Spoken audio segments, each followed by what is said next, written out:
bunch of fucking assholes. You know why? You don't have the guts to be what you wanna be. Hold my head up high, I'm trying to touch the ceiling. Look me in my eye and tell me what I'm missing. I can't quit, I'm too focused on my mission, I'm committed. They tell us we the thugs, why they vicious? Brown skinned girl with the ass, she give me the kisses. Look and tell me what you see. I'm a black man with a vision, please don't shoot me down. I'm a fatherless child still walking around, so please let me stand, I'm trying to touch this crown. My mission too is to give the knowledge to the towns. I was lost but now I'm found.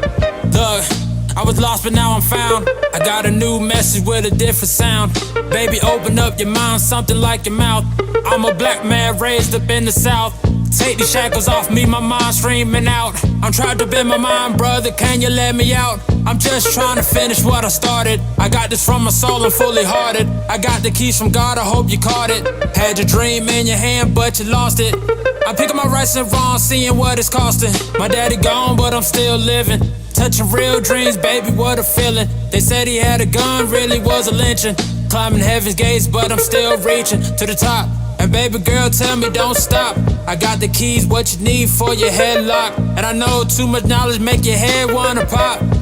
And it's still 2020, still saying fuck the cops. Who are our peers, our oculus, illiteracy, past participles. So you see our actions, they spread like pandemics. Would have never seen this coming. 2020 had no mission but to strip you from your vision and give you a death sentence. Don't you love a kiss? Death only knocks on the door of the ignorant. My higher power passed on me, seemed like he done with me. Knocking on heaven's gates, asking for a little money. I got one phone on me, but I just might make it two. Gotta be the plug for drugs, bills stacking through the roof, yeah. They say I have faith in God, but that stovetop hot. Instead of having artists come through, I bring things to the spot. This ain't no real conversation, just a honest talk. Or y'all, I'm playing dog. Feds love to tap a nigga phone line.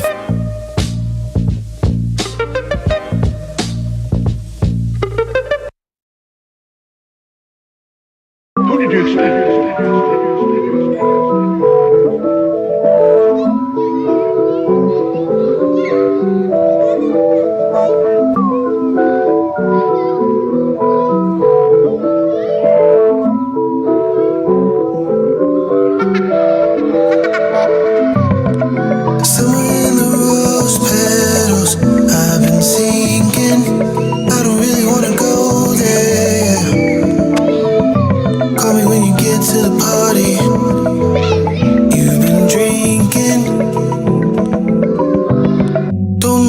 Take now, yeah. Two sides to the piece now.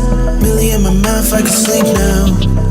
In a rap, I can do it all day, it's a rap. I've been calling you, bro, where you at? If I do it, then I might have to snap. Hey, hey, two sides to my mind now. Two sides to my mind now. Two sides to my mind now. Two sides to my mind now. Hey, two sides to the piece now, yeah. Two sides to the piece now.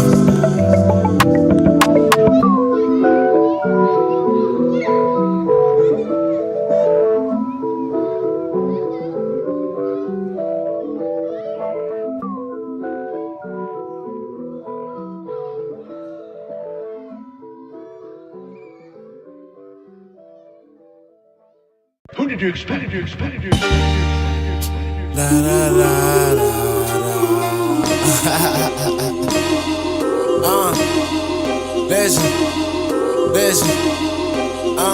Legend, dub, go. It's Friday where my freaks at with a good smoke. I'm tryna turn a bad girl to a good hoe. Niggas showing crops outside with a CeeLo. Been a little while since I seen that nigga Debo. Sorry, but I'm no Laurie. Where's Elo? Got a bad bitch stroking my big ego. Neck so clean like I slapped on C-Glow. Gambino, Luciani, Don Vito. Cash rules everything around me and Gino. Cop the Delino, Hef Tuck, Stretch Casino, Escamino, King Heem, that's Petrino, Sig Sawyer, dig deeper, Pastorino, Cash Molino, me Milano, Ass Vecinos, Blast the Blocker, Sergi Barker, Gran Turismo, I'll stuff ya in a locker, Ask for Dino, Pass we know, Dash Ligo, Ask Seagull.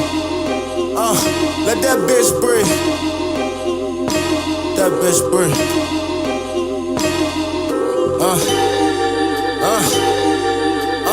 A true surgeon, body bags and bigs bourbon. New purpose, pull up stunting, the news urgent. Who's lacking, who's packing, who's serving?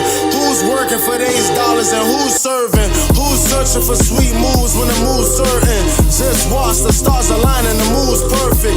New Da Vinci moves swiftly, dudes hurting. And they a surface to see you worthless. So lace up your boots, call up your troops. My clergy rep me scurry, all of y'all better shoot. I was calling on the 30 while I was walking with the deuce. Every price for being great, gotta pay it when it's due. Know my nigga shot waters in the stand, it was fruit. Left hand with the steak, my right hand with the duke. That's a semi-cock loaded like a fucking Nike screws. Plus that bitch precision got it. Told him get it and I got it, pussy.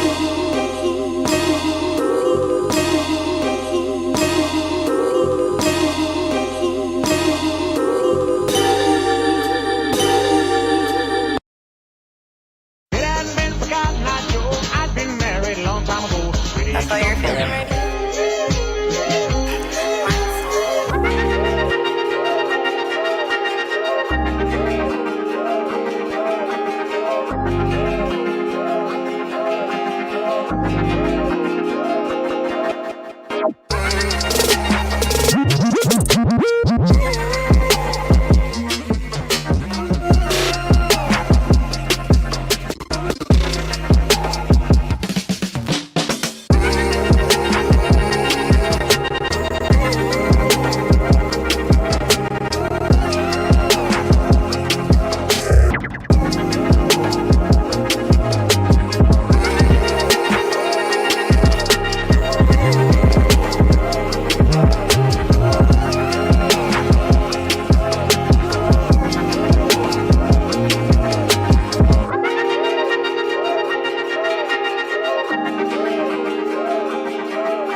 Who did you expect? Yeah. Flicks big like a Lil Wayne.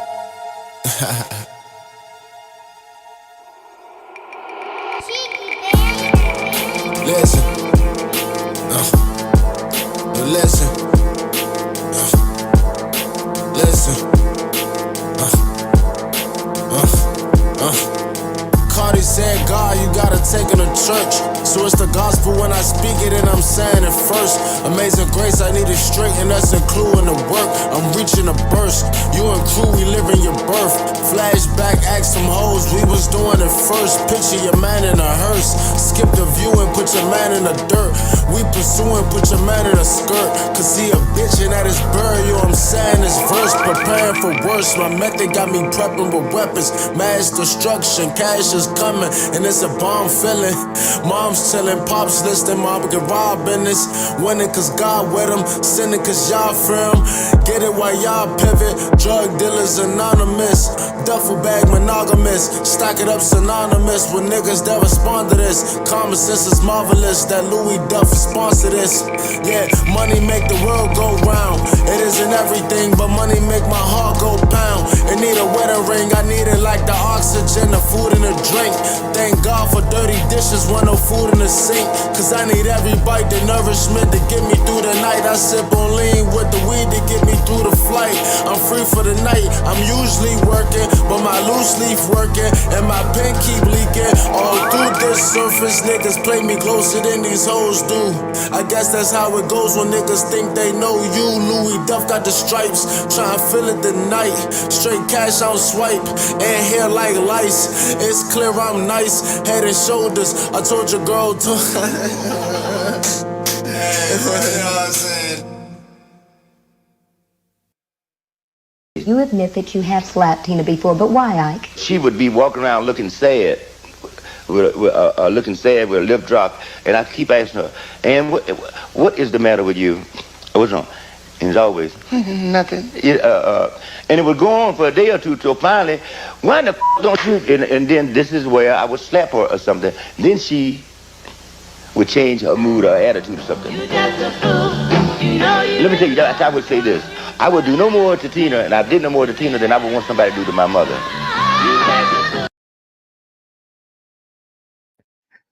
Shout out to the traditional men. I told y'all every show I'm playing the clip. You want tradition back? Let's bring it back, baby. You want it back? You want those men? You want the man to pay all the bills and then they do this and be the leader and all of that? Then shut your mouth, woman. I want a woman that's got a career. You know what I'm saying? That's out here making the monions. Making the monions. What's wrong with you, Tina? Nothing. Tina. I want a modern career woman. Give it to me. Y'all want traditional man? I say let's bring it all the way back. I'm no halvesies. Don't take the parts you like and take But we're not here for that. You guys are here for A.O.C. So let me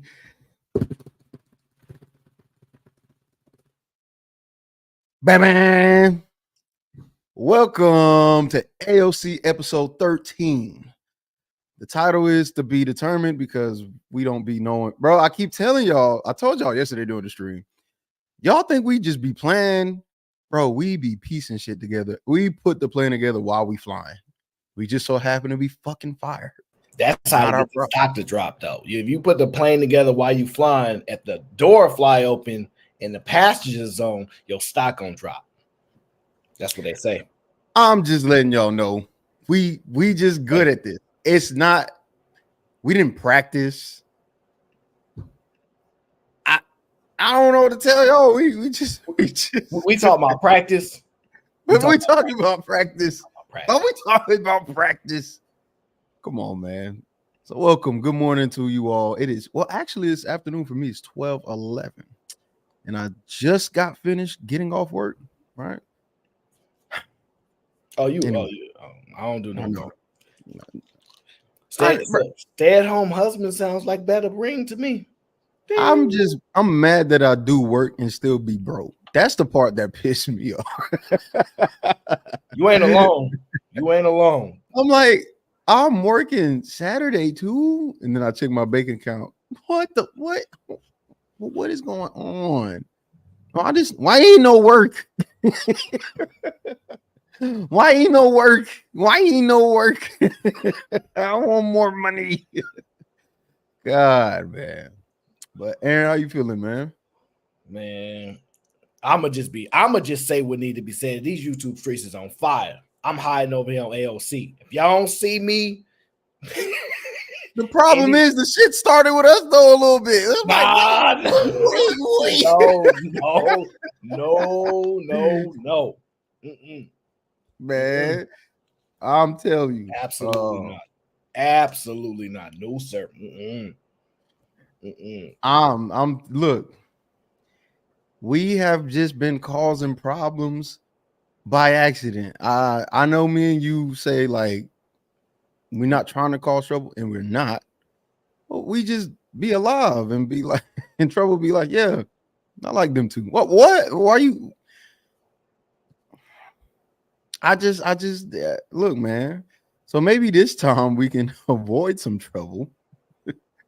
Probably unlikely, right? Because we're not too good at it. For whatever reason, it follows us, but money won't. I got the wrong people, wrong things following me. Baby, switch it up. Universe, make this shit happen. God, cosmic being, whoever you are. Switch it up, make it money instead of trouble. Thank you. All right. Speak my mind, everything goes to hell. Aaron speaks his mind, everything goes to hell. And we're just trying to have a conversation.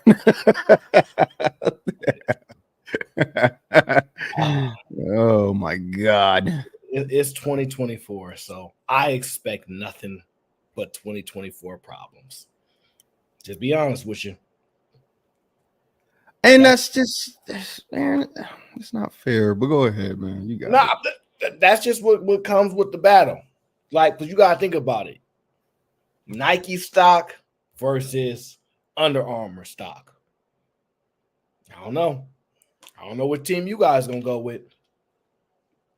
I'm going with Nike. I think the check makes that clear. Oh, but I'm broke, and y'all could tell. Look at the rip right here. Well, the good news is women that don't judge men by their pockets no more. Like it's 2024, they don't do that no more.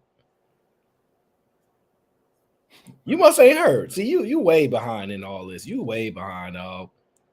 You must ain't heard that women change. They don't do that stuff no more. What new meta is this? Or is this reverse psychology? What are we trying here? I like it. Women, I'm gonna do the same thing too. Women have changed and they don't care about money no more.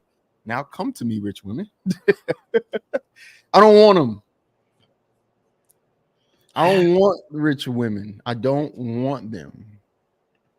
You don't want women that have evolved and matured and adjusted to the new way of life? I think you do. But if I tell the universe I don't want them, then maybe he'll give it to me. So I don't want them. I don't want none of them. I don't want any beautiful women that have a lot of money. That's not what I want, universe. That is a good point. That is a good point. The reverse psychology of it.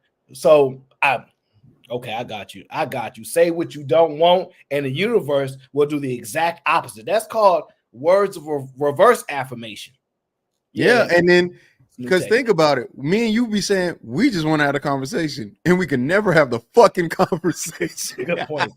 That is a good point. We might have to. Every time we say we just want to have a conversation, everything but the goddamn conversation come our way, and it's just like I don't. I say I want to chill. Every fucking panel I get on, I'm about to blow my leg because somebody's saying something crazy to me. So let's try this out. And we don't want riches and gold.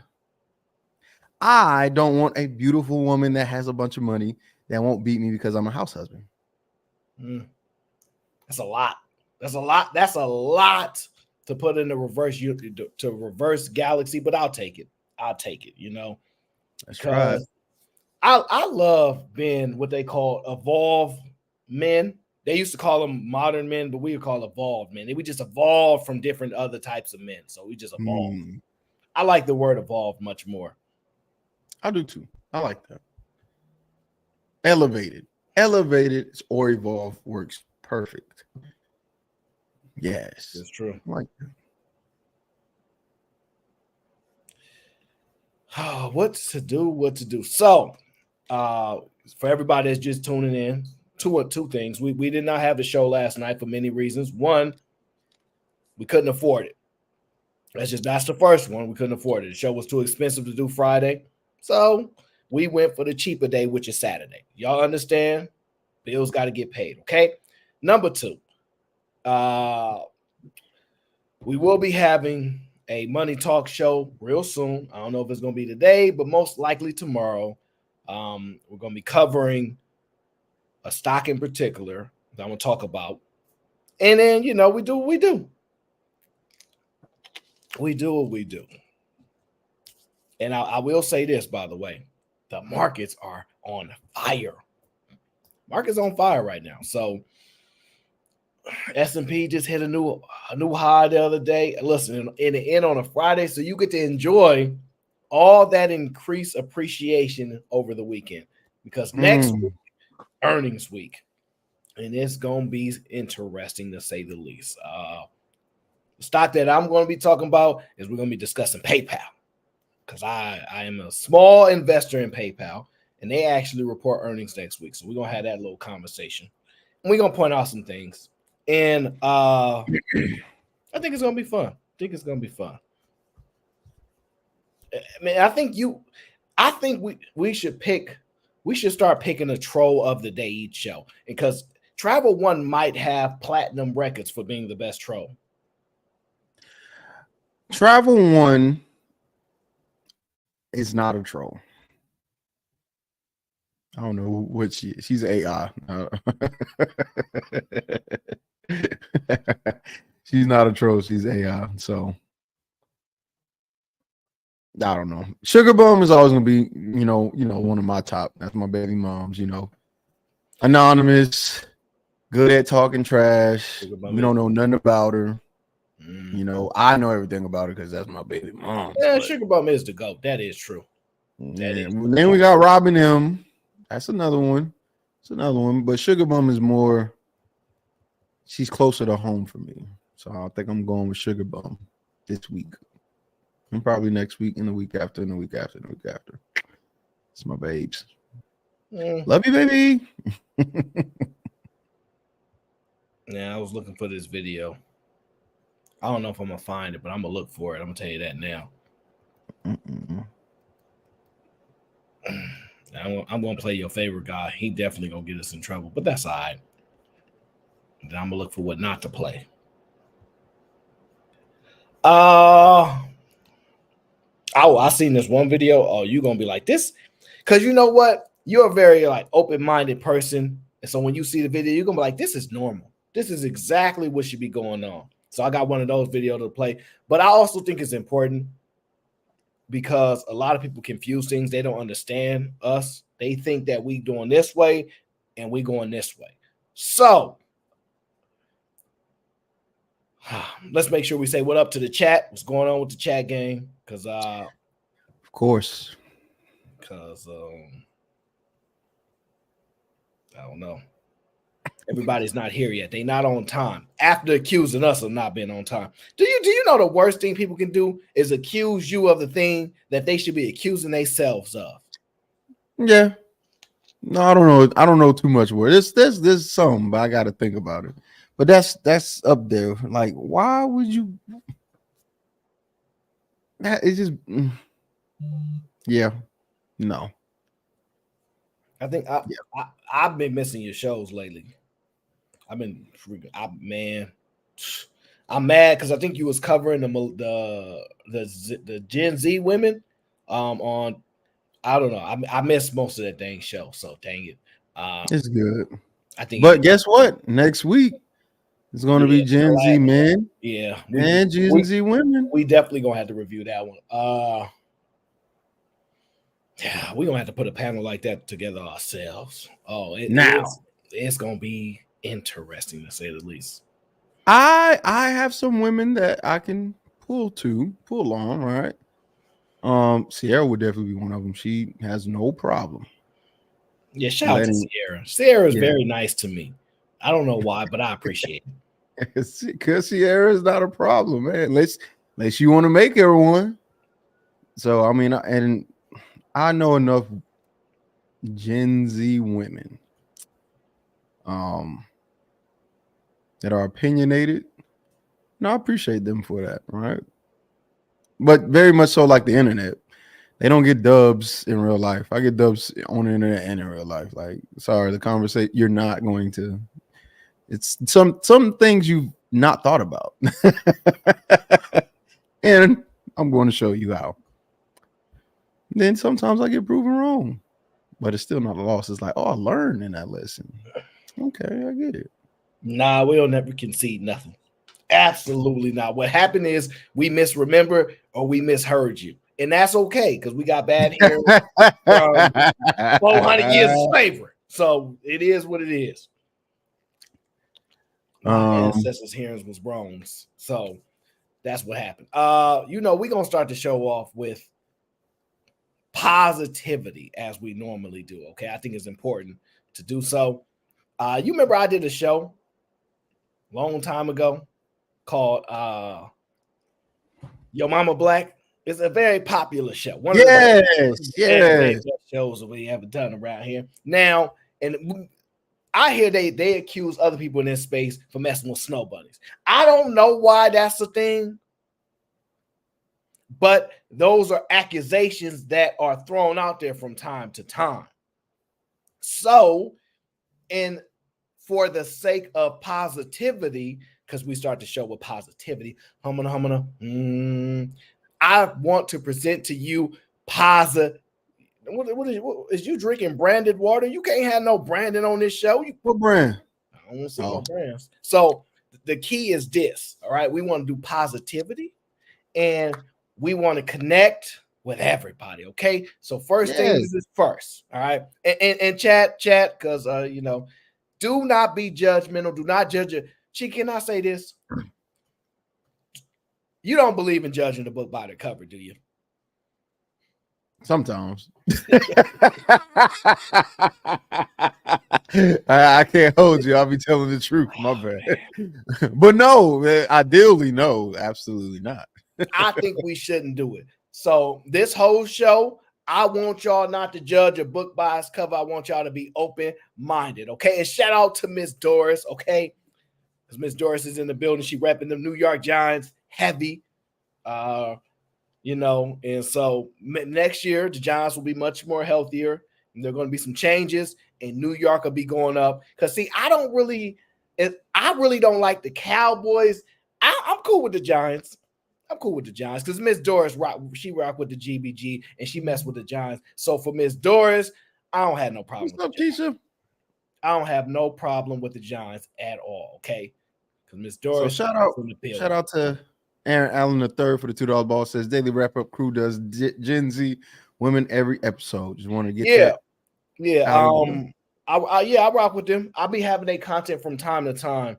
Me and SB did a show, and we had what's his name, Ace on that show, and he's from that crew. So shout out to them. They do some dope work. But yeah, definitely. Me and Cheeky can review that.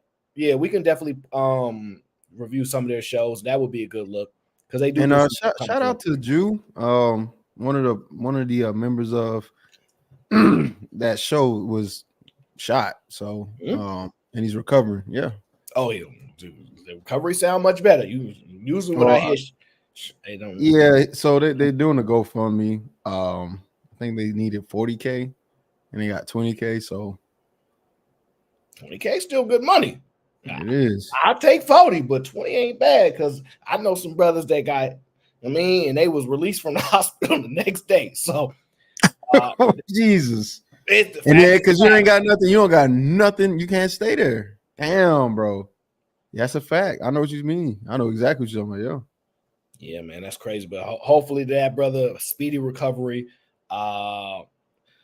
I've only watched a few of their like extended shows, so I don't really know much about their personal life, but I think he is a dad. So, that impacts his family. So hopefully he gets a speedy recovery and he get back to these YouTube streets and do what he does best because they got a dope podcast over there. Yes. And eventually we gonna be so big in these streets, they gonna have to have his own. Yeah. They gonna have to have his own show. They're like, yo, we got some guys coming. You ever heard of A.O.C show? They be like, we ain't never heard of that. It's all right, y'all hear about it one day. Yeah, they gonna have to make some room for us. What's going on, Sherelle? She says, oh, I'm still a member. I don't think I'm owed some time. Aaron. Hey, Cheeky. Hey, Aaron. Love y'all. I'm using you, making me focus on you right now, so I'm deducting a minute from your time. Right, Guess we gotta deduct these minutes, man. Let me see here. Sal, what up, bro? He says A.O.C. GBG was good, brothers. Let's go. We already there. What's good, Marcellus? What's good, dog? By the way, this is for all of the members. Gang. So we appreciate you all. Oh yeah, they ain't gonna like you. You that sound too loud. I'll turn it down. Yeah, because they told me on the replays the sound be too loud. So I've adjusted and turned it down. But that I turn it up. That's my role. Let me play my role. That's why you like A.O.C. He the one that be cooling, and then I turn it up. And that's how it works. And then when it's you just always getting us in trouble, I blame you. Yep, I thought about it. I said it's Cheeky fault because what happens is we be humming, and then all of a sudden something happened. You like there is no way that you believe this stuff. So it start there. So we be at 0, itching up. Maybe about 20%. I guess it is my fault when you put it like that. Listen. Every great man must be at blame, okay? You got to suffer the consequences. But shout out to my guy. And Nick is in the building. I seen Nick earlier. Shout out to Expect the Unexpected. Sway is in the building. Sway, what up, Sway? So last time I seen Sway, he was in the snow making snowmans and snow angels or something. So shout out to Sway. It's dangerous for you to do that. If you lay down in the snow, you might disappear. So we got to be able to find you. You know what I'm saying? So be careful. Be careful doing that. You know, he blends in with the snow very well. Okay. No. He blends in. He blends in. Ain't nothing wrong with that. Ain't nothing wrong with that. Nothing wrong with that. Ain't nothing wrong with that, my brother. Ain't nothing wrong with it. Nothing wrong with that. You know. But we gonna listen, y'all. We appreciate you being here. We gonna get into the show. I be nervous. I ain't gonna lie, but like, man, if I don't want to get in trouble, but I gotta be fair. The black woman is God, snow bunnies, age, everybody is welcome on the A.O.C show. We don't do no discrimination here. It ain't right. So I've been like that since y'all know me, and I'm gonna stay that way. And so positivity can come from anywhere. The key to the show is being open-minded. That's the key. That is the key, and that's where we're going to start it, all right? That's the key. That's where we're going to start, all right? Be open-minded. I pray to God that this does not come off as offensive to anybody, because I mean this with the utmost love and respect from the bottom of my whole entire heart. But when a black woman... Now, I do want to just say this. I really like how the sun is hitting her hair and everything just at certain angles. I like stuff like that. She got the perfect hit. You know how sometimes it be too much sunlight in your eye? I just like it blended at a certain angle, okay? Now, I just want to say, Jenny's here. What up, Jenny? What's up, Jenny? Yes, Jenny is here. I just want to say, I'm an open-minded individual. That's all I'm saying. I just want to say that. I'm going to start it from the beginning because I don't want to mess up. I pray to God that this does not come off as offensive to anybody, because I mean this with the utmost love and respect from the bottom of my whole entire heart. But when a black woman calls me baby, there is so much. What kind of magic are you putting in there? Because that shit hits harder than crack. Every single time, every encounter in my life that I have had with a black woman where she calls me baby, I have never felt more loved and supported in my entire life. I feel almost imprinted on. Like, are you my mother? I will go to the ends of the earth for that woman. Okay, ride or die, because it may have just been a very quick one-time encounter for her, but for me, you don't understand. We're like this. How call me, beat me if you got to reach me, because I will do whatever. How can I be of service? Do you need a ride to church? Let me make reparations for my people, because I love you.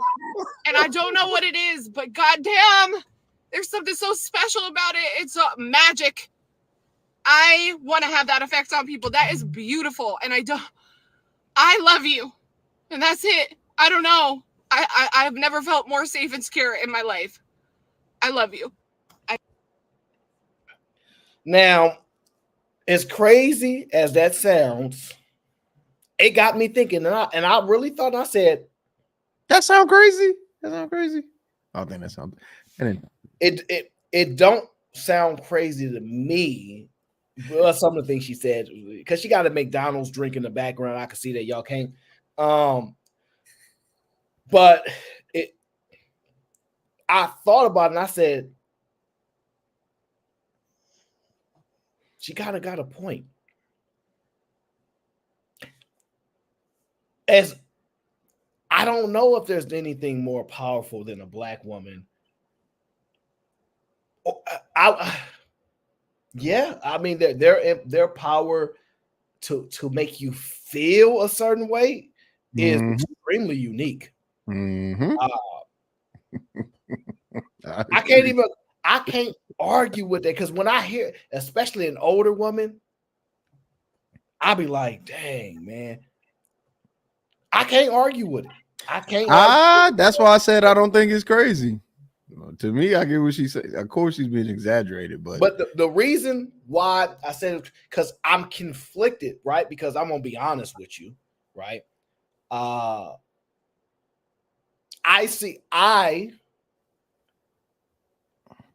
have seen and heard, hearing wise,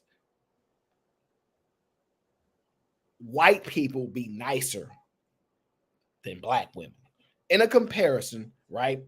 Seen and heard it, right? But the actual power of it is different. A white woman says, "Are you okay?"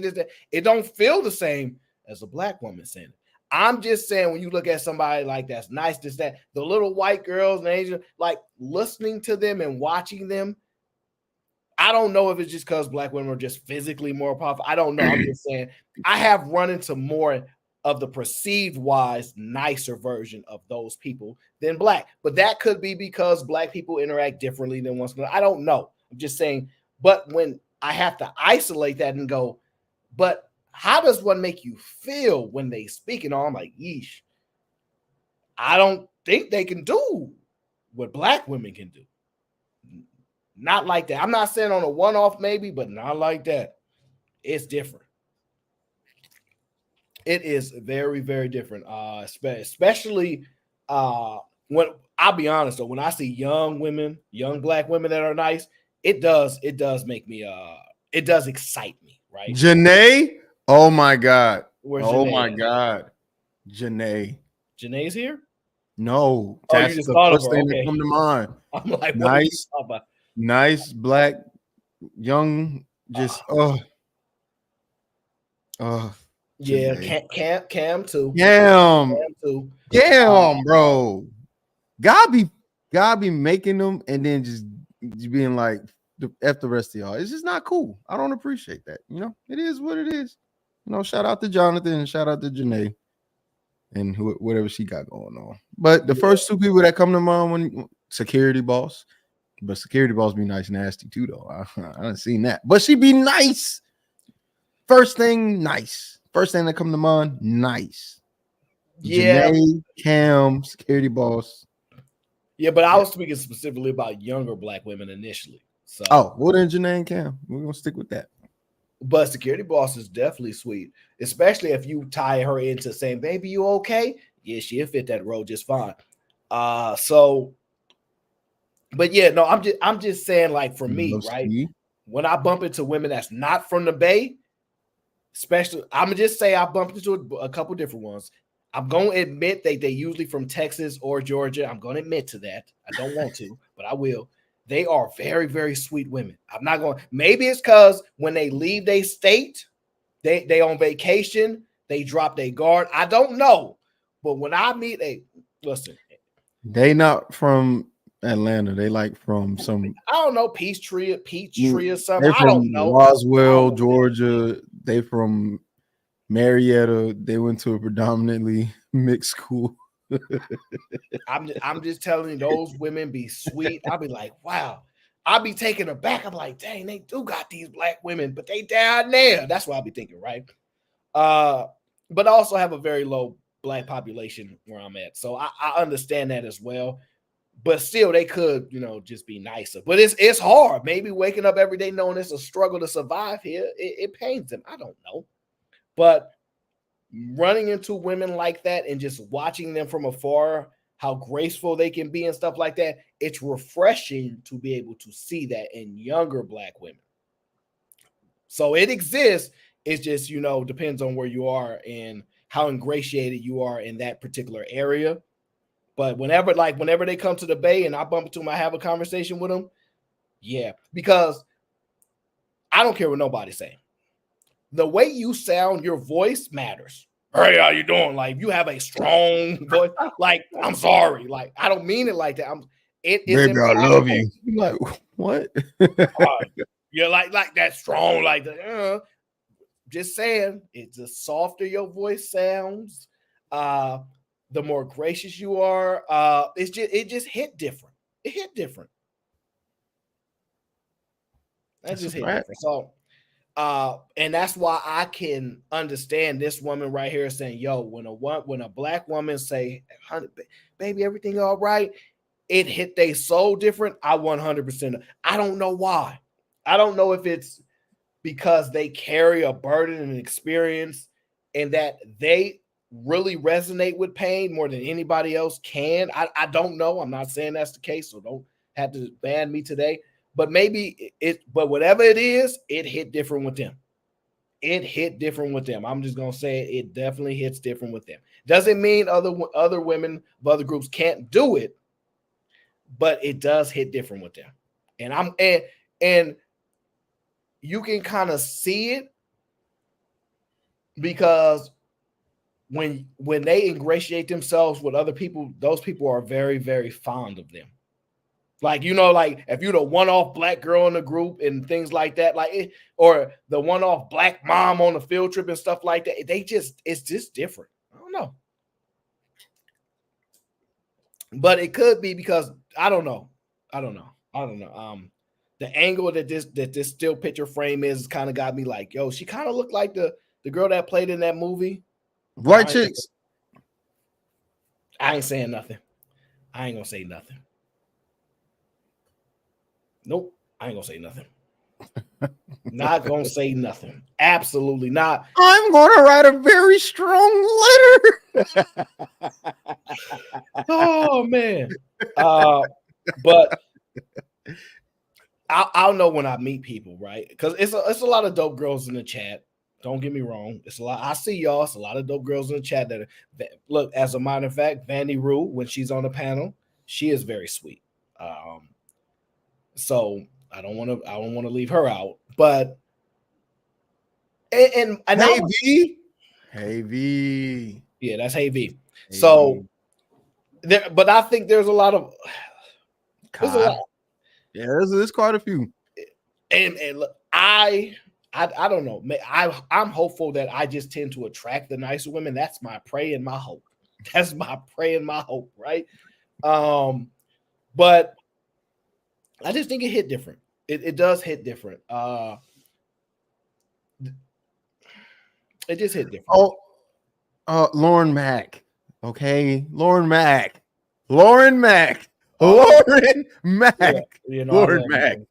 There. Say my name. Around you. Hey, God damn. Is Lauren spamming the chat right now? Yeah, Lauren's going crazy. Yeah, damn, baby girl. We see you. We just we can't name them all. Now we got to name all of them. I know. I love me some Lauren. That's true. I do. CC, come on, man. Y'all know who y'all are. If I can get CC on the show, oh man, I would feel accomplished if I can get that done. I think the women that follow me in general are like that. I don't really think I got women that aren't like that subscribe to me, but I don't know. But most of the women that in the chats is cool, like. So they would fall in that. Now Travel One, she's under review. I don't know what. I don't even know if she's AI or not. I can't even. We may be talking to a binary code that responds by auditory processing. We don't know. I don't know what Travel One is on right now, bro. Keisha M, yes. If you come on, man, I can't keep naming names. Because then if I forget something, they're gonna take it personally. Okay. All right. Y'all do the sisterhood thing and spread the word. Okay. Thank you so much. Lovely, lovely, sweet women. You know what just happened? What's that? The auto feature for super chats are not capturing. We gotta turn it on. That's why we missed some of them. It is on. It says auto. I just turned it on. Does it turn off by itself? Damn. I don't know. But I think I looked in the chat and said, I didn't even see that one. So make sure the auto feature is on because it didn't. All right. So we got Tom. I think that may be information jack because his YouTube is always vertical like that. I don't know. The Aaron Owens. Wait, is that? They sent the super chat that I don't see I got here. it. I'm gonna have to manually highlight it though, because like I said, YouTube didn't auto highlight it. So I'm gonna find it. Give me a second. Okay. And I think Harrison sent them, but I was probably on another screen, so I'm just gonna make sure I grab them just to be sure. Wait, what is going on? 3. Whenever you say the black woman is God, you get in trouble. I guess that's what they're saying to us right now. No, they're saying we waited too late to do it. That's what this is about. Oh, now black women is God. Oh my God. Oh, my brother Donnell Hawkins is in the building. What's going on, bro? Donnell's in the building. What up? No, I just remember that show. I'm probably gonna premiere it again one day, but I don't really. I'm gonna do it. I love that show. Hey, yo, hey, we got your super chat, Ayo. We'll read them real quick just to kind of keep. So Ayo with the $5 ball says, went back to legs today after $4.95 the other day, and I could barely do 315 today, and I could barely walk. Not going that hard again for a while. Yeah, buddy. Nobody told you to do that. Dave for the $5 ball says, better question would be, when the women today get that age, will they sound sweet like Big Mama, or the tone of black women will become, or that tone of black women will become extinct? That's a good question. Arnold Allen III says, for the $2 also says Daily Wrap Up Crew does Gen Z. We read that one. Yep. And then Harrison Davis says, for the $5 ball, salute. So I think we're good to go. I think we got them shout all. out to HG. Donnell Hawkins, what's up, man?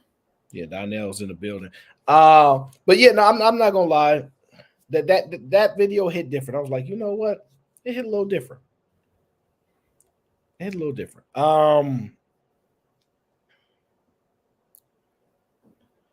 Now this next video, cheeky, I don't know. This next video I saw, it's a little bit of a different type of video. Let me switch it to here. But I find it to be very interesting. I want to know. Wait, I have to think about this. Hold on. Oh man, dang it! I was looking for a video that had a conversation about lifestyle. Dang it, I don't know where that video is. Essentially, in that video, that woman was talking about that women that want a certain lifestyle. Where does that come from? If you didn't grow up that way, what the you don't to a degree where she said you don't deserve it, or like you shouldn't be required. It was something like that. I can't find that video, man, but I thought it was interesting, to say the least. But I have no idea where that video is. I've been going through my archives, deleting so many videos though, so I can try to have things more rounded. Organized. Yeah, I got so many videos though. But I don't remember where it is, but it's not that important. HD says the black mama tone is not gonna die because it is hereditary in the South. Y'all's was freeze down there. Oh no, those were the North. That's the North. That's just North. I don't even know where you was. I don't know where you was going with that. I was trying to just pay it. I was like, what? But I think that's a response today. So I really don't think it's gonna go anywhere, because I think it's always been certain women anyway.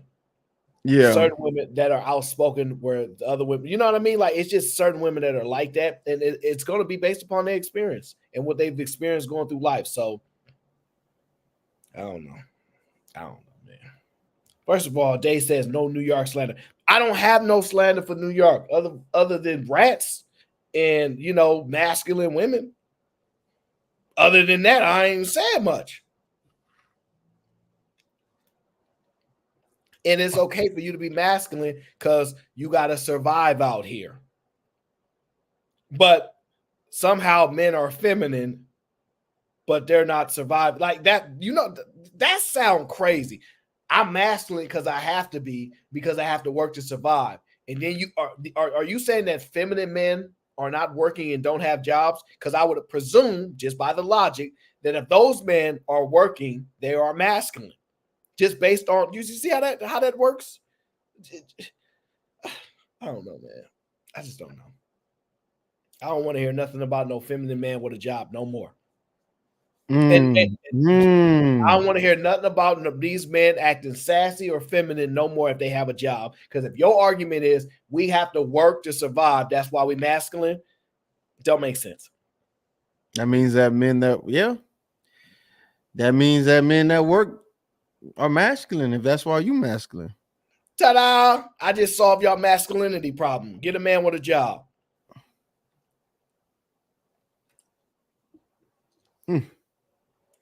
I don't say the job had to be paid in US dollars or euros, but get a man with a job. Whoa. Somebody said the NYC got #1 for hottest women according to the Google list. We don't care what Google say. Let me tell you something about Google. You can actually pay to get a lot of stuff put on Google to be at the top of the search. And we don't really know what that means. That sounds like some people in New York City paid for that. And I think it was Day. I think Day paid for that. It sounds like something he would do. To be fair, they didn't say the most feminine. So they may look feminine and pretty. And A.O.B. You be like, what the fuck? That's a good point. Hey yo, Ma. Why is she calling me Ma? I thought I'm supposed to Ma.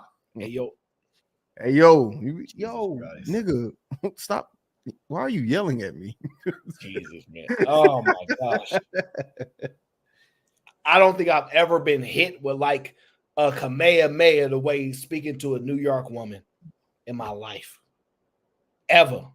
I ain't like, you know how you just walking, you been what they call, you know what they call one of those black guys that's just I don't know, ignorant to life, bliss, and all that stuff. La, women are wonderful. Bump into somebody from New York. Hey, yo, son, why you bump me? I'm like, what's good, my nigga? Oh. I'm like, hey, look, you put your hands up, right? And then you gotta hit yourself in the back of the head. Stop. Put your hands down. That's a woman. Put your hands down. That's a woman. Meanwhile, she over there. You know what I'm saying? I'm like, yeah, ducking and dodging. She talking to her friends and everybody around her doing this. Word to my mother. I'm willing to go all out with everybody. Everybody. Step outside. I don't give a fuck who got a problem. I'm here in Bronx River right now. And y'all telling me not to fight. And I'm like, look how she acting though. Like that's a girl. I ain't gonna lie. I rarely ever raise my fist up, but if you ever get Kamehameha, like you be like, what you? I'm telling you. And then you know how Vegeta be like, you fool, in his hand and stuff. Like if you one of those, over. Like what is you doing? That is a woman. So I had to chill. I like it just hit different though. Can't no woman disrespect you worse like anywhere near New York level. Not nobody. If it's a disrespectful test, I'm going New York #1. You know how John got New York. Straight up disrespect. #1. As a matter of fact, if I ever want a girl to defend my honor, I'm flying to New York City and go, hey, want to use, yeah. And I don't know which girl to go to. So it's got to be a tie for the North and the South. So the North got to be New York, and the South got to be it got to be either Louisiana or St. Louis. Because I don't know. It might St. Louis. Yeah, I'm scared of St. Louis girl. Yeah, I'm scared of both of them. Just leave me alone. Both y'all fight each. Yeah, let the New York girls take them on. I'm scared. If you from Louisiana, New Orleans, what's it called? St. Louis. I don't want no problems. Let the New York women and them duke it out, man. A.O.B. Now for hey, I'm leaving. I'm out. I'm not gonna listen. I'm not gonna lie. The only woman I'm scared of is a New York woman. As somebody be like, I'm gonna get my sister on you. I'm like, is she from New York? I'm like, hey, bro, chill. Wait. We can talk this out though. It's not. We could. It's not that Like, big of a deal. It ain't that serious. It ain't that serious. Just listen, okay? Just listen. You know, it ain't that serious. That's how I be feeling. I be like, man, you know what? Maybe I am tripping, bro. You know what? Right, It like, is my fault. My bad. I'm overreacting. It's me. Yeah, absolutely. It was my fault. Shout out to Mr. Rogers, says salute to A.O.C. Finally able to catch it live. I value y'all perspective. No doubt. We appreciate you. We're going to do what we do. Right now, we stand out of trouble, okay? Now, Dave says, how much time? I'm assuming he says, how many times y'all out here disrespecting? Y'all better stop. All right, we good. Because I have a feeling you're going to tell your sister on us. And look, where your sister from? Which borough is it? I don't know. Brooklyn. He might get his look. He might get his favorite auntie. He might get his second cousin. I'm gonna be cool. I ain't gonna lie. Because all the New York chicks I done ran to on these panels, I don't want no problems. Every single one. Have you ran into a New York chick that you like? You know what? I ain't scared of her because I haven't. I ain't nope. I don't run into him. I run away from yeah. I give them the proper distance of the respect they deserve. Oh, true. Oh, shout out to my brother Donnell. He said, "Let me give you a little something for because you're looking a little dehydrated." That's true. I am because I actually haven't been drinking a lot of water. Because I think I fell asleep early last night. Yeah, compared to what I normally do, I fell asleep a little early. Probably. I did. So I got a little extra sleep, just a little bit, because it was a long day. Whew. And it was raining. So, yeah, I'm gonna get off of New York Day. I apologize because Josue might be up in here. Josue from New York, that's my guy. So I don't want no problems. Okay, Donnell says Cheeky is funny and entertaining show. Love the perspective. Much respect coming from the old goat. Laughing out loud. Appreciate that, man. Oh, man. We just chilling right now. We just chilling. It's what day is it? Sunday, Saturday. We chilling. Saturday. We chilling. We having a good time because life is long, but it's short. I was talking to somebody the other day because I said, look, when I turn 40, I'm gonna get me a Rolex, right? Because I said I'm holding off on it. I'll probably get one when I'm 40. Because then I know I really want it because I got some years out, and it's not like a, one of those decisions you just kind of make. But if anybody want to buy me one, you know what I'm saying, you just go ahead and buy me one. There's no problem. But I'm waiting. As long as I can. I'm hoping I have enough money in a few years I get it done. But he said he know people that died in their 50s. He like, the sacrifice you make now, you never know what could happen. I'm like, dang, people that die. I'm like, people die in their 50s? He's like, yeah. I seen some. I'm like, man, it really bothered me. It bothered me.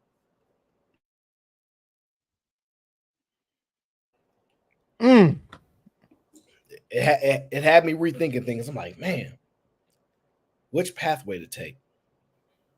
Oh, that'd be the problem, bro. I'll be trying to figure it out too. I don't know which way to go. And then you go one way. Look, whoever the luxury bucket list is, I'm going to presume that's a lovely woman. She says Philly and Baltimore women are just like New Yorkers. Who? Yeah, we knew that. What? We be listening to Omar. Omar be letting us know everything we need to know. Yeah, listen. Baltimore, I don't know. I'm scared of them too. I ain't gonna front. I'm scared of them too. I only seen 2 seasons of The Wire, and I already know. I'm good. That show is old. Are you telling me? Listen. It's very old. Are you telling me those houses still look the same now? When I went to Baltimore, I went to what's it called? not Bel Air. It was a nicer side. It was with Sarah. The two white ladies that I did documentary on. One of them stay in Baltimore. I went over there where the white people be at. But that's exactly whenever I come visit you, you taking me wherever the white people are. So that's where we hanging out at. I can't really hang out around like other people. I get it. No, the other people. Yeah, the other people. Yeah, gotta be careful. Got to be careful, okay? It just is what it is. I gotta be careful. All right, y'all understand. You got to take precautions, especially when you're traveling. You know, you just got to protect yourselves. All right.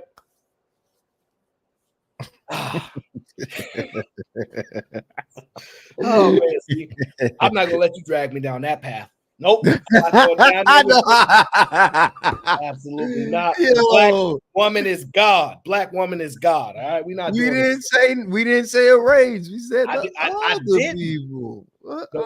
I'm just saying the white lady said the black woman is God. So I'm acknowledging her acknowledgement. That's all I'm doing.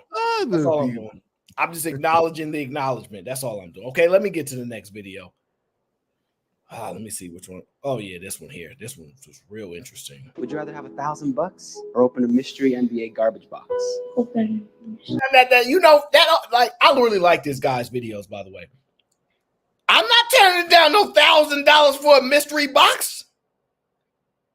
He showed that young. He said he showed him a foul wow. He like, and that kid look about, I don't know. Let me just do a guess. I'm really good at guessing ages. 13, 14, maybe. No, he younger than that. He looks. I'm thinking he's more like 9. Yeah. He looking more like 9 to me. Yeah, I'm getting more like 9. I think he's more like 9. I don't think he's that old. American Eagle says 12. I'm thinking 12. He got to be preteen or right, just hitting teen. I don't know. He giving me like 9 to 10, but I'll go with y'all's. And it may be just because he's just a tiny in frame, but then also I'm old, so I don't remember what size he's this age at this point. So I don't know. But I'm not turning down no $1,000 for a mystery box. That sounds crazy. There's many men that turn down money or even give money for a mystery box.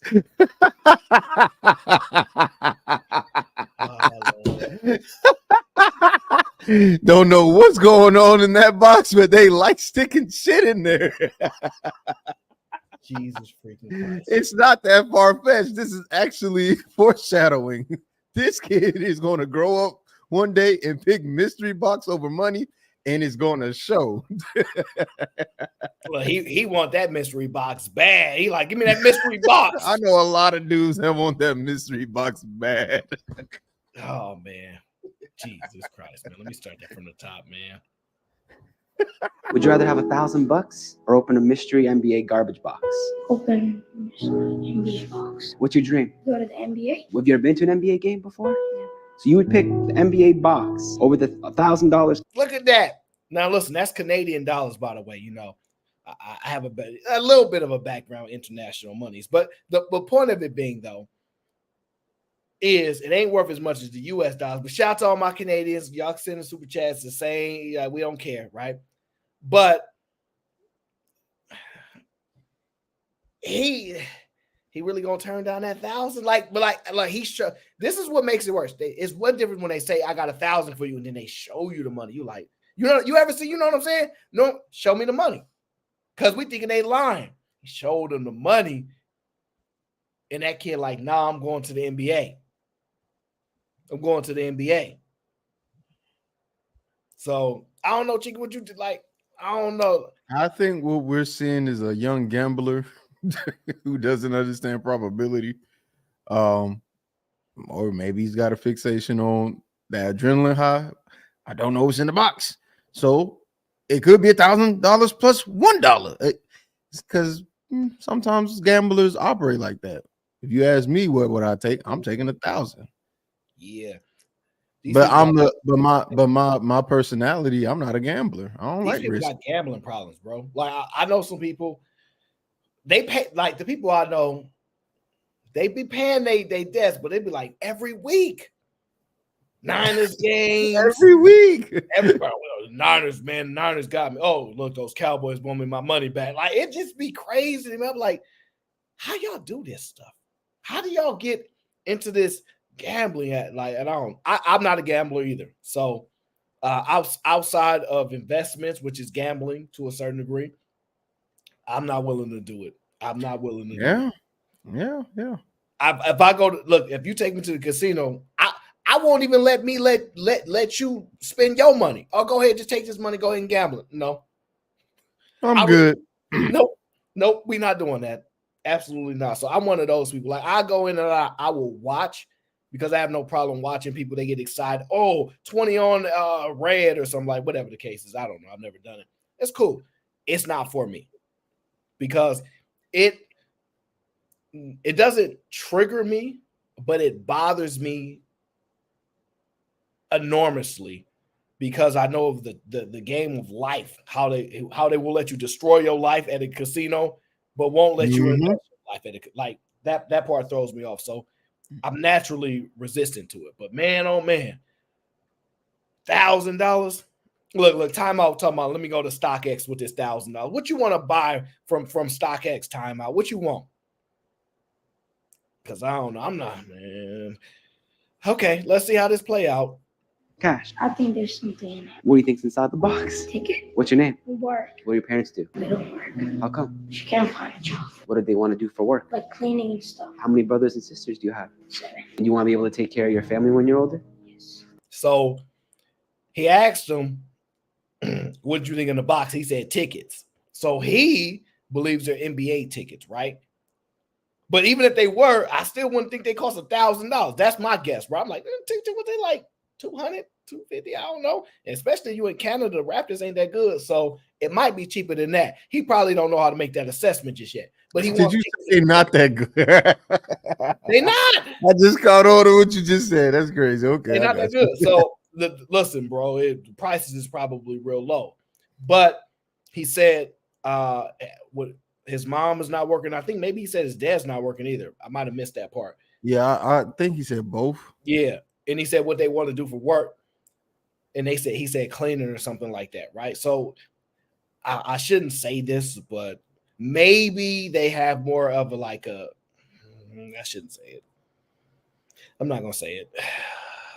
Yeah, I would hate for you to offend the janitor on this show. That would suck. I'm not gonna say it. I'm not gonna say it, but they might come from a background in which that's a lot of the work that they may do. So they don't have a job and they want to do some cleaning activities, but he wants these tickets to the game. That's interesting to me. Is that why you want to go to the NBA? Mm-hmm. Last chance, $1,000 or mystery NBA bucks. You going with it? Yeah. Where are you from? Eritrea. Where's that? And Africa. Congratulations. You are not going to school tomorrow because you are flying to Toronto to watch the Raptors play courtside. How you feeling? Because it made me excited. Happy for you, man. Stuff like this doesn't happen. I'm tearing up too.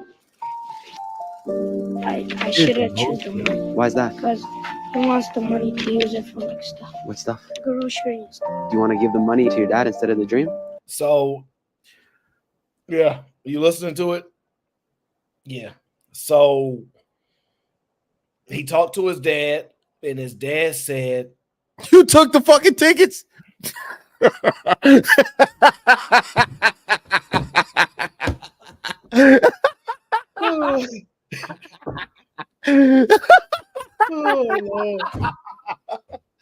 Bro, we gotta have fun on this show. We gotta have A.O.C. is funny as hell. That was, and his dad said, "You took the fucking tickets. Why would you do that? We don't have clothes." Oh my God. We've been sharing the same 5 underwear for 3 years, and you took the tickets. Oh my God. My son is a failure. I'm not gonna lie, I was not expecting that. Oh, I man. was not expecting that. Dang, that's crazy. Oh man. So basically now, when Sherelle asks if he has a passport, we don't need passports to travel in the U.S. From state to state. So my guess is they don't require a passport to travel within their own country. And I believe that they're probably in Canada because I don't know a lot of countries that use Canadian dollars outside of Canada. So I believe he should be fine. But still, that's crazy. So now he asked him, do you want to, instead of the dream, give your dad $1,000?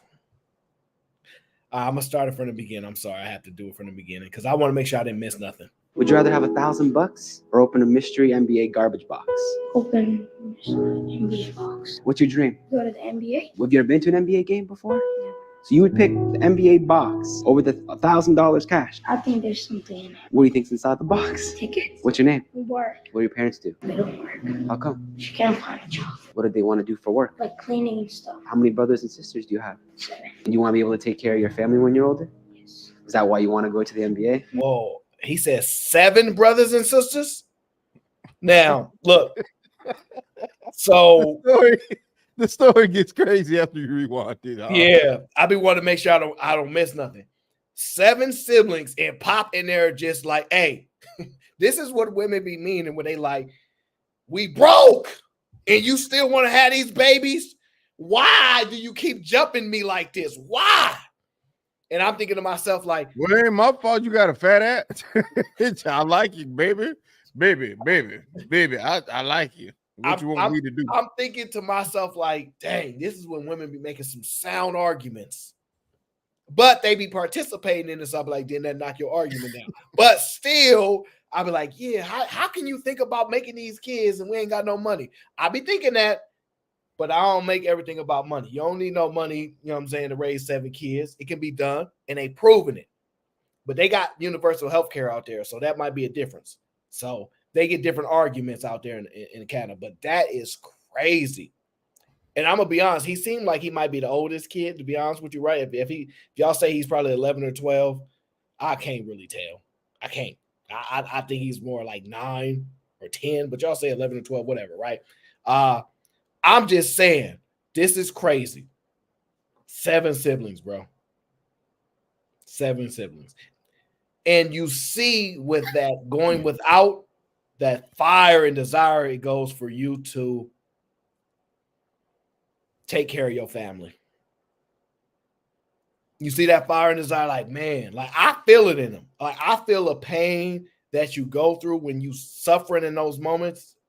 I can feel it in them. Damn, that's crazy. 7 siblings, though, dog. Damn, that's crazy. And Pop said you took the tickets. You decided to take the. You ain't think about your siblings or nothing. That's crazy, man. Oh man. Last chance. $1,000 or mystery NBA box. You going with it? Yeah. Where are you from? Eritrea. Where's that? And Africa. Congratulations. You are not going to school tomorrow because you are flying to Toronto to watch the Raptors play courtside. How you feeling? Because it made me excited. Happy for you, man. Stuff like this doesn't happen. I'm tearing up too. I should have chosen the money. Why is that? Because he wants the money to use it for like stuff. What stuff? Groceries. Do you want to give the money to your dad instead of the dream? Can we do both? Yeah. $1,000 cash.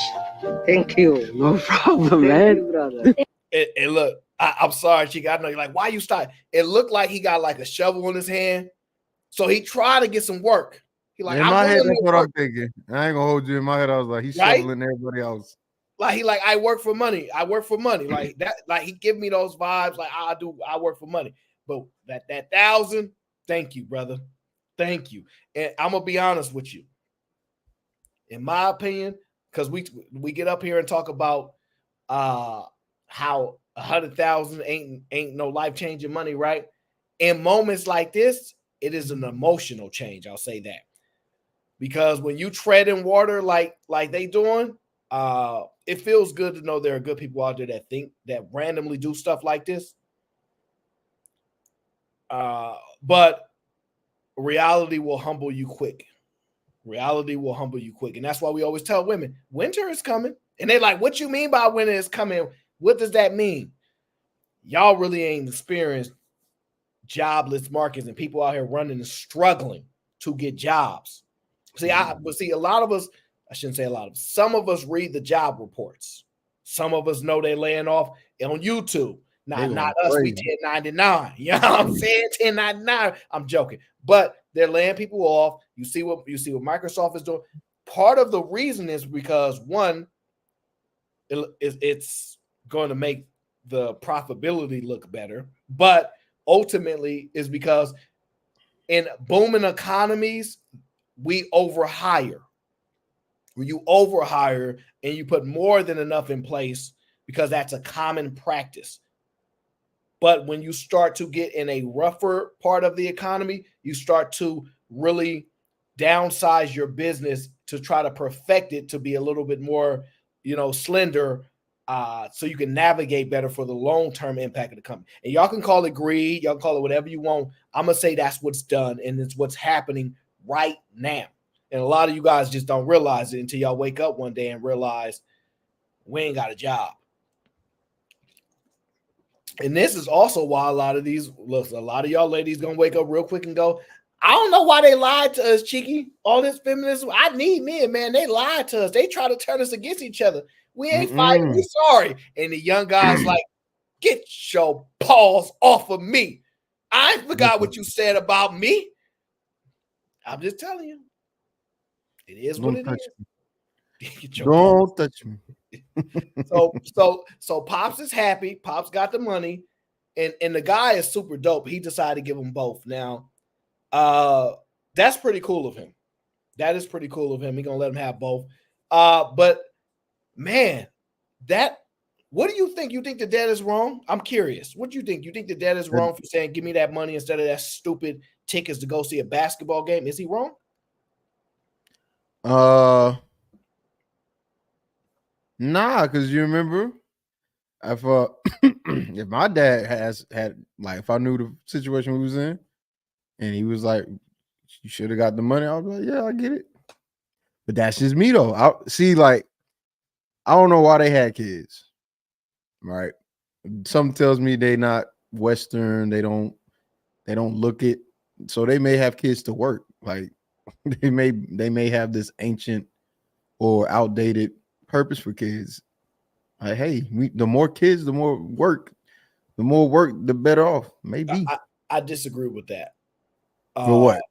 I don't think it's outdated. I think It's outdated for Westerners, for sure. Yes, that's fair. I mean, in the sense, I still don't think it's actually probably smart or the right thing, because I don't know which one is right. But I think that when we say, and I've thought about this, not enough to really craft this argument, but I do think children owe their parents. I've thought about it for a minute. I said, why we always say it? I think children owe their parents. Oh, Black Don filling us in, by the way. Didn't see that. Where's Black Don at? You can drop the link. You can pull up. They're from Eritrea. I know some people from there. And then he said, so this has an additional layer that I just don't know about. So again, I'm kind of, they don't seem to be Western at all. Their mindset, they just don't, they look out of place. So for me, when you go, is it wrong? I'm adding that factor into making that judgment. I'm gonna say no, right? I'm gonna say no because I didn't know that. But I could tell something's different. This is not normal. This kid doesn't look like the average Westerner. His dad don't look it. They look like foreign people. I don't think it's wrong. If if I had to take a guess, when it comes to their culture on a family level, every person in that family has a role to play, which is to help the other part of the family. Mm-hmm. So if this kid is 12, 11, 6, 7, and he has an opportunity to make or help the family, he should, because I'm sure that's what they're instilling. Yeah, that's why I think when they say do children owe their parents, I think children owe the family. The family, right? Yeah. Not parents, but the Yeah, not family. specifically the parents. That's why I'm kind of adjusted, even though the parents is family. I think they owe their family. Yeah. And I think that's a fair argument to be made, as opposed to children owe you nothing. I think they owe the family. So that we're on the same page with that because that's kind of how I was raised. Right. Being the eldest, my dad kind of instilled in me, hey, look, you look out for them. And if something happens, you look out for all of them. Because I'm expecting you to do that. And he said it to my sister, even though she's younger than me. You look out for him. Y'all look out for each other. It's a family thing and not a parent thing. So I think the same thing would apply to this family, at least because my dad's idea and culture of family is not Western. It's not. It's very different. And it made me think of family businesses, right? And I'm thinking yeah. So because Black people, we don't really do that very well, and we don't do it to the extent that other people tend to do it. But it's highlighted in people that come from Africa, in particular, right? People that, when you look at Nigerians in particular, when they have these businesses, it's a family business typically, right? And when we even look in the Asian part of the community, because I got a lot of Asians here, right? All these Chinese restaurants and all these Japanese restaurants, all these restaurants is family oriented. And so when they buy homes for their kids and when they pay for the wedding, it's because their children are tied to the family. Yep. And so when we don't really want that, right? We say we want that, but we really don't tend to show that because Black businesses, once they parents kind of, it's over with, right? I find it hard for us to make those judgments and assessments when we don't believe that we owe our families. Like, even listen to these conversations. These children don't owe you anything. I don't hear Asian people saying that. I hear, I honor my family. Like, I owe my family everything, right? And I don't hear that a lot on YouTube. The argument is children don't owe you nothing. And I'm like, and that's what I'm saying. Yeah. Western mindset is very individualistic and selfish, while other cultures are not. And the reason I know that's because I'm traveled and I pay attention. Like when you go to a Chinese restaurant right up the street from where you stay at, they daughters and sons are doing homework at the green jade table because they all have the same table. I don't know where the hell they get it from. It's a green table with marble colors in it. They sitting there doing their homework, and when they're done, they get to the register. And they go back, do their homework when it's break time, and they eat the food that they make there because they're learning how to take care of business and do schoolwork. I seen it. I know I've seen it. And the thing is, I've seen it in different areas of Georgia, which lets me know it's a cultural thing because it's not the same family. Yeah, it's big because I got a couple Hispanic customers, and a lot their children tend to run the business a lot more, especially in the restaurant business. And translate. The kids translate a lot. Yeah, the kids speak a little bit more English, so they do a lot of the a lot of the other stuff. So I see that happening with them. And I'm not gonna, and look, I don't live in a huge Black population, so I don't know to what degree happens other places with Black businesses and their family, but just listening to people, it just don't seem that they're ran and respected and the family continuity is the same. It just don't seem that way. Yeah, it's not. There's one place that I know of. I'm gonna shout them out because they got good food, but it's called Thompson Bros Barbecue. Now it's called Cousin Brothers, but it's a group of brothers and cousins that got together to run a barbecue joint, and the people behind that counter, they all related. So that's like it's not, I don't know too many Black businesses that operate in that way, where they're continuously passing that down and making improvements and still keeping some type of quality, like you would see in other areas. But that's just me. That's why I haven't seen that like that. Yeah. Okay. No, that just got me thinking about it, and I don't know, man. I'm glad old boy got that 1,000 because he needed 7 kids. Man. Christ, man. Boy, I'm glad he was getting. I'm like, bro, I hope he Because you can think get what his rolled. pops was gonna do when he didn't get that foul? Wow. I don't think. See, that's the thing. I couldn't make that judgment. But if I had to guess, what he would do, he would have. Hear me! Niggas think I'm fighting to save the day. But really, nigga, I just like to fight. What? I don't care about none of that shit. Dad would have went crazy, man. What? Yeah. Hear me. if he didn't get that foul $1, I feel bad. Yes. I'm glad old boy got that $1,000. And I'm glad they're in Canada. Not glad for the snow though. No, that looks trash. Yeah. I think that's the end of the video. Let me double check. Thank you so much. No, I love you too. Toronto, here we come. City is bigger than Canada combined. Toronto Raptors signed me on a contract.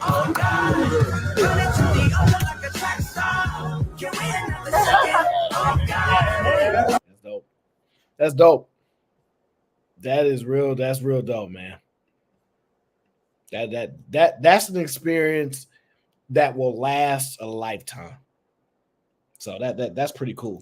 Yeah, and it's cool to see like a kid that probably has not been able to be a kid have a kid moment. Yep. It's like, bro, because like I know what that feels like a little bit, and I'm like, bro, and not to say like my parents just put me in this spot to just be an adult, because that's not true. That's just wasn't our circumstance. But I know what it looks like. Like I seen it, and it's like when a kid can finally be a kid, you be like, bro, this is what like you need these moments, bro. Because that kid is probably like dealing with a lot, and he just don't have the time to deal with it, even though he's a child, right? And that's your thing. Your thing is, kids is kids, right?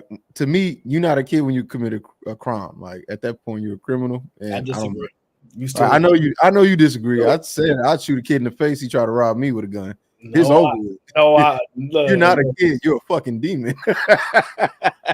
But this kid, he's a kid. He's just trying to do, You right. still a kid. Nope. I'm not letting that rock. You still a kid. Okay. You'll be a dead one too. So you better learn. You're just willing to defend yourself as if you have to treat him as he's not a kid, but he's still a kid. He's still a kid. She's still a kid. Either or, whatever it is, they're children. They are. So I'm not taking that away from them. But I know it happens a lot for black boys, a lot, especially. Their humanity is taken from them very quickly. But I'm just saying they're still a kid. But I understand you still got to protect yourself and your family, whether you see a kid or not.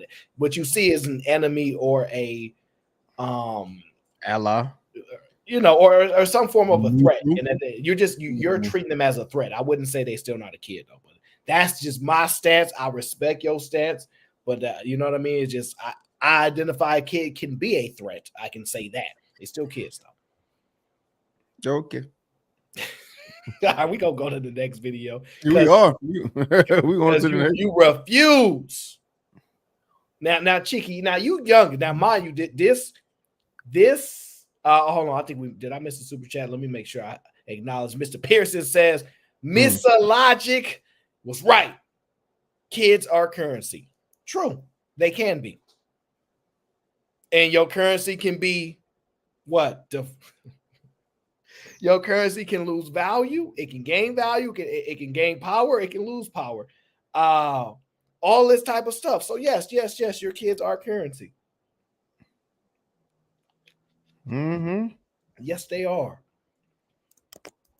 The question was that kid right there was $1,000 commodity right there. He brought $1,000 for just existing. So yes. For just existing, shout out to him. So he brought some money to the family. I want to know, right? Because this whole motion thing, right? I don't know. That sounds like a New York word or something. I don't know, right? But how do you know if somebody got motion, Cheeky? This is what the question of the day is. How do you know if somebody got motion? And this kid here, he talked way too fast. He talked. What you know? This kid. I played this video once or twice. I believe he's in LSU. He's on LSU campus, right? I don't know if LSU is a historically black college or something. I don't know. Whatever. I don't know. But I shouldn't. I don't think it is. I don't know. But it's a lot of different groups up there. I'll say that. Okay. If you like white girls are up there. I don't see a lot of Asian women there. I'm going to say that. From the videos I saw him do, I don't see a lot of Asian women. I see a lot of black people and white. You said LSU or UCS? LSU, Louisiana University. Nah, I got white and black. That's it. They're not. Yeah, okay. Yeah, that would be my presumption. I thought you was talking about USC over here, over yonder. Oh you. no, we got. I was about to say, Aaron, they don't got no Asians over there. Look, if I look outside, if I look outside and sneeze, I might see 10 of them. So no, man, I'm about to say, like, I'm looking for some Mugu Guy Pan. Yeah. Look, man. Listen, I was about to play this one video because they mom learned how to cook that fried rice from what's that dang restaurant where they cook the food in front of you? What is it called? What is that restaurant where they make the food in front of you? What is it? Hibachi? The hibachi rice, yes, right. And the mom's working at that restaurant that I can't remember the name of right now because I haven't been there in a while. And she cooked it up and she made it for her daughter. Something like, why don't all parents go work for that dang place? Okay, so we can get some of that fried rice. That stuff, that fried rice be hitting. I ain't gonna front. I ain't been there in a minute. So look, somebody gonna take me on a date there, and you're gonna pay. All right, now let's get back to the video. Talk about this motion. Okay, LSU, here we come. How do you know if a guy doesn't have motion? None of them did. Hey, how do you know if a guy doesn't have motion? When they excessively dress in designer brands, like when you got a Gucci belt on with Balenciagas and like, you know you're not stepping, like, why? Ooh. So she's describing if you don't have no motion, this is how you know. So I guess if you got like multiple designer brands on at one time, you ain't got no motion. So it's like if you're wearing Uggs, you ain't got no motion.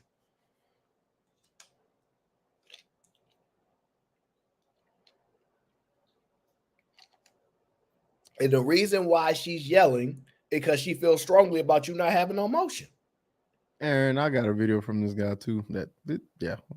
Okay. Yeah. No motion. Are we stunting out? How do you know if a guy doesn't have motion? If he wearing glasses, I don't really like people that wear glasses, so you don't really have no motion. Like you just be looking too nerdy and stuff. That's really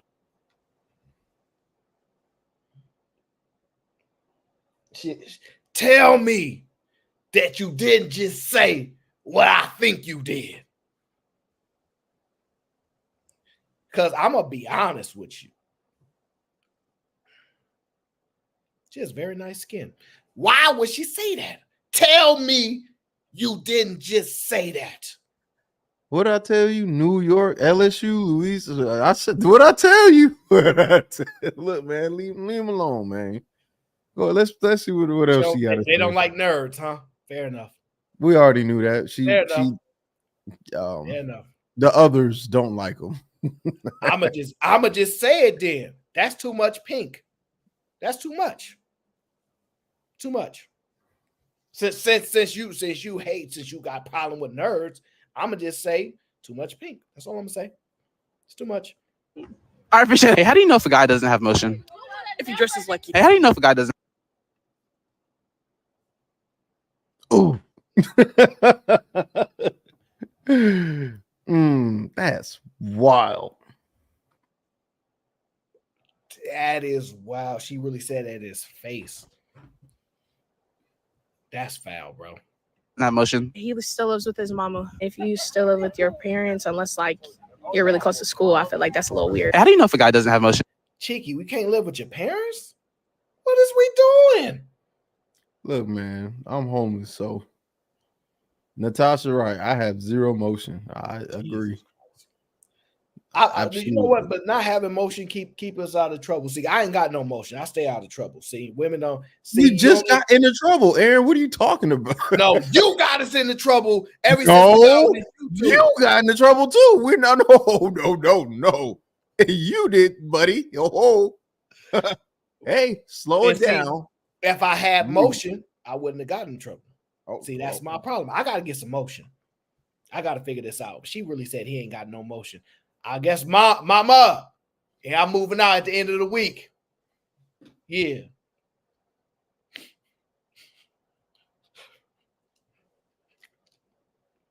I'm gonna get me some God, motion. continue to provide an environment for me. I'm gonna get me some motion. I'm gonna get me some motion. Shoot. He doesn't have a good shoe game because good shoes means you have motions. If he can't dress, Wow. And those was like look like Middle Eastern women there too. They looking at shoes. Is that why they went to LSU? Did you go to LSU to get you a black man? Oh, I shouldn't say that. You went there for the education. Man, look, Aaron. I have absolutely no motion. Bro. All these qualifiers, I don't fall into the category. And that's fine. Listen, I paused it at the wrong moment because it says right on the screen, if he can't dress, you gotta be kidding me. No motion for me then. I'm a broke janitor, a homeless janitor. It's okay. No motion for me. Dang, man, they really taking shots today. It's like if you don't have no sense of style, like nobody wants a basic. So it's like we know you just you're regular. Hey, how do you know if a guy doesn't have motion? When he stand by his girlfriend at checkout with the boyfriend hug like that, because they're like, why is your girlfriend paying for you, the man? Now, I ain't gonna argue with that one. I am. I'm definitely gonna argue with that because why can't she pay? See, my argument is the boyfriend hug from the back. Thank you, babe. Like that ain't no motion. I will agree with that, but she can still pay. Yes, she absolutely can pay. I love women that pay, and as women should pay because they are phenomenal, intelligent people. They get money, so you should pay, no problem. But the boyfriend hug when your girl paying, oh yeah, that ain't a good look. That motion ain't He's showing affection to his woman. What's the problem? Leave, show affection in the car on your way home, not in the store while she at the register and you like, thank you. Like You just sound like you're uncomfortable with PDA. I am uncomfortable with PDA, Okay. but that's she sounds jealous. That's the difference.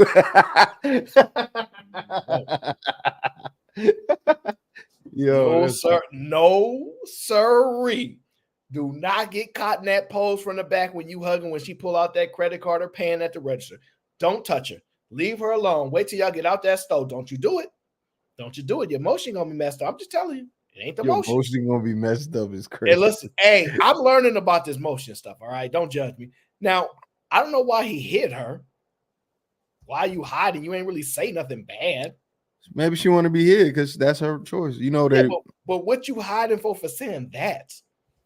Because she probably know how them comments gonna say about her, huh? Or ooh, like I said, I told you she don't got no motion. Oh my goodness. Stagnant, standstill, dead sea ass people want to talk about motion. I ain't gonna lie, I don't know what kind of jacket he wearing and what kind of thing he like got strapped around his neck, and then like the Yeezy shoes that he wearing. He definitely got a different sense of style. I'm gonna just say that now. There's a different sense of style. And I thought it was hot in LSU. What the heck is you doing? But it might be winter season. I don't know. So let me not make no assumptions. All right. We talk about the motion. That's just me. I appreciate it. How do you know if a guy doesn't have motion? Either his shoes or he kept the tag on his jeans or his shirt. What do you sell the tag on for? Hey, how do you know if a guy doesn't have motion? None of them did. Hey, how do you know? Yeah, okay, that was the end of it. So if you keep the tag on your shoes, you don't have motion. I disagree with that. I don't know about all that. It is a little lame-ish though, but it depends. It depends on how you do it. Look, man, Aaron, these girls don't stand on nothing. Watch them be with a man that got no motion based off of what they just said. I don't look. What I've learned is it really don't matter. What they gonna do? Stand on business? Is that what they're gonna do, Aaron? What does it matter?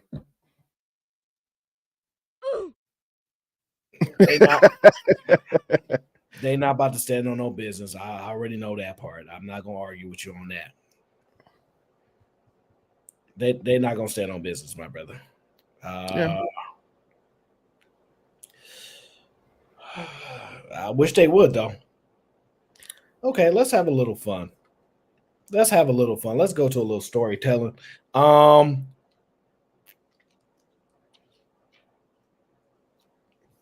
This is gonna be interesting.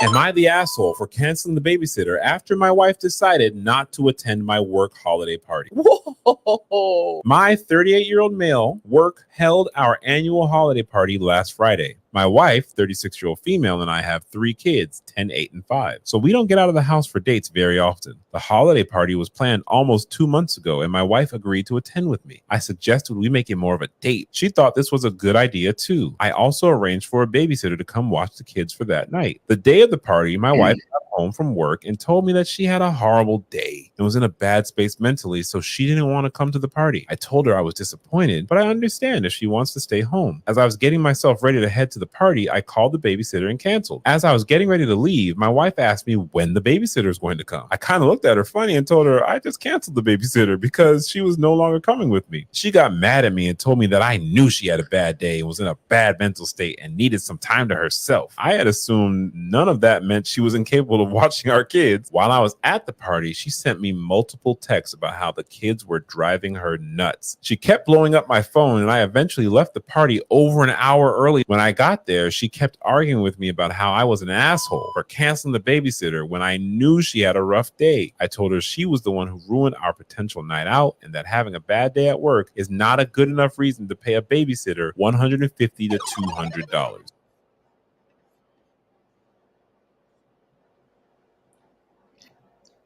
Wait, why don't she pay the babysitter then? Wait. See, this is where I'm the asshole, huh? Oh my, Aaron, this is so, it is so beyond me. Okay. It was planned 2 months in advance, and I'm sure within those 2 months come check-ins, right? That's an assumption. Then we don't know one part of the story, but planned 2 months in advance. The purpose of the babysitter is to watch the children so you all can go to this thing. You say you don't want to go. He goes, I understand. I canceled it. Why'd you cancel it? The purpose for the babysitter is no longer needed. Why is this babysitter coming? You knew I had a rough day at work. I'm sure within these 2 months you've had a rough day at work, and somehow, some way you make this shit happen. And I was here too. And also, if you work, majority of your money is not going. Let me not say that. You have money. You pay for the babysitter. Or you make your own appointment. You do the planning. You do it.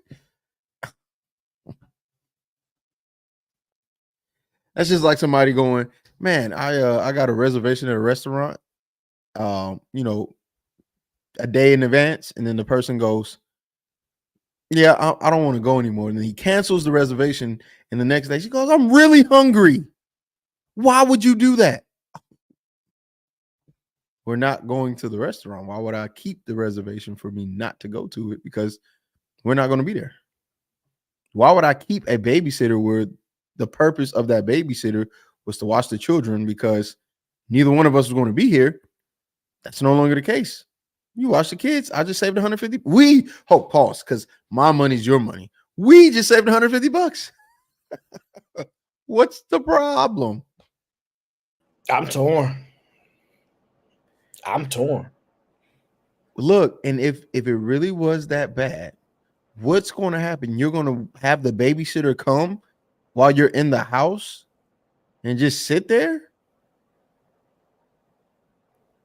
That's weird. As a babysitter, I'd be like, okay, when you're leaving. Oh, I'm not leaving. So why am I here? I'm really torn with this one. I just don't get it. Like, when this is why, because me personally, I'm thinking about the logic. that babysitter had a purpose. It was to replace your role because you were going to be absent. It's like asking a substitute teacher to come in while the teacher's there. Who the fuck does that? I need a substitute teacher. Why? You gonna be out of the classroom? No. So what are you gonna be doing? I'm gonna be there, but I'm not gonna teach. It doesn't make sense. I had a rough day. Okay, so I think that was the point of the party. Hey, let's go out. I think the kids were 5, 7, and 9, so they were not babies. So that's old enough to watch themselves too. Man, I was watching myself at 7, dog. Kids can't watch themselves, but kids cannot watch themselves. Yes, they can. They cannot. Yes, they can. What do you mean? Just because we was doing like we was isolated, we ain't watching ourselves. Yes, we were. We're not watching her because okay. What does watching mean? Explain what I'm trying to listen to you when you say that. In my mind, I'm trying to comprehend. Like we can't watch.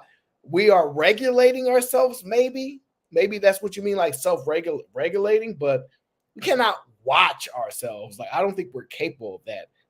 At that age. Okay, you know what? You're right. Because some 7-year-olds, I guess, are just destructive. Nigga, if you I had a PlayStation 1, snacks, grilled bread and cheese. I was lit. I was playing Tekken 3 for hours on end, and then once I got done with Tekken 3, I was playing Tenchu, and then after Tenchu, I was watching Cartoon Network that turned into Adult Swim, and I fell asleep, and all the lights was off because I was chilling. And I was catching the bus, taking my brother to school at that. So that's not the art. So it's not that you're incapable of. I don't watching ourselves. I don't know. I interpret that differently. But I do think we were more responsible back then, whether we should have been or not. And that was a tough time in general, especially back then at that age. But I remember, I used to take my brothers to school. Man, I loved when I was by myself and I had the entire apartment to myself. My dad working late because he a cop, and then my stepmom working late because she a nurse. I was like, no, you're not about to incriminate. You know what happened? Nope. You know what happened? Statute of limitations. They would leave right around like 5:30. So that means I still got enough time to go outside, and the street lights ain't come on. Oh, nigga, I was dirty. I was a dirty ass little kid. When I came home, I would just go to sleep on the floor because I was just like, time to play video games. And then in the morning, I take the shower, and everything was cool, man. You telling me? No. Absolutely not. Like I get it. Some kids fine. So I was torn because I understand how mentally draining children can be, and that there are times that women do not feel heard, and men overestimate women's capabilities, right? So she may have been mentally wore out where she probably didn't want to see those kids. She couldn't do whatever she needed to functionally do. She wasn't prepared to do it, and she thought a level of relief was coming, right? So I understand that lack in communication there, right? I understand him thinking like, oh, mom is something. I understand both sides. If the kids were younger, I will say this, if the kid was 1 or 2, I would be leaning more towards her side. Yeah. But because at 5, 7 and stuff, I'm a little bit torn because it still doesn't mean she's stressed. She's stressing to a certain degree, but that's the part I'm torn. They're much older. It's not the same. So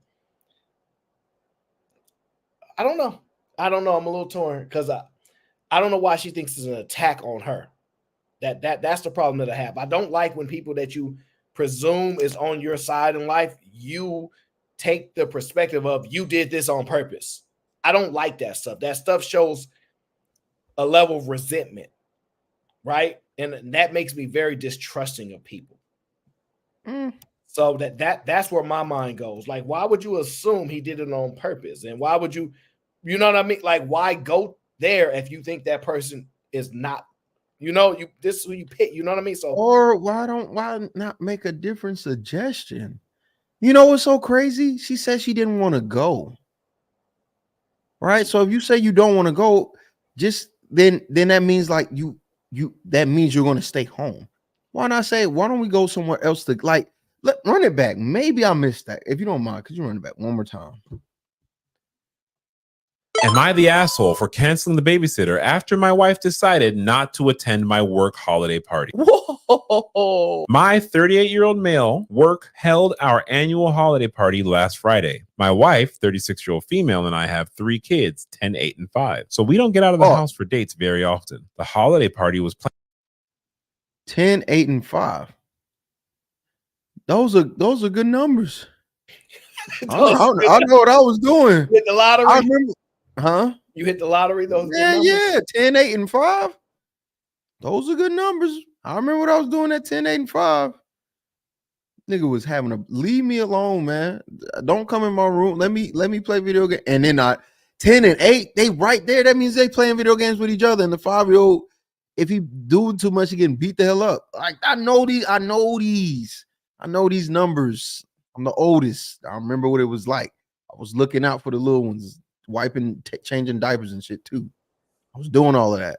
Yeah, but not one day off. Like not 5 hours off. Like I'm not trying to be ignorant because people in the chat, I think Gville says something about she was going to get some endless shrimp.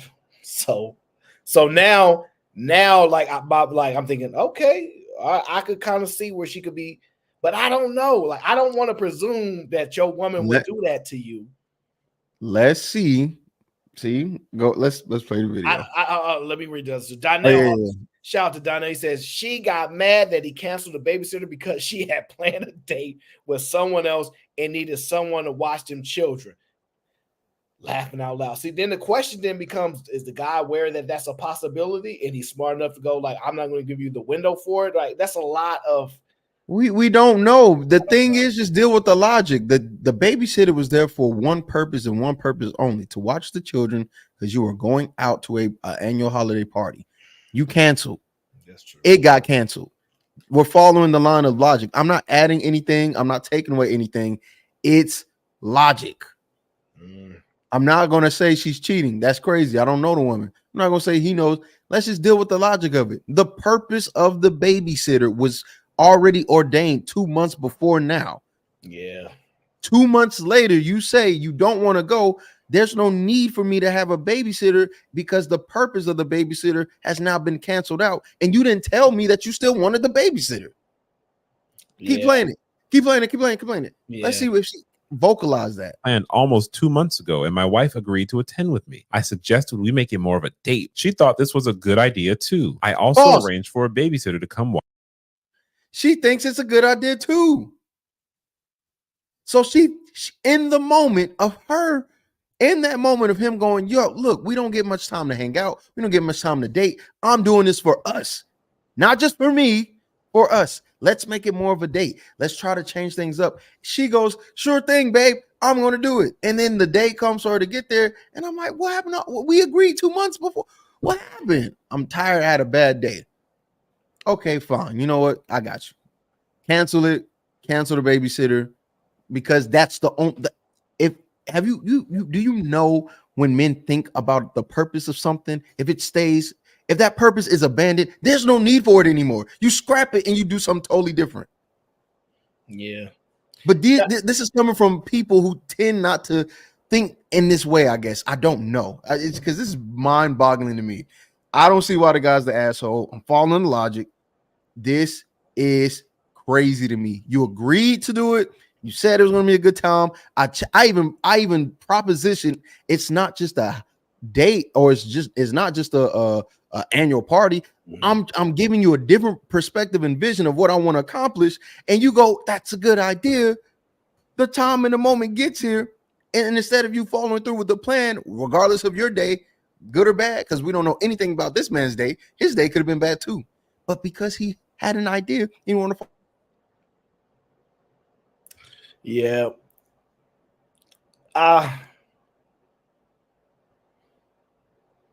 The part that bothers me is that if she was harboring any ill, like some resentment, it would have came in the fact that she didn't say, "We'll call back the babysitter because I need a break," or "I'm gonna call her back," or something of that nature. Because it's hard for me to believe that he has a relationship with the babysitter and she don't, or she don't know how to access a babysitter and he. So I'm not sure.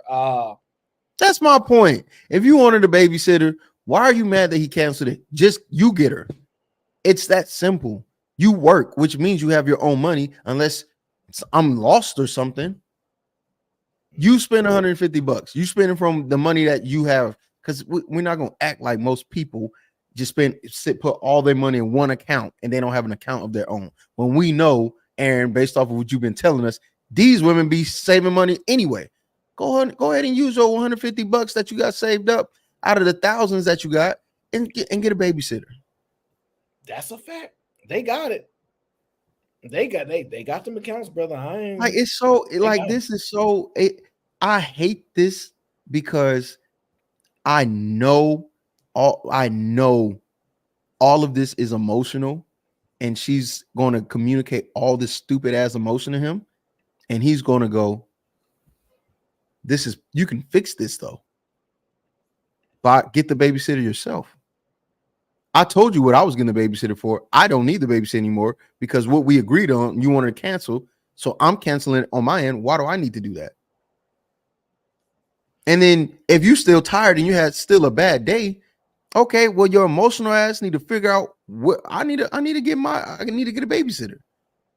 Because you got the money to do that. I don't know what you want to do or what you don't want to do. It's tough. If the kids were younger, I'd be a little bit more on her side. Or just communicate instead of getting mad and say he's an asshole for that. Like, I'm the asshole because I'm thinking about the logic of why I got a whole babysitter and you cancel. I'm the asshole though, because you canceled. And I canceled the babysitter because the only reason why the babysitter exists is due to this event. But I'm the asshole. You're an asshole. You're an asshole for thinking I'm an asshole. And if you really feel that bad and you really need that break, then communicate. Hey, guess what? Even though this event, even though I want to cancel it or whatever, can you still keep the babysitter? Sure. But if you tell me you're canceling, I'm going to cancel everything that's associated with the event besides me. This is so cool. She should have said something. She should have communicated. She wanted or needed the babysitter still. Doesn't sound like she did. Doesn't seem like she did, because he made the decision and then she goes, when is the babysitter coming? The babysitter's not coming. You're not coming. Why would I get a babysitter? You know I had a bad day. Yes, I know you had a bad day, but this is not the first time you've had a bad day. What do you want me to do? Why would you can't listen? This is what I'm saying, bro. Oh my God. Oh my God. Oh my God. This is so frustrating because I know this is all emotion and lack of communication from the emotional partner. This is what that is. And this is logic coming from a man because he's just logical. This is that stupid men are from Mars, women are from Venus thing that really bothers me in relationships because it can be avoided through simple communication. You're thinking with all your feelings in your might. I'm thinking about what just happened and how I have to adjust because I had plans. We're on two different levels of thought right now. I'm thinking I got a plan. The plan has been adjusted because you're no longer coming. So now I have to make adjustments to you not being there. That means I got to cancel the babysitter. That means that you're going to be there. I'm going to show up to the party, even though I want you there, right? Because it's clear he wants his wife there. It's supposed to be a date night. That's what they agreed on. So now that the date is over, I'm sure he's got feelings about it too. Like, damn, why you gotta I want to be with you. I want to be around you. This is the purpose of the whole thing. And because you canceled, I'm thinking, I got to make adjustments. Now, you knew I had a bad day. Yeah, but you didn't communicate what you wanted to do. The solution could have been going out with me, having a good time at the party. Or we could have did something else, but you didn't communicate that. You just started sulking and being mad about that. You didn't communicate. There's not enough communication. And it's not that man's fault. He's not an asshole for it. I hate that we do that. Do you think, should we drop the link? Because maybe some women have a different, stronger viewpoint than you have, maybe. Because women, I don't know, man. This is $200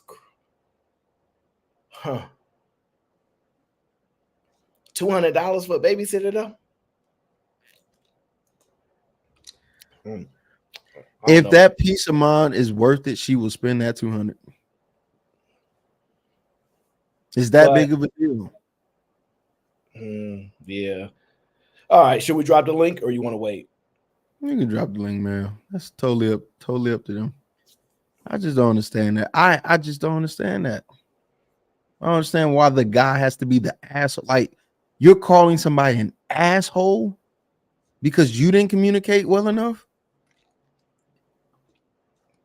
Yeah, that part has got to be a little torn. That's crazy. That's crazy. The kids are like too old for me to lean heavily on her side right now. If they was young, I ain't gonna lie. If they was like a year, they was young, I'd be kind of leaning towards her side just a little bit. But I don't know.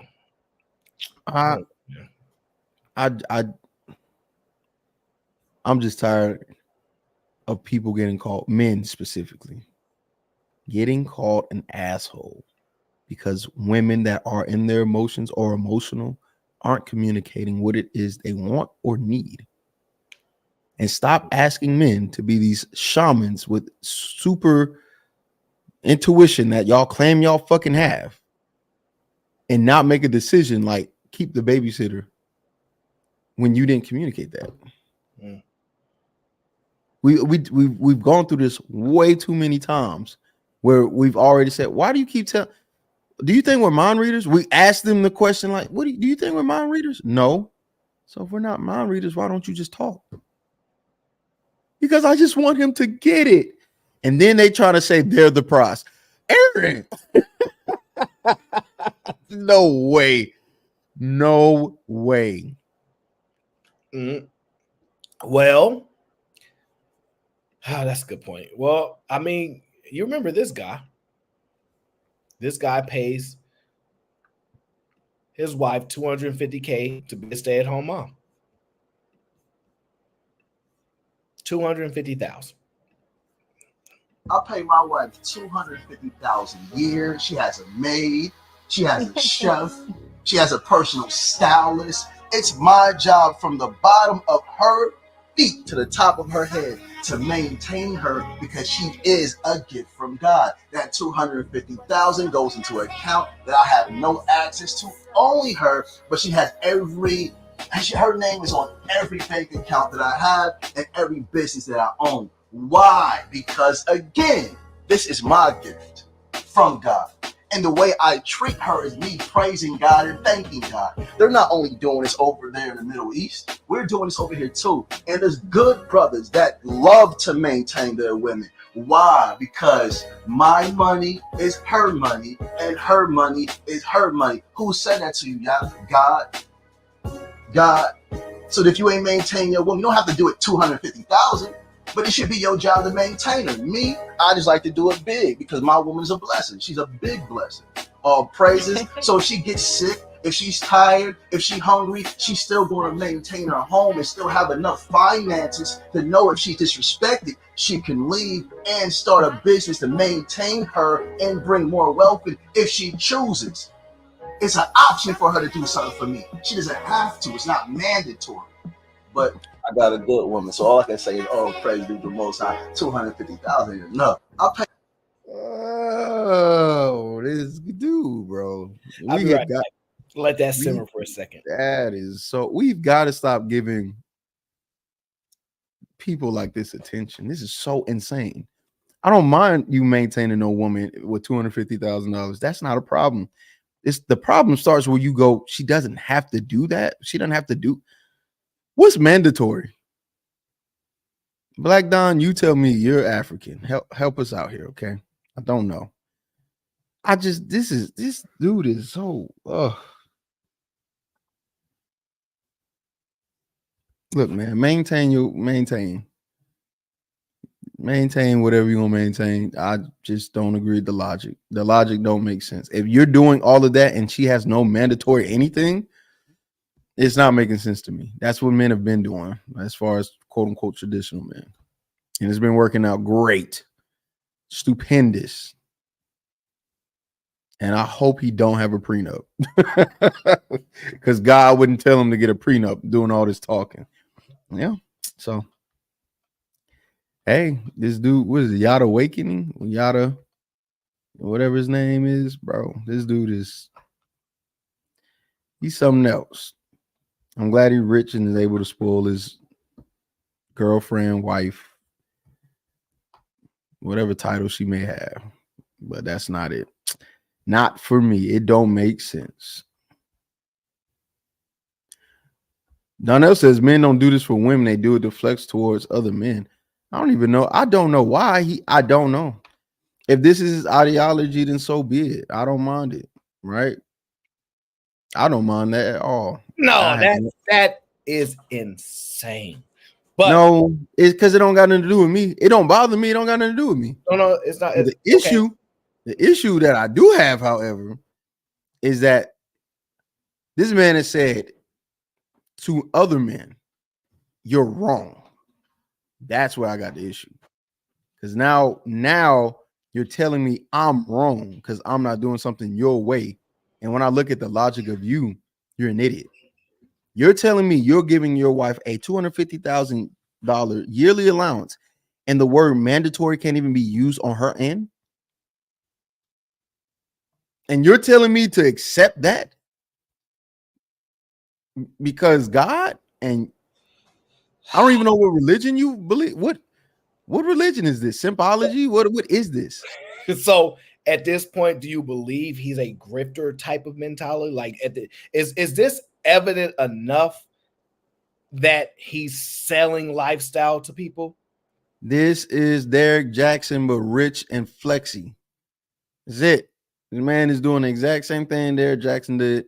And I can't wait till we find the 30 bodies under the bed, in the STDs and broken home. Yeah, like I don't believe these people because I don't know him. Right? I don't know anything about the man. And I don't mind his ideology for him. But what we've seen over and over, whether it's Luna, Derek Jackson, other grifters or chameleons, whatever you want, Pearly thing. We've seen this from too many people for me to be like, he's right, and I trust everything he's doing. No, bro, nah. You gotta be observed for a minute. We gotta see what's really going on. Because he reminded me of that pastor in Brooklyn that was spending all the money and doing all that bullshit. He reminded me of that. Pastor in Brooklyn stealing money? Yeah, he was some kind of pastor. I forgot his name. But the thing is, there are women watching this, and she gets a maid, a cook, all these things, right? And the reason I say that is because remember that was that one lady that said it's a 6-figure job or something like that. You remember that lady? I do. Yeah, she said it's a 6-figure job, and that's what it reminds me of. I'm like, yo, this is. If that's the case, that means the average nanny makes 6 figures. Well, no, because the nanny might. Oh, okay, that would make sense. I just hate that argument. How much should the guy get paid for the shit that he's doing? He's the grift king at this point. So I mean, at this point, I don't know how he can pull this stuff off, but people believe in this stuff. So it leads to this part of the conversation, right? This part.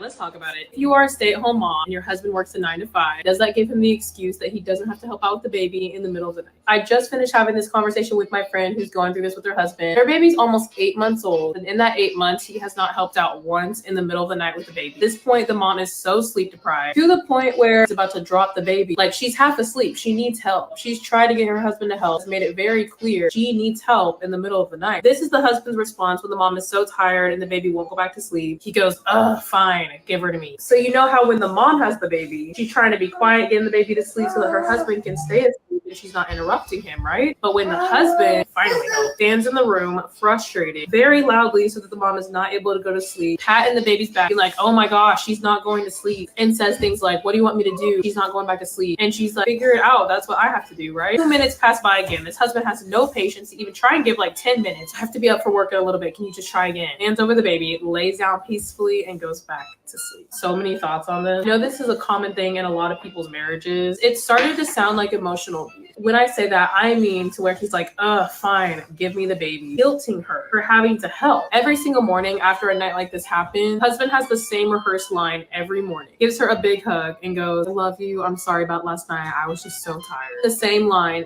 every single time. So I just want to know, if you're a stay-at-home mom, husband help out in the middle of the night, do you ever have this issue in your marriage? How did you fix that? Did your husband ever come around? Let me know, because you know where I stand. Let's talk. Is she emotionally autistic or something? Wait. But did she not hear? He's the only one working? Yeah, and he has to get up early in the morning. Did she not hear that part? It's like it just goes over like her head. Like that's kind of a massive reason why he's a little bit, grumpy. Just, but whatever.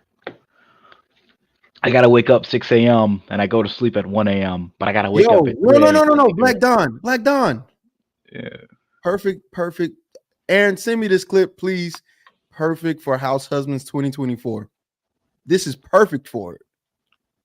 Your ass go to work every day, take care of every financial load. The only thing you'll have to do, and I'm not diminishing it, I'm not taking this away from you, saying it's just simple. Birth the child and let me be the house husband. Do it. And then we're going to play the same exact game. So when I get tired and I look at you, when you got to get up in the morning, I'm going to look at you. I'm tired. I'm sleep depriving. Okay. Your turn, and see how you deal with that. It'd be fair if they both had jobs and they both were like working. I get that, but he's like the main person bringing in the bread. So, I mean, yeah. Bro, I don't. This is why I can't. No, bro. I refuse to let these traditional men or want to be traditional men or whatever they want to call themselves, where men just deal with this. Do you think she's just like she's a weak person that has a weak character? I don't know what it is, because I'm not married to her. I don't know these people. But I'm dealing with the logic of what's being said. And that's my issue. It don't make logical sense. Calibab, what's up? Well, it does make what's up, Calibab? What's up, y'all? This is like a literal drive-by for real, because I'm getting ready to go. But what you will call it? Same shit happened to me or whatever. I was staying at home. I needed a little bit of help. I was like, hey, can you please, help the baby? I already got milk, pumped in the freezer, this, that, and third. I need some help. He was like, oh, no, I can't, yada, yada, yada, and it was all of that until I actually fucking dropped the baby while I was nursing one time. Oh, shit. After that, it was like, oh, okay, yeah, I understand. You need to go, because, I didn't ask for help all the time.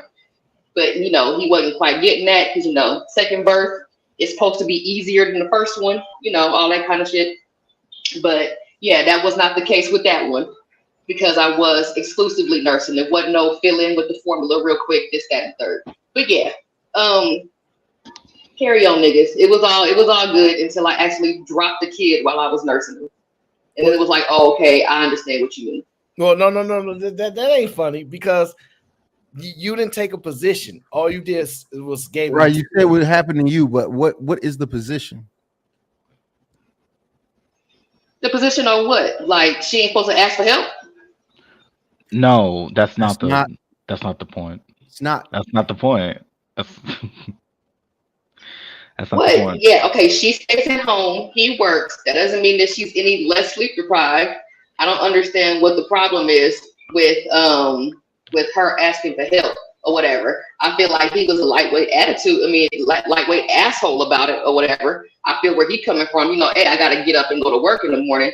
I mean, unless that she's asking like this all the time, then yeah, I can kind of understand where he's coming from. But if she doesn't, then yeah, just can you just feed the kid this time, please? Because I need some help.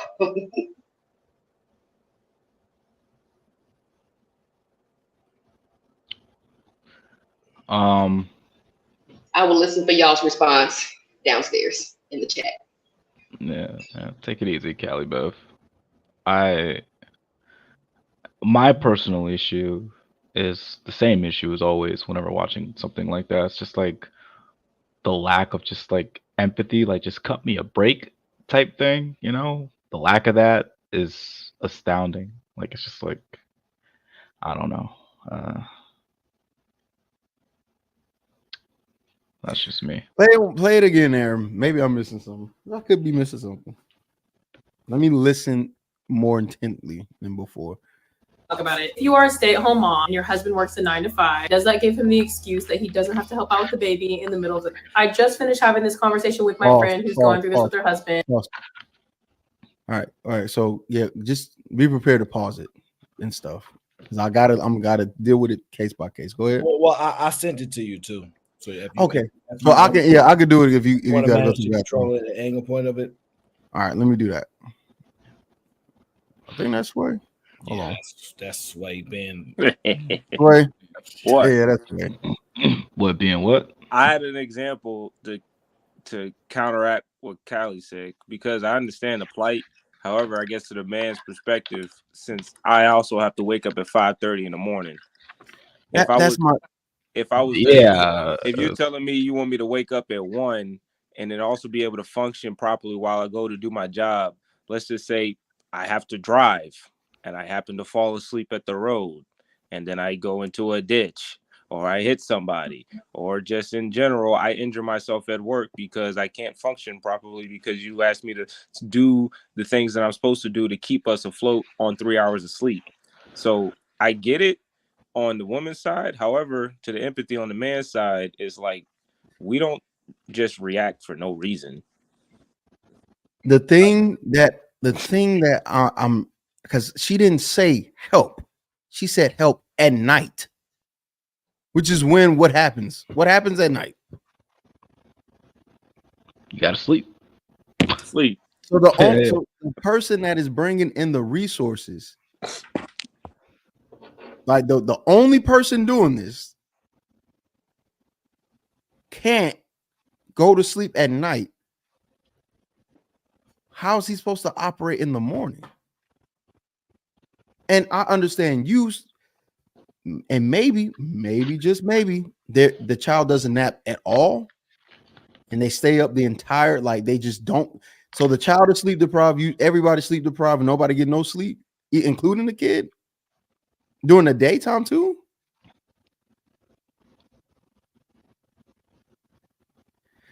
I don't know. She gave a time frame and she said something very specific, which is why I'm like, how does this going to work? How is this going to work for him if it's at night? I understand maybe if he comes home, because at least the day is still there, right?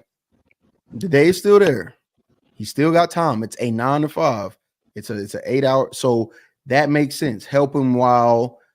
So maybe you could take a nap when he's home or whatever. She said at night. Most men that either pay most or all the bills still help around the house. That's my point, and that's especially if you have kids. And that's what studies have been showing. That's what studies have been showing. That men are the most involved when it comes to children and household chores than ever before. And the way that, this is so crazy. I'm not saying I necessarily disagree with Callie, but like I said, it's just like, bro, like, can I get a break? Just a little bit. Like I gotta do everything that you do and be the breadwinner at the same time. Like let's just like damn man. Like but a mother's job is 24/7, Black Dawn. You fail to realize that. You fail to realize that mothers have the hardest jobs, not you. Okay, you know, you're right. How can I fail? So how did I miss that? And again, this is exactly where when I provide an actual solution so women can stop complaining about this particular thing, everybody gets upset. Okay, you say it's a job that requires 24/7 attention, a lot of mental stimulation, blah, blah, blah. What kind of job does that sound like it's meant for? A hunter-gatherer, somebody that's ready to do hard work. Amen. So let a man be a house husband, because all of the things that you all say it requires to be a stay-at-home mom. It's y'all keep expressing it's endless, tiring, relentless. You have to be on your P's and Q's 24/7. It never stops, it never ends. It's the most taxing, most dure. It's the hardest job in the world. Let me ask you this, all you traditional men who like to fucking fight me on this stupid shit. What kind of job does that sound like it's meant for, a man or a woman? A man, a grinder. So shut your dumb ass up, you traditional men that try to fight me on something when you're clearly hearing what women are saying. And we had one come up and give her experience. Take on the hardest job, being a stay-at-home father. Don't fight me on it no more. Fight them. God, it's so dumb, bro. Yeah, but they're gonna come back with the argument and say, "Oh, we don't want to go to work. That's we just want help." manly. All right, so you're telling me I'm doing the hardest job. So if I work and provide all of the things, if I provide every materialistic good that's required and help at the end of the day, I'm not man enough, or I'm a man and that's just what I'm supposed to do. But if I don't take on the hardest job in the world, according to most women's and all this explanation from women, it's like you can't win for losing. It's so annoying because the logic is there. It's the hardest job in the world. It never stops. You get sleep deprived. You know what you sound like? A fucking soldier. Time for men to start doing that job. It's the hardest thing in the world. Come on, man. Stop. The funny part is that they don't want to go to work. They don't want to stay at the house. But if they didn't even have kids, they would be complaining about doing all the housework without the kids, because it's like they don't want to do the work. It seems like the woman is not built to do work. Look at this. These women. That's what it sounds like. It gets easier if the husband isn't in the picture. No, it's not. That's wild, bro. No, it's Stop not. the stream, bro. Shut the stream down, bro. I gotta go. I can't have my face on the thing with this. I don't even understand. That's the wildest thing I ever heard. I'm not going to be able to cite the article, but I'm. She didn't say that. But see, why y'all arguing that? They feel like that. Like it's funny y'all say that that's not true, but they believe it, and it's proof in the statement. I can do bad by myself. There's a reason for that. It's easier to not have help when you don't have help. Regardless, in their mind, adding a man is a negative unless he overcompensates for his presence. Because I think somebody told me the other day, like, you don't know how annoying men are, or annoying how men you are, right? How annoying men are. And I said, like, so you looking for like the scissors or something? And because I'm like, because that's the only alternative that I could think of, that or a dog, right? And they were probably a little offended by it. I don't know, whatever, say, right? And I'm just thinking to myself, there's no way that a guy can be more annoying than the scissor lady. But I could be wrong. So I just, from what I hear, I can do bad all by myself. Or men are not worth the trouble than actually having one. Just having a man around ain't good enough. And if you hear women from the past, I want me a man. I want a man around me. Just having that man around is relevant to them. But it don't seem that's the case. So it is what it is. Look, man, I'm just saying, let's start being solution-based oriented, because that's what men do and that's what men are. That's how we've gotten this far in society. That's how women have gotten their rights. They've been crying and complaining and nagging, whatever they got to. They do what they got to do, and then we get it done.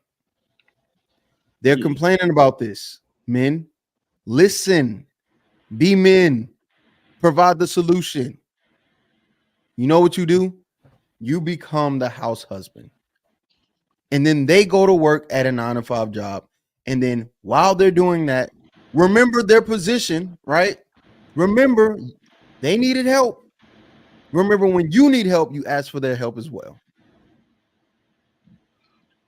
Hey, Chiggy, what city are you in? Atlanta. We got to get Georgia State to fund research and just have families switch and do it, and so we can have some real facts to come back with. Would you rather be a stay-at-home mom and do the majority of the things that you have to do and have help from your husband, or would you rather switch roles and position? We gotta get some funding behind this. Because the women are showing that they can make the money, right? They talk about how easy it is to make $100K, and this ain't nothing, that ain't nothing. So they say, okay, that's what you think you could do. All right, go do that. We stay at the house with the kids, and we figure out, what they really doing in the house all day. I just want to just for the woman in the chat. Do you honestly think living life as a man is easy? I sincerely I want a genuine answer. They doing it. They do think being life as a man is easier. That's why when I ask women, would you rather be a guy or a woman, they say a guy. They actually say that a lot more than we probably want to. They think that. I'm not saying, by the way, I'm not saying either gender is easy. I think both genders have their issues and struggles in life. I'm not saying that, definitely. But to say that being a guy is easy is just yeah, I don't think you know at all. It's not. It's probably just as hard, just in different ways that they can't conceptualize. But it's so crazy, right? Because we've had this conversation before on my channel, and we both said the same exact. What you just said, I said. What do you think they said? No, say that again. I'm sorry. The same thing you just said, I said. Right? That it's. I don't think either one is easy. They're just hard in different ways. What do you think the takeaway from that was? Men still have it easier, and it's okay. I hear the logic, but I just don't agree with it. I hear the logic. I just cannot accept it. She making your case, bro. She thinks she going the other way with it. She's making the case. It's so hard. It's demanding. It's bricklaying, bro. It's carpentry. It's outside working on the rooftop. Kai said, "I don't think she's saying." She says, "I don't." Kai says, "I don't think she's saying every single night." She said, "When she does ask for help, she's not getting it." And she also said, "A newborn is a constant demand. It needs feeding every 2 hours. When you are alone with the baby, your body's healing, so you're not 100%. And I'm assuming you are cooking too. Empathy both ways." So in that portion, right? Those things are happening in the daytime. No one's cooking a meal at 12 a.m. These are the things that when somebody is coming home from work, I can see them doing because it's within the time frame of being up and available.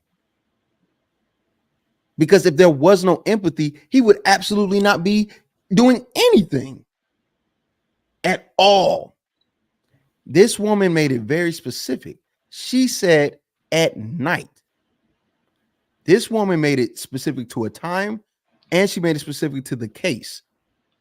I don't understand how that's going to work, because if a man is providing, again, she's not working at all. So that means everything from on a financial level has to come through him. Your husband works 9 to 5. Does that give him the excuse that he doesn't have to help out with the baby in the middle of the night? Does not have to help with the baby in the middle of the night. You can hear it. He walking around in the back. She got a mixed child. I just finished. Let that sink in. Let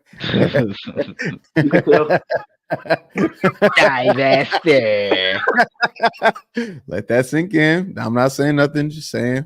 having this conversation with my friend who's going through this with her husband. Their baby's almost 8 months old, and in that 8 months, he has not helped out once in the middle of the night with the baby. At this point, the mom is so sleep deprived to the point where she's about to drop the baby. Like, she's half asleep. She needs help. She's tried to get her husband to help. It's made it very clear she needs help in the middle of the night. This is the husband's response when the mom is so tired and the baby won't go back to sleep. He goes, "Ugh, fine, give her to me." So you know how when the mom has the baby, she's trying to be quiet, getting the baby to sleep so that her husband can stay asleep and she's not interrupting him, right? But when the husband finally stands in the room, frustrated, very loudly so that the mom is not able to go to sleep, patting the baby's back, be like, "Oh my gosh, she's not going to sleep," and says things like, "What do you want me to do? She's not going back to sleep." And she's like, "Figure it out. That's what I have to do," right? 2 minutes pass by again. This husband has no patience to even try and give like 10 minutes. "I have to be up for work in a little bit. Can you just try again?" Hands over the baby.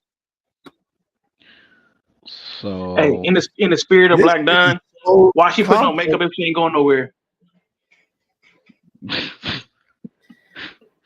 Look, there's two things. Damn, Arnold, but I just caught it. Yeah. It's not going nowhere. You got enough time to do TikToks and shit. Oh man, this is where. Oh my goodness! Did you hear that in 8 months? Not once.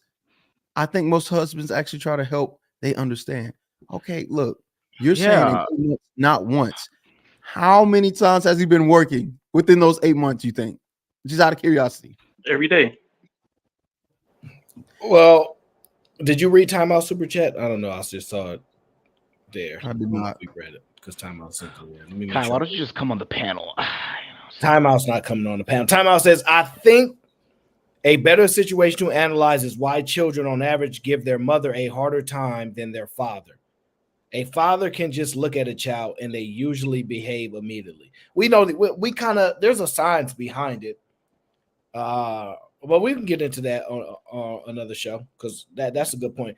This is the thing that the women are leaving out. Let's talk about the truth now. He says waking up in the middle of the night causes issues with him at work. Clearly, it's evident and he's expressed it. The question now becomes this. This is what women believe. They believe their suffering supersedes his suffering. So if he knows his limits, and just like you know your limits, he's saying, "I cannot do this," who wins out? Because this is what the argument is going to ultimately get to. This is a battle about whose suffering is worse. This is what people don't realize they're speaking to right now.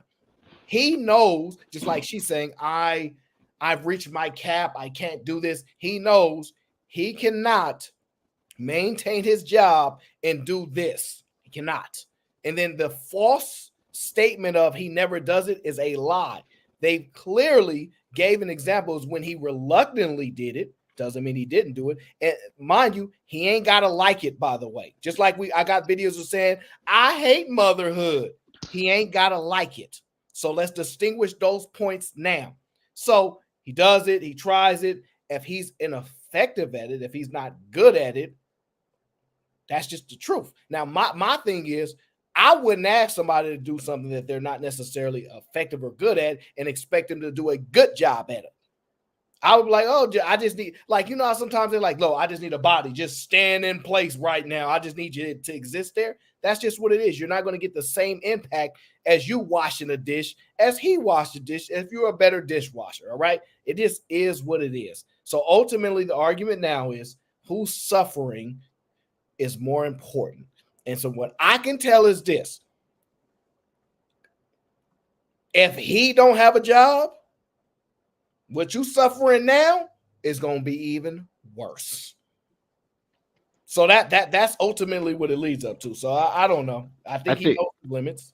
Yeah, I think in my opinion, though, to be honest, it's like even asking that question is just like, in my opinion, it's futile. Right? Stop worrying about who's suffering more. You both suffer. You're both gonna break your back to make shit happen, and just leave it at that. The whole question of it's like the victim Olympics mentality. Who's the more victim? Like, don't worry about it. Just do what you need to do. You both do what the fuck you need to do, and just make it work. Don't even go down that road because it's gonna be a constant like tit for tat. It's a waste of time. Look, women just telling the truth. I think. No, I'm saying like for both partners, like don't even. It's not Again- productive. You start doing that, in my opinion. We just need what we need to do because women aren't having children. All of these things aren't happening for the most part. Birth rates declining. People aren't having kids like that. People not really married like that, right? For the ones that want to be married, be the breadwinner, be the provider, be the whatever, and then let the man be the caretaker so you don't have to go through this. Don't worry about it. Don't do that. Hey, when you And get the that debate, my bad. Go ahead. No, you good. Man, what you don't worry about. Go ahead. When you get the debate, the conservative douchebags about this point, bro, and some women on this point, it's gonna be pretty big, bro. It's gonna be in the Smithsonian, Library of Congress type of stuff. Ardo said it's gonna be in the Smithsonian. Oh my God. The audio file, the MP3 of that show. Fucking biblical. Callie Bev, you came up. Yeah, spit in the blocks. Okay, so this is how I see it while I was listening. By 8 months old, the child should be used to the dad on some kind of level. You know what I'm saying? 8 months old. 3 months old, I can kind of feel it. And I'm just basing it off of my own personal experience. My kids didn't like my husband for like the first 3 months. Every time he hold them, they would cry. It didn't matter what the hell was going on. They gonna cry. But like 8 months, unless he just does not have any contact with that kid, like when he comes home like that, there's no way that child by 8 months old should not be able to not be put to sleep by his father. You know what I'm saying? So that leads me to believe that either she's taking on more than what she has to when he's home, or he's just not doing anything when he's home. You know what I'm saying? Because, yeah, he should be able to calm that baby down by 8 months. Ain't no way. If you're making those assumptions, I'm assuming she's a bad mom. But continue on. Why would you assume she's a bad mom? The same reason you get into your conclusions. Okay, but I'm just trying to figure out like how. So I gave a reasoning as to why I thought that what was going on. So what's your reasoning why you would think she's a bad mom? Oh, okay, tons of reasons. One, at the end of the day, if the dad wasn't there, she had to do it anyway. And he's telling you, I'm not gonna be able to do this and work. It ain't gonna work. So I mean, at the end of the day, just like you said, I have to be a mom, 24-hour job. Don't use 24 hours, right? So what you subtracting now? I'm trying to figure out where these subtractions come from. So it's getting a little complicated. Maybe I don't. Maybe I missed your point. I don't know. Maybe I missed you. I haven't made it yet. That's why I'm listening to your point. Oh, but no, that's all I'm saying. Either she's taking on more than what she has to while he's there. You know what I'm saying? Like, he is available to help, but she just doesn't lend him the opportunity to. You know how it is, like y'all was talking about earlier with the laundry, whatever. I fold the laundry better, so I'm just going to do it. I'm not going to let you do it because I do it better. Mm-hmm. You know what I'm saying? It could be that, or he's just uninterested in doing that when he is home. Does not bond with the kid because I play. He should be able to do something. He should be giving the baby back in 2 minutes, talking about I can't do this. He ain't calming down. Like that's kind of crazy. But in any event, regardless of the time frame, he should be able to put that baby to sleep by 8 months or calm him down by 8 months. Well, fair enough, but it's a woman's job to do it. Or, like Cheeky said, because this is my opinion. I don't think the dad would ask for no help. This is my opinion. Me know what being a man is like and what men do. Men, they don't. Yeah. I don't believe a man would have asked for help if he was a stay-at-home dad and that was his responsibility to the household. I'm not saying she don't, because I think when he gets home at 6 o'clock, just like if she got home at 6 o'clock, he's pretty active with the child. I don't think that he wouldn't be. This is specific to a certain time frame, which impacts his ability to provide. This is the part we keep leaving out. I know what women hear. They hear he don't do nothing. He not a dad that's there. This is specific to a particular time frame in which is impact. I ain't hearing when he comes home from work, he doesn't help out with the kid. He doesn't want to. I'm not hearing none of that. That's what women are hearing themselves, whether they acknowledge it, because that's how women's minds work, right? I hear him telling you, just like you're saying, these are my limits. I'm not going to be able to do this. He's saying, oh, well, we ain't going to have no damn freaking lights and da-da-da. And that's going to be more problematic than anything. And you're not responsible for that. So you might not see that. And because y'all lack the ability to project and prepare for the future problems for families, typically, especially financially, y'all ain't thinking about that. He gave you his limit. And now let's just say both of you reach a limit. What then now do you do? Aaron, I already said the first time I spun the block, unless she's asking for help all the time or whatever like that, then I see the dad side. Why can't she ask for help all the time? Okay, so why can't she ask? Why can't she ask for help all the time? If she's tired, if she's tired. Dang, I got a call. I'll be right back. I got a phone call. Okay. I think that's important to answer. What if both get tired? What is the solution? Yeah. The answer is you're gonna just have to keep tracking. But you know what? What does that sound like? Who when you think of somebody that's just gotta continue to push through thick and thin, no matter what.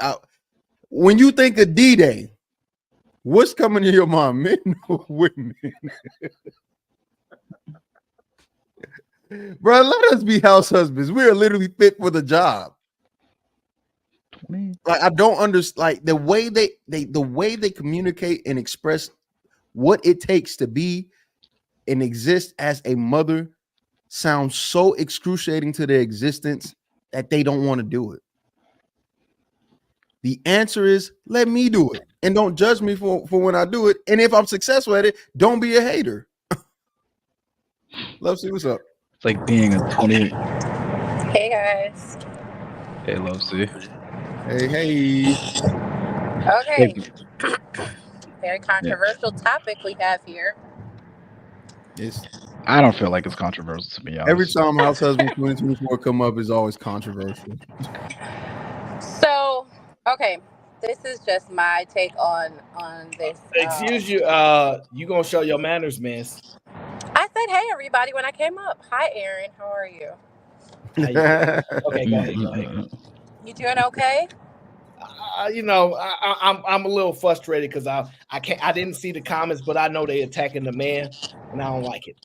I didn't see a lot of the comments either, but it sounds like you guys are doing a good job of advocating for house husbands.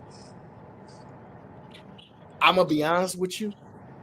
I will concede that breastfeeding has some scientific impact and all that kind of stuff. But in my opinion, after we've got past that step, I think stay-at-home dads are better than stay-at-home moms. Yeah. So house husbands is not my position. My position is for the woman, like, shut the fuck up and just relax. That's my position. Oh my god. Position. Like that's my, honestly, like, all bullshit aside, it's quit complaining, quit bitching.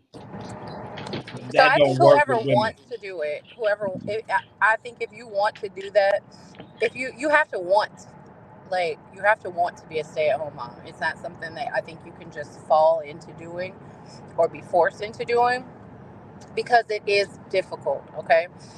But it becomes easier when you manage your time wisely. So what I will say is, if you do not have to go to work, you do not have to physically go out and go to a job, or you do not have to work outside of the work that you do for your family and for your husband, it's right to let him sleep, because he has to get up and he has to leave the home. I think very early on, usually you're taught you sleep with the baby. So if I had to be up at night with the children, feeding them or whatever, then during the day, while he's at work, I'm taking a nap. When they take a nap, I'm taking a nap too. But there's a clear understanding that the capacity that I might function at without a newborn, it won't be the same way, which means that you might not get the type of dinners that you would have gotten before. Things like it's just going to be different, whatever that is for your home, right? Now, I'm just speaking to at night. If you're nursing, there's not much that he can do at night anyway. And so you have to kind of alter your schedule to make that work. So I don't think that it's unfair for him to say I can't help at night. Now if he chooses to, whatever. But my expectation was not for you to wake out of your sleep and help me because you've got to be at work 4 or 5 o'clock in the morning. I don't have to get up, right? So if I was up till an hour or two at night, then I'm making my hour up at some point, right? At some point when the baby goes to sleep, I'm gonna go to sleep as well. But that's also something else you have to do. You have to train your children to sleep at night so that by 8 months, it's different. And I know people be like, well, what about this? And it's different. It is different for everyone. By 8 months, it's possible for your child to sleep throughout the night for a reasonable span of hours. And that's if you have, a feeding schedule for them, if you have things in order that way. But that's like the unseen load of what you're doing. When I don't like when people say like you ain't working, you ain't doing nothing. You're doing a lot, and you know that it's a lot. And the reason why you know that it's a lot is because if you were to put your baby in the care of someone else, they are going to tax you for a newborn at daycare. $300 a week is average if you were to put a newborn in daycare. So they're not doing nothing, and you would like for them to be credentialed and referenced. So it's the same thing that there's a work, and just because there isn't a dollar amount put on it doesn't mean that it's not valuable work. So I I think don't. that there's a trade-off, and anytime, this is my last thing, and then I'm gonna Yeah, yeah. Go you ahead. can go. Yeah, sorry. Anytime we're talking about a marriage or a relationship or something like that, in my opinion, if you approach that from the standpoint of, oh, well, he's wrong, oh, well, she's wrong, you don't need to be in a relationship, because there's always accountability, responsibility for communication, for all of that on both parties, regardless of what's happening. It's not a, well, she didn't communicate, so I didn't say anything. No, no, no, no, no. When you decide to do life with somebody, decide to do it and do it. Be mature, take care of your responsibility, speak up, communicate, apologize, whatever it is that you need to do it. But all of this, well, now we're going to listen to this and we're going to figure out who's to blame. Just don't be in a relationship. Spare the world. Don't have children. Don't procreate. Just be you and find somebody else to blame. But that will never work in a relationship with another human being where we're so rigid and always looking to blame. It will never be successful. I agree with that. Yeah, I agree with that. I just disagree with that. Yeah, I just wanted to make it clear. Like, me personally, I don't know about how Aaron and Cheeky feels. It's just like I don't mind if I have to wake up like late at night to like take care of the kid or whatever. That's fine. The problem I have with women is making that into like an expectation. That's the problem I have. It's like, No. yeah, I can. That's that's me. You guys may differ on that, but Yeah. Okay. The problem that I have is the lack of logic. Again, she's saying she's already established through how she's speaking what it means to be a housewife, yeah, and to be home, or a house mom, or a stay-at-home mom, right? yeah. That means you're not working. I don't think that shouldn't help. But like Love C was saying, in the middle of the night when he has to sleep to do the same thing, in order to do his part, you're telling him stop. So it's like this only works if one person is doing their part and the other person is doing their part.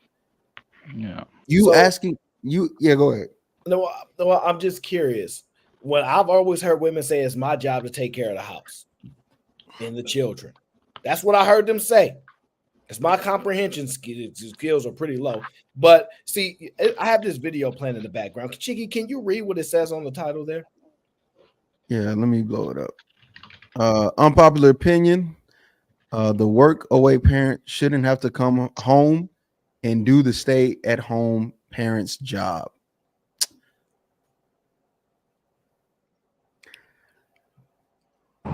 So I agree with that. Oh my God. And that's the problem, Love. See, you are agreeing and they're going to call you a pygmy mammy and everything else under the sun because they don't want to see the But this is the logic thing. behind it. Wait, but I'm gonna caveat. Well, not even a caveat. You guys decide what those things are. There's certain things like you could be a stay-at-home parent or whatever, but I know women. They're like, "Hey, I'm not touching the garbage. I'm not touching garbage. Like that's just never gonna happen. I'm not doing any maintenance or anything on my car. I'm not doing yard work." And so they might be a stay-at-home person, right?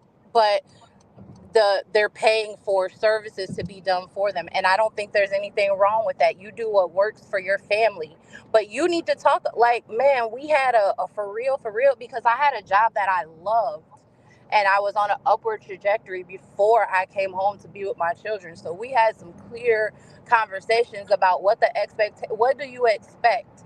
What do you expect from me? What do I expect from you? What can you expect to not be done? Because having children is it like that time, like some of my least I don't moments like I wouldn't want anybody to talk about after I had children, because there were times when it was just like, man, I was in shambles hormonally.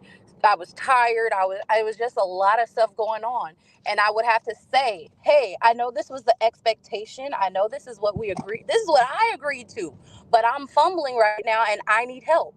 And if you're not with a person that's going to be like, oh no, we're going to pull out the contract because back here, if you're with somebody like that, you're doomed. You have to be with Ye- somebody who's like, man, this is a season in our life. I got to step up and help here. And you'll have to do the same at some point as well. Yeah, that's what But I was. Yeah, that's what I if was I'm saying. operating on all When cylinders, So like you so have children, go ahead. so I'm in agreement with you, but that's not the argument that's been made here. You're giving what you believe the solution is, which we all understand that, right? Here's the point though. Fine, I accept that, but I could make the argument. I know women right now that are on Instagram making money as stay-at-home moms. You need to go and do that then, because I need some help with you bringing in some money now. If we start to assert those positions, it They're becomes not. problematic. You understand what I'm saying? Like there are literal women that say, "Hey, I'm a stay-at-home mom and I'm making six figures at home, and this is how I do my children." So you need to get and do that. Go ahead, and if they can do it, you need to get and do it, and then it becomes problematic. So it just sounds like a one-sided argument towards the man every time you hear it, when you objectively have to look at it. It's not is setting the wrong standard. What'd you say? What part, Aaron? What part are you saying? Like it sounds like a good solution, but it's what's setting the wrong standard that the other person should have to step in and My, help? my statement is indifferent from your position.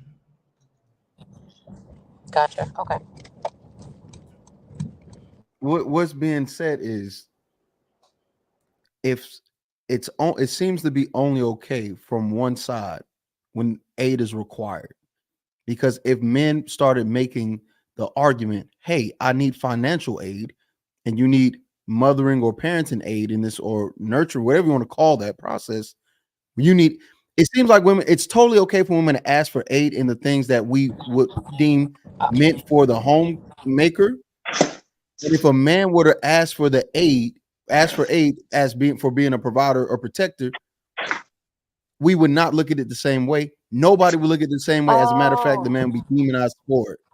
So, for example, So I disagree with that because I've experienced that too. Like when I before, like I said, I was working, right? So before that, hey, there was a clear plan, and that was like my student loans were paid off. I was also helping, like I was doing things to not incur more expenses.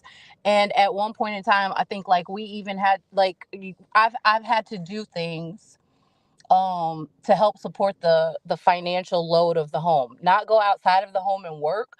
But even if he was like, look, okay, whatever, there was a certain point in time where even though we had like small children, he would work, and then we opened up another company where he had to go to school at night. Like he was getting his CDL at night. And so it was like an understood rule that during that point in time, this is going to bring in more financial, this is going to help us in a better position financially. And so the help that you're accustomed to getting, it's not going to happen right now. But it was understandable that that was for a period of time, and that was a sacrifice that I had to make. I've had to help do things financially too, like when it's been approached to me like, hey, I need you to pick up some slack in this area, then that's what just has to be done. And that's why I said, when you're looking at it from like a who's to blame or who's at fault standpoint, it's not going to be successful, because at some point, if you're together for any amount of time, at some point both parties are going to find themselves on the end where they need additional support, and you can't Love, stay. see, that's fair, but that's not the rhetoric I hear. I At hear all. you ain't a man if you can't provide for your family. She shouldn't be having to add no resources to the home. Are you hearing something different of that? I'm not saying your experience or what you know to be right. I'm saying the rhetoric. Well, those women are retarded who spit those rhetoric. Yeah, and that's the other thing. I think sometimes we simplify, just like how if you listen to it, you'll hear people say like, well, you don't do no work. She don't have to do no work. But then you'll hear someone say, so he's providing everything. Well, as far as finances go, he's providing. So then that's not everything. And so somebody else is providing the something too. That's why I say, when it's so rigid, where we're saying like, oh, well, you want him to provide. Bringing money into the house is not the only way that a man provides. It's just not. Yeah, but So now you about to make that argument go down the drain now. it's not. I mean, it's not the only way that But somebody listen, provides. So if you're talking about a provider, male specific, let me ask. Then let me clarify. No. Are you saying provider just from the standpoint of Love finances? C. Wait. You gotta slow it. You're moving fast. Just the thing is, right? Men have been saying this for a long time, that the purpose for man is not just for utility, but we also provide things outside of just being a tool. Whenever that is being expressed very publicly and openly by men and women will say, you're a provider and a protector. Your job is to do that. So if we accept those terms and conditions, and you're saying we got to stop being stringent, the people that are being stringent are a certain group of men and a lot of women. Because whenever we start hearing 50-50 conversations and we go, look, 50-50 is okay because he's providing things outside of finances, typically in a 50-50 situation. Well, he not a real man. Again, we're addressing the mindset and the mentality of relationships, or even partnership, or a man's position within society, and how stringent it actually is for us. And we didn't make it that way. Women continue to uphold that stringent behavior and stereotype. And then those older men are the ones that continue to say this how it should be. And now you have a group of younger men going, no, it should not be like this. Why don't we switch it up to see what's going to happen? And people like me are not being met, or people who share the same idea are not being met with this idea of non-stringent behavior. It's very stringent. It's very black and white. And I'm not trying to be black and white. I'm saying let's mix it up. Let's be in the middle. I'll be a house husband. You go to work. Yeah. So I get that. I think I see some of the stuff, and I see in real life something different. I experience something different in real life. Even though I see the videos that you guys pull, I'm acutely aware that what you see on your algorithm and your social media is based on what you look at.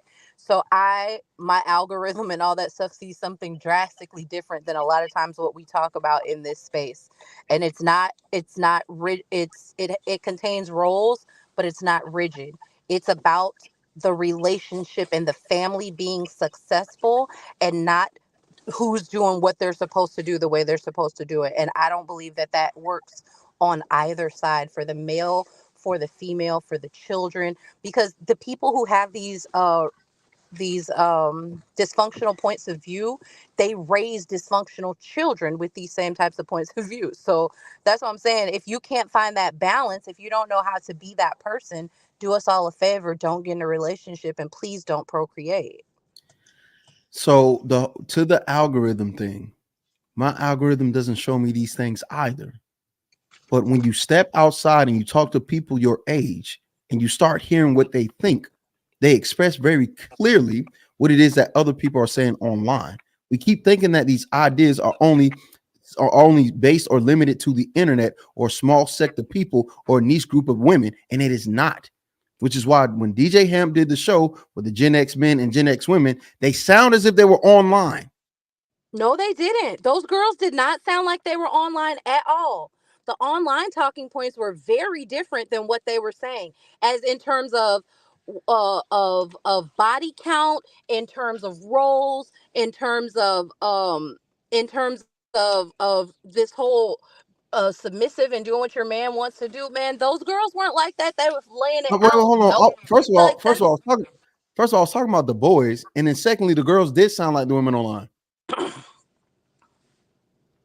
the young girls, what, so there are two different sides of women. Let's just say that there's the people that are like, well, you should always be, they're two extremes that we're dealing with.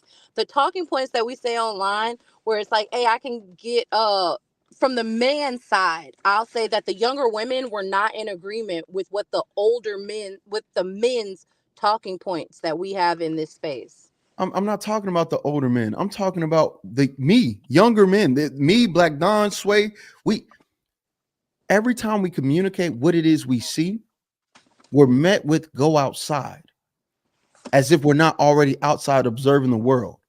I'm not talking about older dudes. Most of these old dudes that have come online, most of them, or a lot of them, let me not say most, a lot of them washed up. I don't care. So I don't listen to them.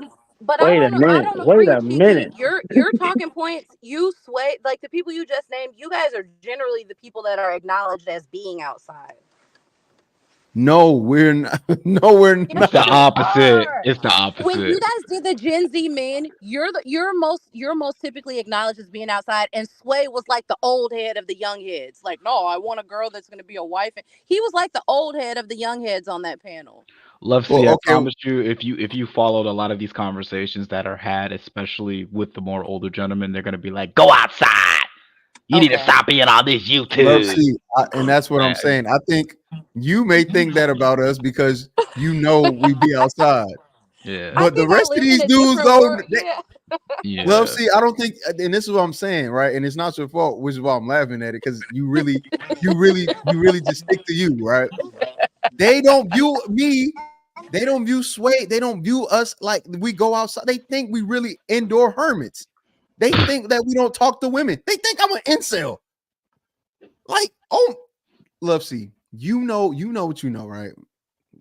We've had enough. What I'm telling you is the perception that you have of me, most people don't have of me because they don't know me well enough.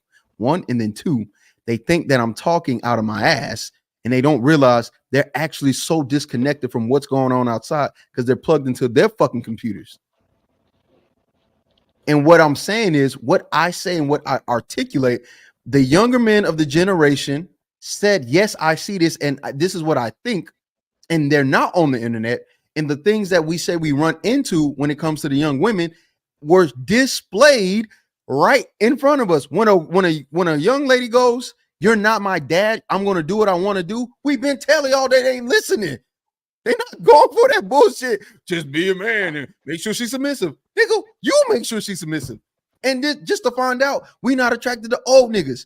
And we been told y'all that. The only way old niggas get them is when they trick. And they still smashing on the young dude. We've been communicating to y'all what it is we see, what it is we go through and see and do. And every single time, it's always met with some stupid troll, stupid commenter, stupid man, stupid woman who is actually not outside and dealing with the women and men that they think they are dealing with on any level, romantically or nothing. They're not communicating with the outside world. They're lost. And then got the nerve to say, y'all are the ones that are lost. Y'all are the ones that don't listen. When the exact same thing we said we face shows up on a panel and they're not a part of the internet world or any of these things, then I go, do you believe us now? Like, what? I've been saying this since I got here. I was like, yo, y'all not outside. Y'all not seeing what's going on. Y'all don't know how these women think. Y'all not having these conversations. You're not having any in-depth conversation. If anything, you're looking at titties and ass, and that's the end of it.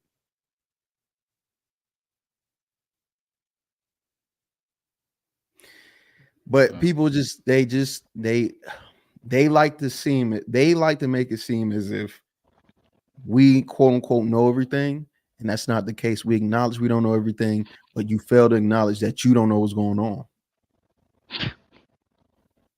So crazy to me. But I'm the bad guy. I'm the asshole. Come on, man. Oh man. Where's the button? It's just me in the car with a pink furry steering wheel.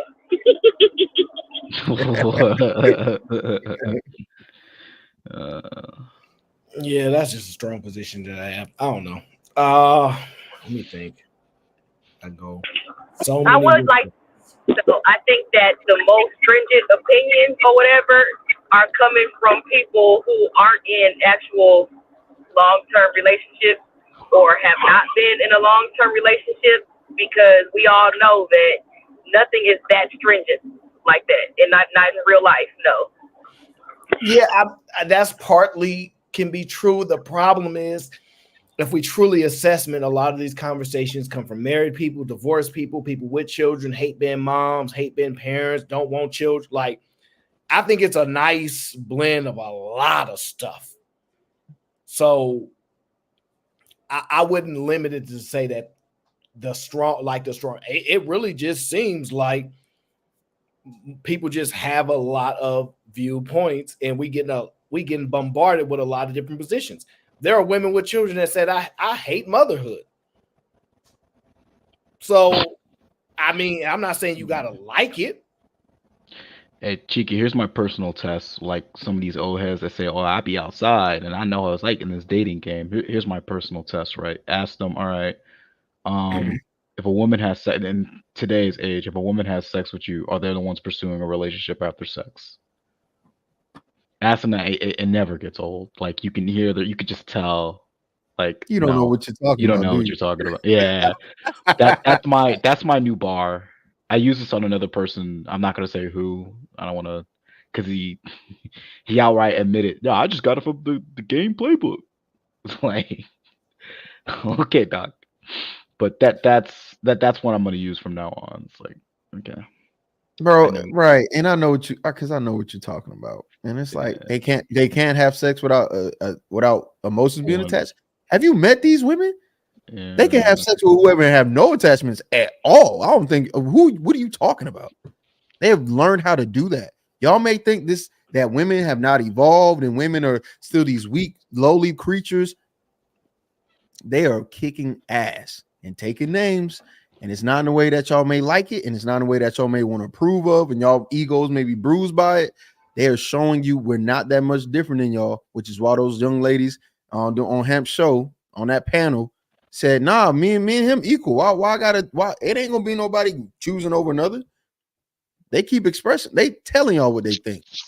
We equal. Well, yeah, I'm with you, and we might have to do it when that video come out. We're gonna do a breakdown on that one because that's gonna be a good one.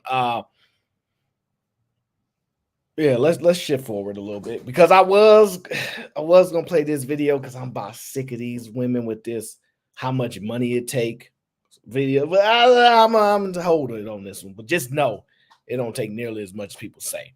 Just saying. But this guy here, babe. Don't do all that. Don't do all that. Anyways, would you tell me if we were in the same presence as someone you used to sleep with? Fuck no. What? Why did you answer that so fast? Now, shortly, gentlemen on the panel, if you was in the presence of a woman you in the past that you used to sleep with, would you look at your girl and go, yeah, I used to sleep with her? Would you tell her, or you'd be like,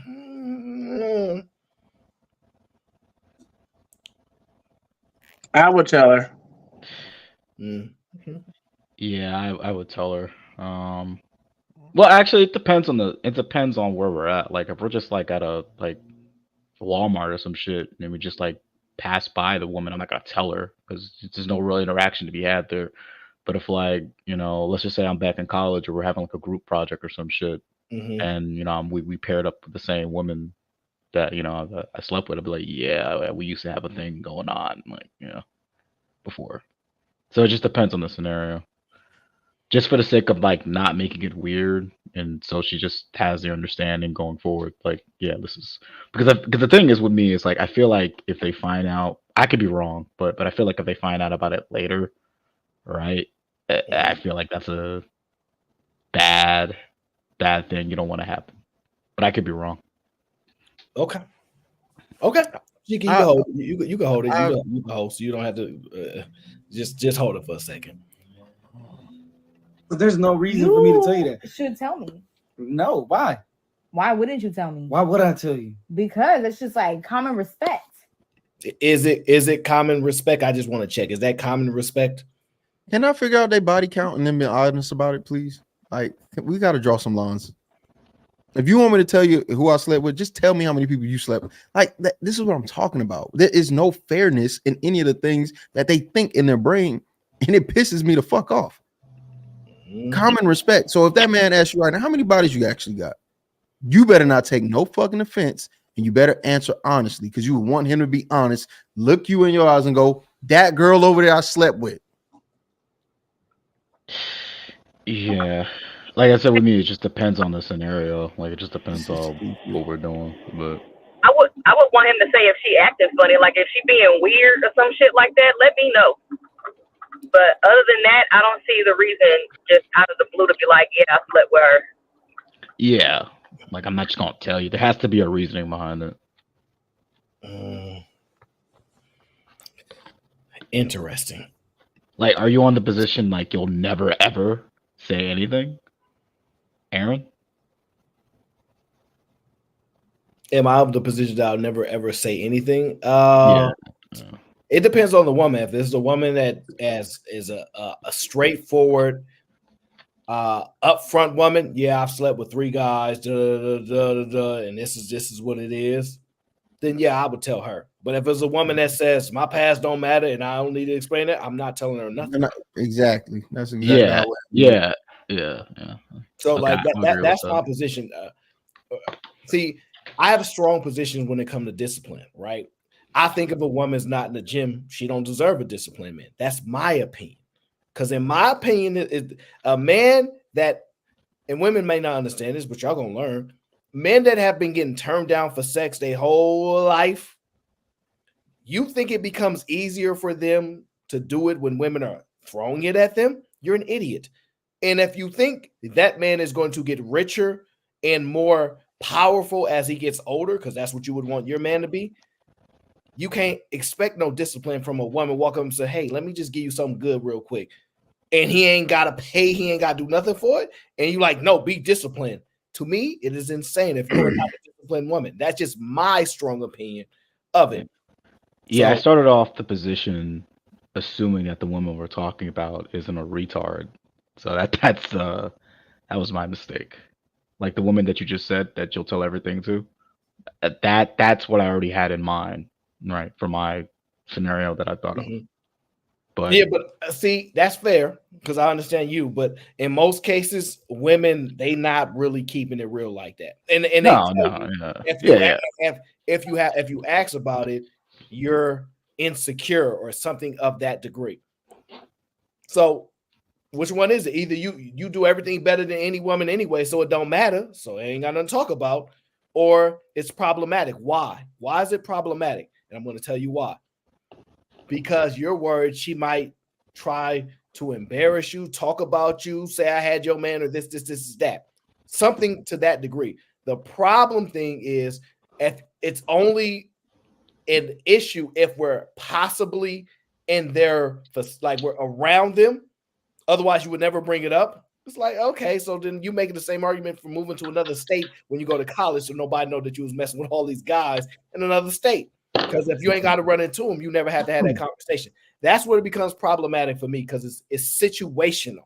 Not I don't like that situational stuff when you want more consistency in other areas. I'm just not a fan of it. So if she's an honest woman where you like, yo, she really just it like maybe it's just a better way to describe it.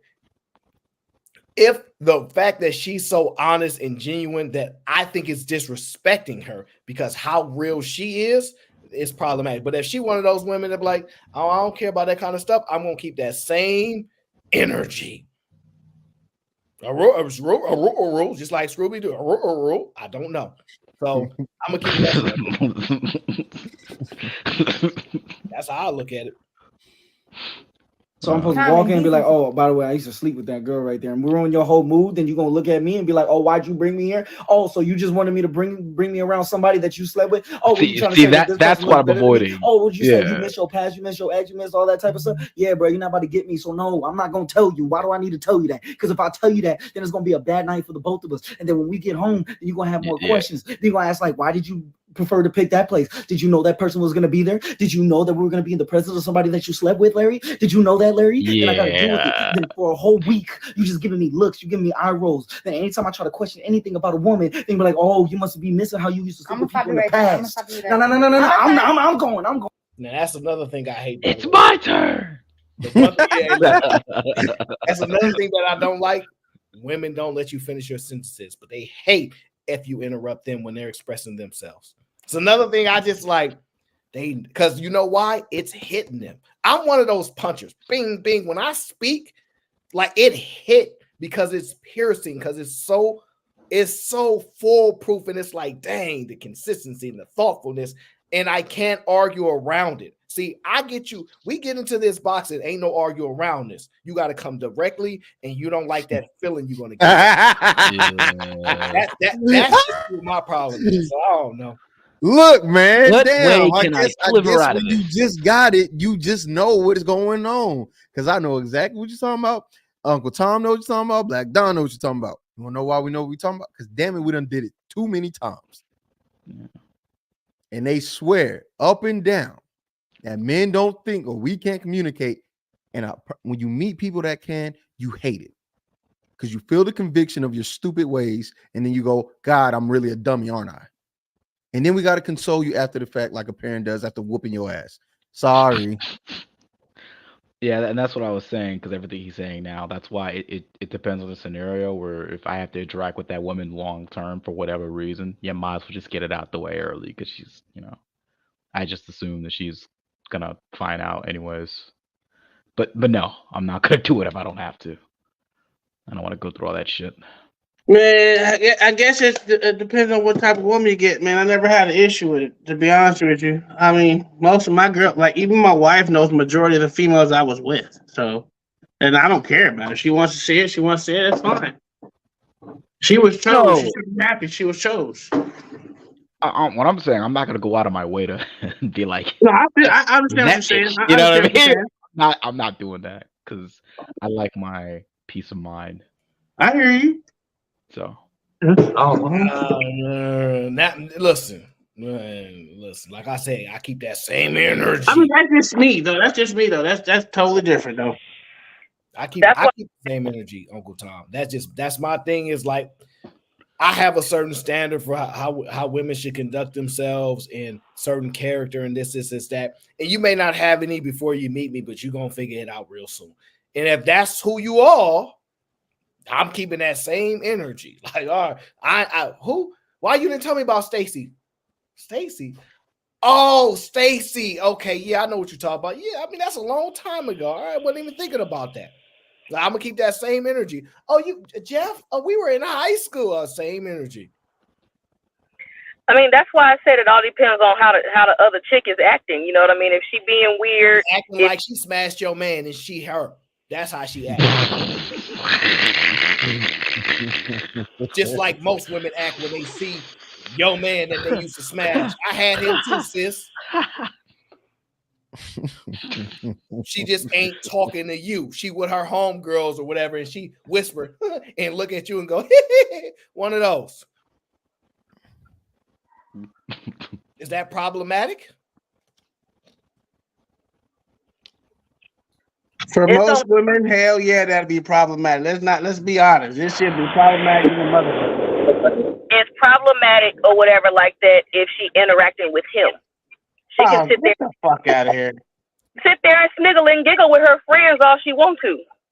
Because at the end of the day, I'm that bitch and you're not. But at the same time, or whatever, if now what I heard is she gonna be a problem. That's what I heard. I heard that too. Bro. Like that conviction, I'm that bitch, okay? I'm that like I just felt that shit.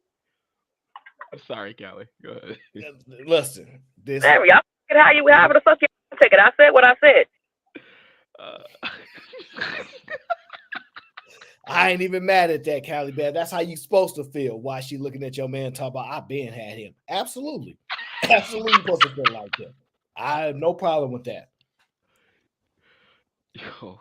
And you talking shit because she ain't with his ass now. Fuck her. Yeah, absolutely. That's the energy I like to hear. Since you messed up, mistake for you. No doubt. I'm with y'all. Listen, if a woman is honest and upfront and she go, look, this is what it is, she gonna get that same energy. But if that's the game that we playing, when you don't like honest, upfront, and all this type of stuff, we ain't got to do it. I'm not one of those people that like, what game we playing? And I'm like, oh, well, you know what? Let me give you all the skills to beat me. And we playing, no. Absolutely not. Nope. You don't get 2 extra cards and none of that extra stuff till we both play. Nope. Equal grounding, my friend. Let's get to the next video.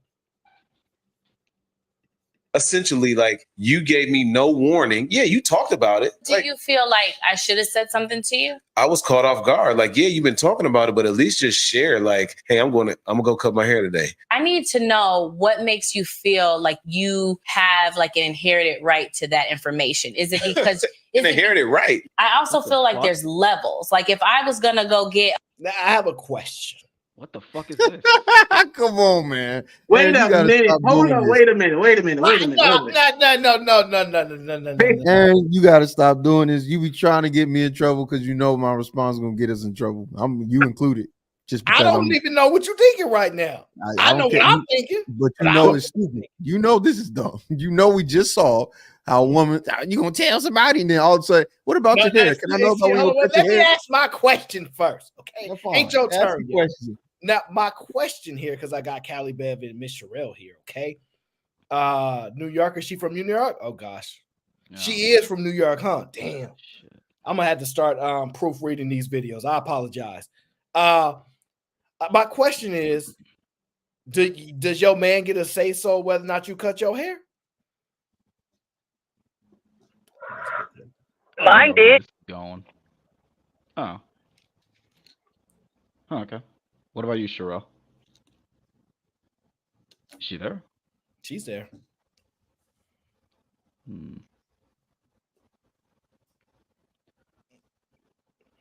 She just may not be in a position to answer. So Callie, does that say Callie Bev, aka Tomboy Energy? These people, man. Stop hating on Callie. No Callie Bev slander on these panels. Regardless. So, hold on. I think I missed a super chat from A.O. A.O. says the problem in these discussions is that everything is so on the individual rather than the team. Every couple has an issue in the middle of the night. The problem is, A.O., it tends to be one-sided in these conversations about when it need to be a team game. That's all I'm saying. Team to be that way. Now, I'm just saying, Black Don, you said no. You don't get you don't get to have a decision on her cutting her hair? What? I didn't say no.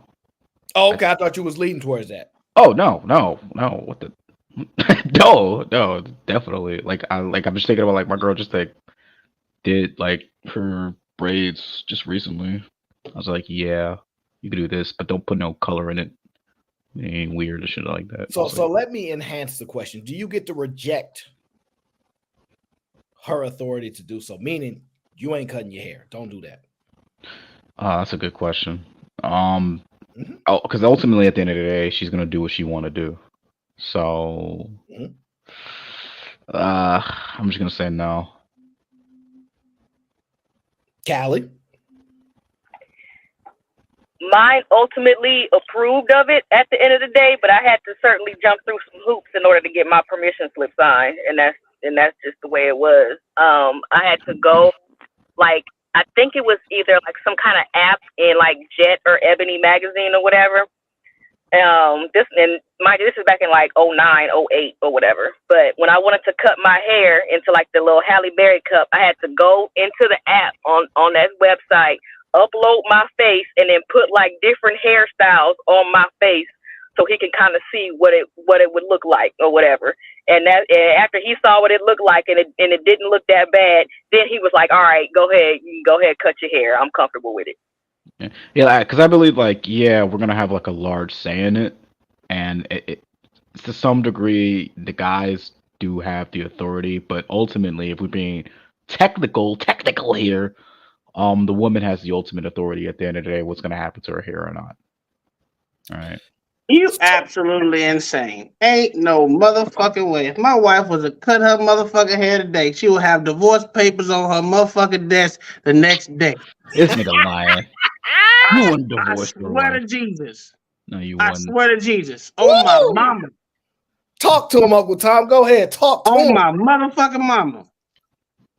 She what? Hell no. She better ask permission, and she ain't gonna just go do what the hell she want to do with my hair. I paid cash for all of it. The whole body I paid for when she signed that contract. What are we talking about? Shit me. If you think I'm scared to say this in front of my wife, I say it all the time. My wife already know the stipulations. You cut your hair, you gotta go. It's that simple. Now, if she come out the back and sneak you, don't say nothing, Uncle Tom. Oh, I'm not joking. She know this already. I don't give a You might damn. not be at home. I don't see your. Yeah, I see your background different. I'm in my shop. His background different, y'all know. I'm in my Right shop. I'm in my shop cutting wood. I know That's what I'm doing. shop. I know you in the shop. Okay. All right, Lumberjack. Let's stay on task. I did get a cash app from Kingdom Minded, so I want to say shout out to Kingdom Minded. Thank you for the support. I want to say this strongly too, right? I'm gonna say it so Cheeky don't get in trouble. She absolutely required permission to cut her hair. Absolutely, definitively. This ain't even up for debate. Ain't even up for debate. She better get permission before she cut her hair. Get the sign off and a say so from the man. You out your mind, you cut your hair without the authority. And I tried the devil's advocate this, okay? I tried my best. It didn't work. I would really love to hear the argument against it, to be genuinely honest with you. But I don't think anyone can deliver a because it's like the same argument before where with married men, where most married men, because if a woman pushes your boundaries, what are you gonna do? Nothing. That was the argument we had before in this panel, and I think it's from Cheeky. Like I think Cheeky and Fatty was having a conversation about this. Like if a woman pushes your boundaries, then for most men, they can't do shit. So ultimately, at the end of the day, if she chooses to actually cut her hair, there ain't shit you about to do. You heard what Uncle Tom said. Well, outside of most men aren't going to divorce their wives. So then I smash another chick. Oh.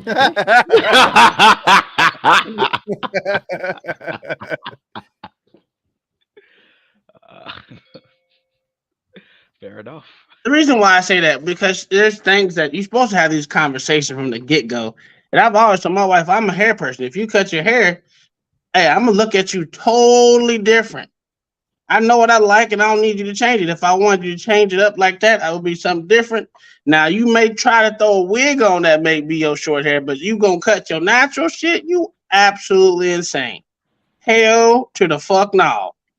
And just like she said, she got shit from me that she don't want me to have a full blown out fucking beard. Won't have one because that's what she doesn't like. She don't like it. I'm not gonna do it. It's just that simple. You gotta have these conversations. I'm 100% in agreement. More so on your authority over her hair, not her over yours. But I can understand you being a fair and reasonable man. But It's not the same. No, she know for damn sure if that is to happen. That's look, we ain't playing no games. I ain't gonna wait for it to go back. None of that shit. Yeah, Cheeky, what's your position, boss? What would it be? Would it be you say? Man, if you want to cut your hair without permission, then I'm doing stuff without permission. Like if that's the tone we setting, then so be it. Like again, I'm so tired of people trying to do this thing where, well, you're the man and you got to be mature. Stop asking somebody to be mature when it's obvious the person I'm with is not mature either. Like, don't hold me to a higher standard than what you see. So if she don't want to consult me on things, I'm not consulting her on things, and then we're just gonna be miserable together, I guess. But any reasonable person is going to go, look, I'm making an extreme change. Are you okay with it? If you're not reasonable and you want to be that way, stop. I keep telling you, I'm petty.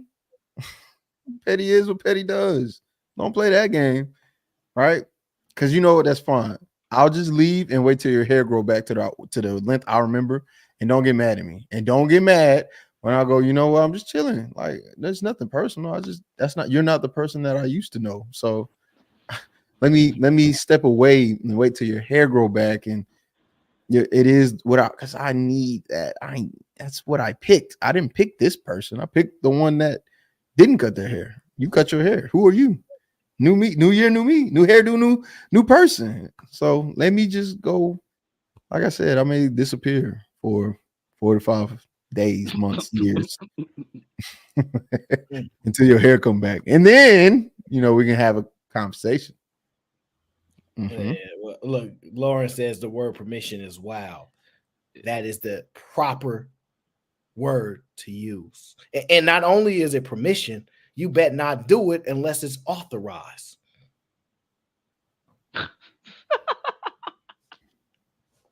I know Black Don find this stuff funny, but I'm dead serious. No, I know. And I don't think anybody can present a cogent argument against it. Yeah, I don't think they'll be capable of it. Callie, Bev, what do you say? Well, no, I think she already said she agrees. Callie, no. Now she get up here and say some wild things. She's like, I'm not gonna even do that. My husband, like, she gonna say I picked a good man too, so that helped me out. But I'm laughing because what you're saying is gonna make most women our age heads explode. Permission? What the hell? You ain't my daddy. Permission? That's exactly what they're gonna say. It already happened. I can just see it now. I can visualize it. That's why I was laughing. But see, that's because whatchamacallit, he consults with me on shit. He gives me the respect, be like, hey, do you mind if I do X, Y, and Z? You know what I'm saying? So it's reciprocal at the end of the day. So it's easy for me to do the same thing for him. Yeah, that's not how this goes with most women. That's just not. Wait, first of all, reciprocation. Well, I like to hear when women say you aren't my daddy. What does your daddy do that I don't do? Curiosity. No. Mm-hmm. Oh. You're gonna have to make a sound argument for that. Tell me the things your daddy do that I don't do. And you're gonna hear crickets most of the time. So yes. Matter of fact, I do more than your daddy. Oh, that's I hit you from the back. I put yeah, that's a joke I made of your channel the other day. What do you call me in bed? Yeah. Well, hold on, wait a minute. You know what I'm saying? I'm not your daddy. I do more than you. I do more than what your dad do. And then you better not have a dad. If you don't got a dad, you can't tell me shit. I'm doing more than him for sure. All right, let's switch it up a bit before y'all get me in trouble. Y'all not dragging me down this road. Don't do it, Cheeky. Don't drag me down this road. Downstairs, I'm finna walk into my hair appointment. I will see y'all in the chat. All right, Callie. Take it easy, Callie. That sound like she got permission for that hair appointment. And see I be hitting on topics that be as real as can be. She experiencing this right now. Come on, man. You can't make this stuff up. Can't make it up. And I pop my balloon just because you're simply too young. And age isn't really a factor, but you don't know what you want. How old are you again? 38. You 38? Oh, yeah. Red flag. So, but it's less about being a red flag and more about being a liability. I get it. If I were to bring you into my life, you would be a liability. Right. Do you got kids though? No. You said you're a doctor, right? That's correct. You change your mind, I'm open to it though. Why would Ooh, I just want to right there, right? I'm gonna play it through because Cheeky keep getting mad at me when I stop. Yikes. Right there. I don't get mad at you. I know, but I'm just because I know how your mind works. You want all the information deciphered to make it conform. My thought right there is like, dang, she said, if you change your mind, you a red flag, but if you change your mind, I'm open to it. Yeah, exactly. That's why I wanted that to simmer for a minute. We're gonna let it play through.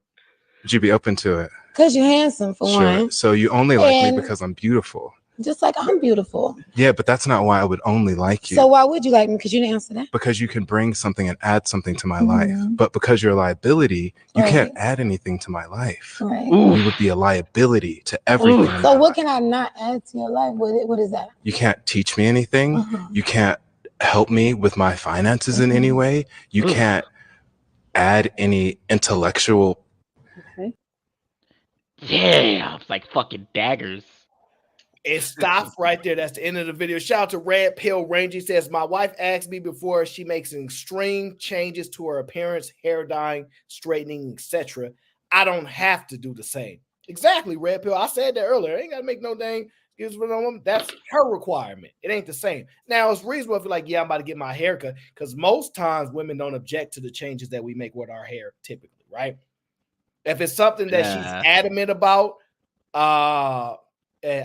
you know, in other areas I could get it, but in the general sense, no. I'm with Red Pill in the general sense on that. It's beards are a different story. To a certain degree, yeah. To a certain degree. My girl would be upset if this was gone.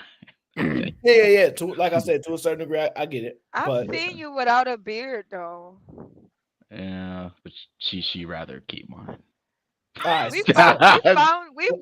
We found like an old video clip and it was like you without a beard. We was joked out. Yeah, she seemed like me without a beard too. I think it was Broken Dusty. Well, Broken Dusty. There you go. But nah, she was like, nah, don't do that shit again. Stay focused on the video. We want to hear about Black Don's past and all the women he been with. We don't care. So the key is,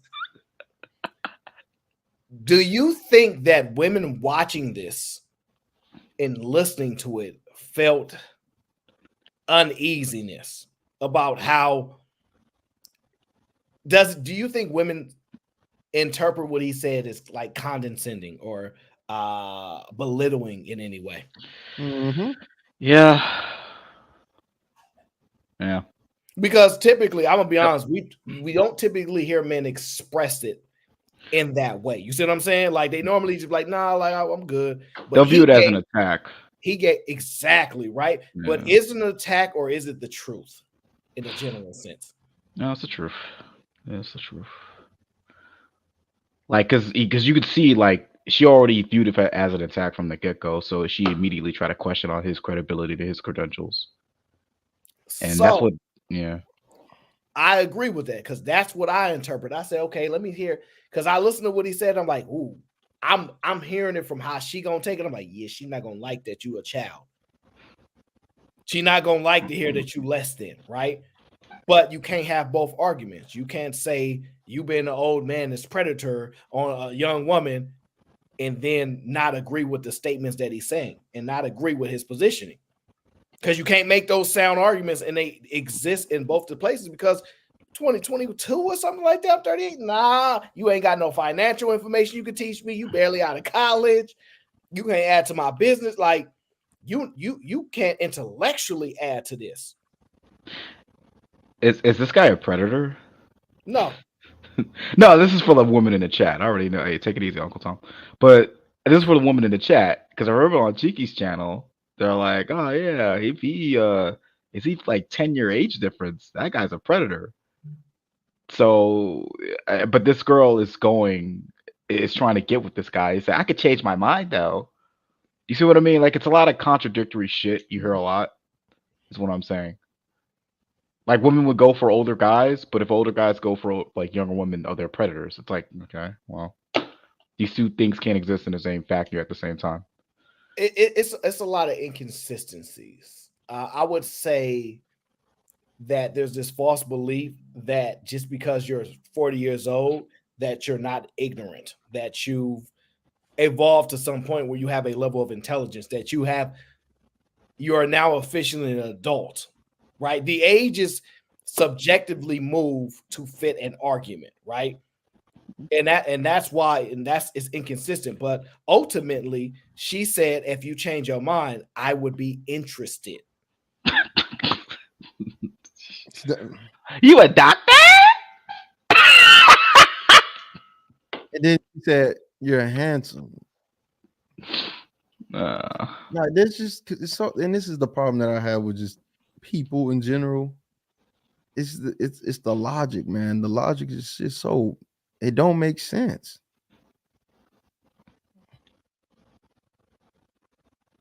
Yeah, but Yeah, he's man. Go but ahead, he's brother. not wrong though. Like if I was single when I was 38, I would probably not date a 22-year-old for the same reasons.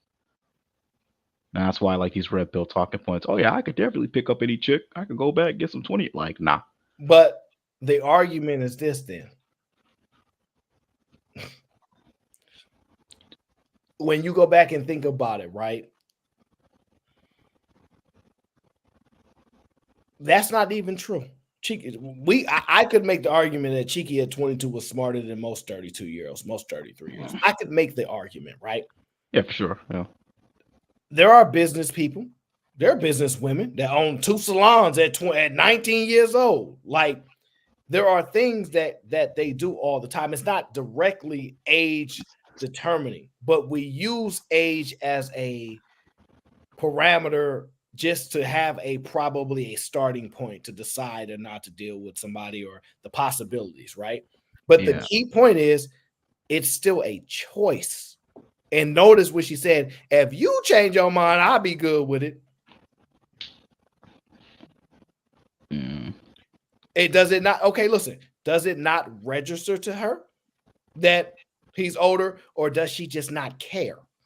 She don't give a fuck. But why wouldn't she care? Like, let me give you an example. If the guy that was interested in her was 17, right? Or 18, 17 or 18, right? She would care. Because it's that power dynamic, man. Like they don't. They want men that are better than them, and as long as they feel like they're better or they can't learn for whatever from you, they're not going to respect it. Like we've gone through this plenty of times. Where it's like do you want a man that's smarter than you? Yes. That man is 38. He's a doctor. He's not a liability. She is. Why wouldn't she pick him? Because outside of age, and that ain't a big enough reason because she's heard of the other things. Women know how to assess things too. They know how to make risk assessments as well. Well, he's 38, but he's also a doctor. I'm attracted to him. When they do it with young people, is you're a baby because you don't offer. But let a 20-year-old rapper or a 19-year-old rapper or somebody with means and status approach them. Then they start rethinking. So it's the problem that I have. That's a fact, because most of NBA YoungBoy baby mamas, the first couple of ones, they was all grown women. He was like 16, and his baby mom was like 22, 23. He was 16. Women know how to pick and choose. Women not stupid, which is why I can't give them a pass when they do stupid shit. When they do things that don't make any logical sense, it's not enough to hear, I'm emotional. I'm not going for it. You got emotions 24/7. You're not stupid 24/7. You're only stupid when I'm talking to you. Why? That's so crazy. But yeah. Yeah, I find that they're able to make assessments all the time. Like if he was, I've heard women say I'm 22 and a guy say I'm 18. She go, no, you too young, right? I've heard it, and I'm not saying it's right or wrong. What I'm saying is they make an assessment, and they determine it, right? So the question then becomes, what about that conversation made her go, if you open to it, I'm open to it. What? What about it? She saw something beneficial for her. That's my guess. It's the only way I can interpret. Doctor? Doctor? No church? Yeah, she could be like, I got a doctor, mama. You know what I'm saying? Like, it's beneficial. It's a upgrade to her life. Getting a man that's a doctor, that's an accomplishment for any woman. Yeah, I don't fault her for that. I mean, I feel like that's the way she should look at it. I mean, wait, what do you mean you don't fault her for that? So let me ask you this, right? Yeah. If your parents tell you stay away from older men, which most women have got that saying, whether it's on TV, Instagram. At this point, they didn't have conversations. Don't get pregnant young, and get you somebody around your age. They've all had these conversations. Get your own account just as the lead. They have these conversations, right? In a general sense. Now, maybe you getting your bachelor's or 3 or 16 degrees, and you won't have these conversations, but maybe not, right? Yeah. She's not unaware of this. Yeah. And the reason why I say it's like I don't mind the mindset, but you have to be the major caveat I have is you have to be mutually beneficial towards the person that you're going to, and clearly she isn't. Why? Well, let me tell you, this is what I want to touch on. The only reason mothers get celebrated is because they do more. Like I would argue you can no longer celebrate mothers if you ask men to do equivalent work. And this is going to sound crazy when you really break it down. We celebrate people because they do more than we're willing to do. They've done stuff that we might be timid or afraid to do. They've accomplished something. Their requirements of life and responsibility of life are greater than ours. Because if men, we doing the same stuff, you ain't getting no accolades for that. You ain't getting no appreciation for that. It requires you to do more. This is why Mother's Day typically is highlighted over Father's Day. If the argument becomes now, look, we equally doing the same stuff. Take the awards away and take the acknowledgement away. Exactly. Because it don't make sense. I was under the impression that Mother's Day gets celebrated more because mothers tend to push it a whole lot more. Whereas with guys, it's like Father's Day. It's like, yeah, it's whatever. I don't care. Just another day of the week. It's a combination, and the reason why it's under a somewhat attack now because men are doing a lot more. Well, that's what I'm saying though. Like guys, we just don't push it. Like it's just like, and that's for most holidays. Most men don't really care about Christmas. They don't care about Halloween. They don't care about holidays in general. Get out all the money. Wait. One, that's true, and then two, the other thing is on a societal level, men aren't really celebrated, and we're not taught to celebrate ourselves. Like that's not something. Yeah. Like the first thing that when a man does, this is exactly what happens when a man celebrates. I'm the prize. What happened every time a man has said that? Every single man that has said, I'm celebrating that I've accomplished something that most people haven't as a man. What happens? Both men and women attack them. Women say he's sassy, borderline gay. He don't like this, he don't like that. And men say, why is he celebrating? He's just doing what he's supposed to do. And women say that as well. It's like, so again, I don't even think that's because. Can you run this thought with me? Okay, so think about like how maybe it's because men just don't need they don't need the pseudo confidence and women did, and especially for a long time, right, because women actually wasn't accomplishing anything, and so that they don't feel less than all the time. Maybe men just created all these other distractions so that they could feel good. It's like when you playing a game with your little brother, but you playing Tekken, so he gonna mess your game up, so you give him the remote's not plugged up, but you telling him he winning, he feel like he fighting, he feel like he the thing. No, Maybe I that's think just what a pseudo confidence comes from, and men don't get off on pseudo confidence. They don't feel like I'm accomplishing anything when I'm just doing my duty. If I'm doing what I'm supposed to be doing as a man, I don't care. No, I think what it is men have learned to get rid of their ego and still somehow maintain the stereotype that men are more egotistical than women. Like we're human beings, which means we want to be appreciated, and there is a level of ego to the things that we do. It's only natural.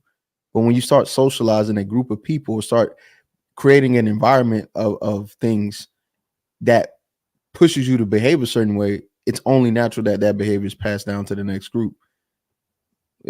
Men placate the women's ego all the time. You hear it. All women expose themselves, expose how big their ego really is every time they open their mouth. If you just listen, why don't you go approach a man? I'm not doing that. Why not? I'm a woman. So you telling me you're too high of a being to approach somebody you find attractive? Okay, well, what about this? How about this? Do something different, or just whenever I'm the prize. A man comes to terms with the accomplishments and his accolades and says to himself, I'm the prize, and I feel confident about what I've done, rightfully so. And because he says I'm the prize, what do women respond with? He not the prize. That's wrong. He says it's a blow to your ego. It like when you look at how women today operate and their response to things that men, whenever men speak, it's a clear reflection of their ego being hurt because men are realizing they have value too and they're expressing it. It's not about a false confidence or pseudo confidence. No, it's just I'm expressing. I think I'm that guy. And because I think I'm that guy, it's a problem because women want I'm that girl or we claim this. And it's like, wait a minute, you're not the only one that can claim something. If we only claim work, if men were the only ones that claim work, your ass would not be at work. So have you ever heard of like that shame is the source of pride or something of that nature? Does that ring a bell to anybody? Shame is the source of pride? Yeah, because they tend to. So with people that I've observed, people who are highly egotistical at that level, usually it stems from some level of shame or to cover their inability to do something or the lack of ability to do something. Usually, so where I'm going with this is, do you think that when it comes to just sticking on the example of women having to approach men, right? Do you think that they cover it up with this pseudo sense of pride to hide their ability of not being able to handle rejection and not having the ability to actually communicate and converse with the other gender in a successful way? No, I don't think so. I don't know because in one sense, women know that they can whatever. The thing is, what's so crazy is when you ask women, "Hey, if you were to approach a guy, do you think in most cases you would get him?" Or, "Hey, if you did this thing, do you think you get a desirable outcome?" They always answer, not always, but they tend to answer yes. So they're aware of the outcome, the probability, and all those things. They just choose not to do it because it's beneath them to do. But Oh, see, I you think frozen, I Cheeky. think when Black Dawn is kind of going right along what I'm saying is that no, women actually do need the pseudo confidence because in every area it's only created these special awards are created for women because if women had to What's up, compete dog? in the other realms, it's like no, they would always lose. It's like if you're are you the better parent if you're being the nurturer and you're taking care of the kid, but the father is also playing a nurturing part, taking care of the kids, putting discipline in them, and he's providing for the household. He's doing more. So if you give out that award, you would give it to the father. So we give them Mother's Day. Okay, it's the same thing with sports. There's no sport like no, you don't want to play sports with women because there would be no women in the NBA. All the men would just dominate them. Even the fastest women in the world, they're nowhere near as fast as the fastest men in the world. They would just keep getting dominated. So you actually did have to create a whole special award ceremony for women just so that they would not continue to feel inferior to men because they would consistently lose over and over and over and over. Yes. When you think about it, now it's just going to their head and now they feel like they're better than men in society as a whole. But then every time you have to bring it back, like women are stronger than men, women do more than men, and it's like who building the bridges, who are building the skyscrapers, who created airplanes, like it goes right back to it. So I don't know. I guess y'all just missing what I'm saying. Maybe I'm not explaining it right. No, I get what you're saying. Like, because they kind of have to sort of make believe and sort of mask it with this high level of ego. Like, oh yeah, I can do anything a man can do. I can do this, that. I could be a boss bitch, whatever. Like, I kind of feel like that's where it's coming from, where most women just don't want to admit. That's just me.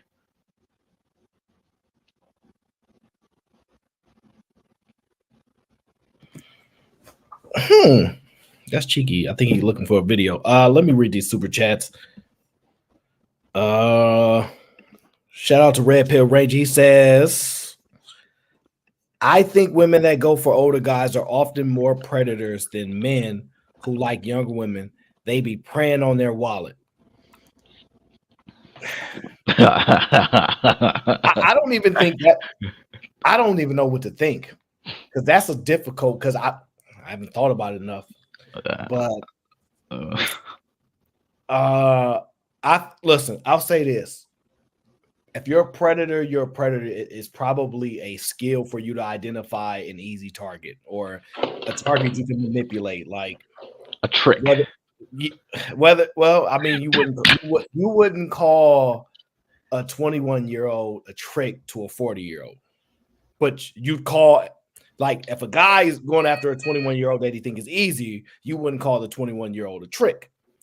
So the inverse is what you're explaining to, and that's why I'm saying it's tough to say, because I think it's a skill that some people are just better at or have a desire to do it or willing to do it, and some people just don't have it. Like, there is a clear difference between high level of awareness and low level awareness. It is clear as day.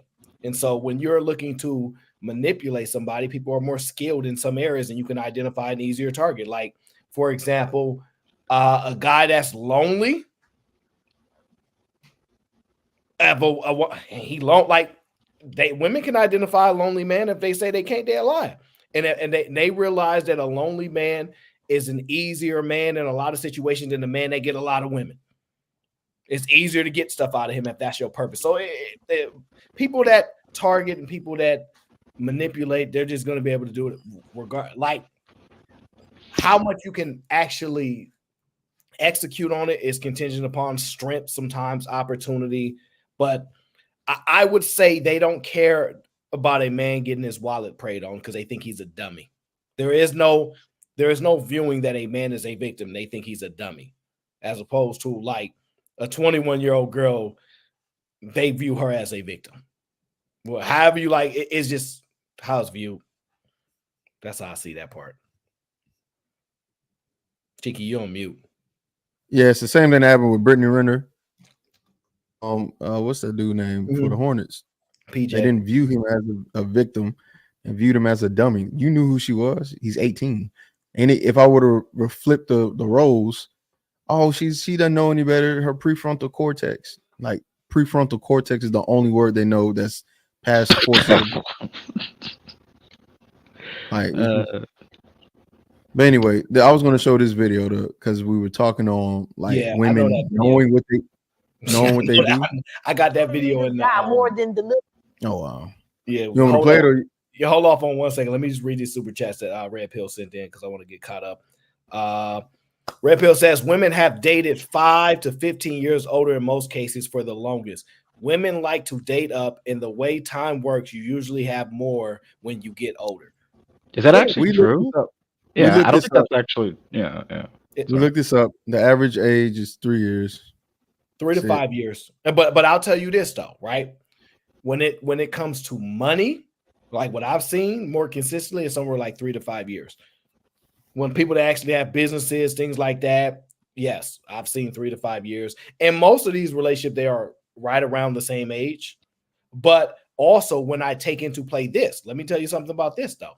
If I remove, and this is going to be interesting, this is my experience, and a lot of years of experience. If I remove black people and white people per se, and I look at foreigners and stuff like that, their age ranges are way different. So like when it comes to like Indians and middle, like they have a wider age difference, especially the older ones. It is that I'll be seeing 10 years, 12 years, 15, like it's more common amongst them. I guess Americans, it's not the same. At least not over the last bunch of years. So I will say that. Red Pill says men are the prize, and most of the time, due to women wanting to date up. If she's dating up, he's dating down, which makes him the prize and showing grace. I don't even think it's an argument anymore about who actually is the prize if we really broke it down, right? Red Pill says women are so egotistical. Me and Cheeky been saying this for the longest, but nobody will listen. Most can't admit that upon the moment that they enter the dating market, they're competing. They swear they don't compete for nobody. That's cap. I've seen more women fight over men than I've seen men fight over women. I've seen deadlier situations, but I'm talking about fighting, man. That women be fighting. Red Pill says confidence without the outcomes make you look like a fool.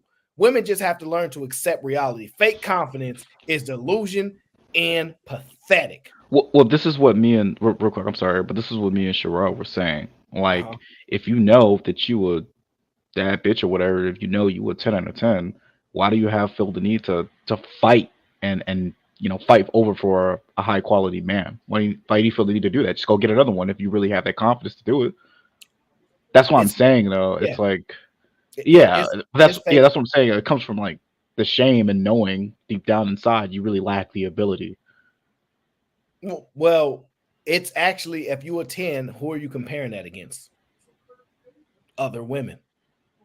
Yeah. I never met it. I'm a 10 out of 10 compared to you. Women don't tend to compare their looks to men. No, I'm talking about. I think you know what a good analogy for what you're trying to say, like, it's like a woman could have horrible skin, right? And like literally, like her barefaced skin could be pimpled out, acne marks. If she puts on full coverage makeup, she'll feel like she's the baddest bitch in the world, even though she knows it's that her skin is only looking like this because of the makeup. Like it's the delusion that goes into it. It's like the confidence is crazy. So you have to have the persona bigger than it, because as much as we can lie to everybody else, women can stand up and we can lie to all the men in the world. We can lie to all the women in the world. We can lie to social media. Like when you go home and you stuck with you can't lie to you. You're still you. You know everything. You know the truth. And that's why I say all their pride and bravado, it's just stemming from shame. It's pseudo. It's not real. Yeah. Oh yeah. But they're okay with that, and it does. What I was trying to compare that to was that men aren't like, men don't usually. If a man knows he's a piece of shit and he don't have nothing, like he don't want to pretend like life is great. Like he don't want to stand up and just be like, no, I'm gonna just put on makeup and cover shit up. No, like men, like no, I'm not. No. Yeah, that's a good point, Cheeky. You play that video, and then I'll play one after you. Red Pill says in 3 to 5 years of marriage is what he was referencing. The other reference is like the dating market, not marriage. Okay. Older niggas got more than the little niggas that's my age, which I'm 15. What the fuck can this 15, 16-year-old boy do for me? Nothing. Bitch, I need school clothes. I need money. I need my hair done. I need this. I need that. So what you gonna resort to? What you know? And they was doing shit for me, and yeah. And doing shit to her.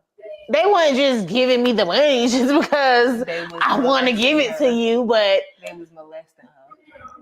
I was giving it up willingly, but since I was underage, so that's molestation. I'm not gonna say it because I wanted to do it, but I knew that was out of necessity. Yeah, I did it because that's what I felt like I needed to do. Because who the fuck else was doing it? Older niggas got more than the little niggas that's my age, which this is kind of sad.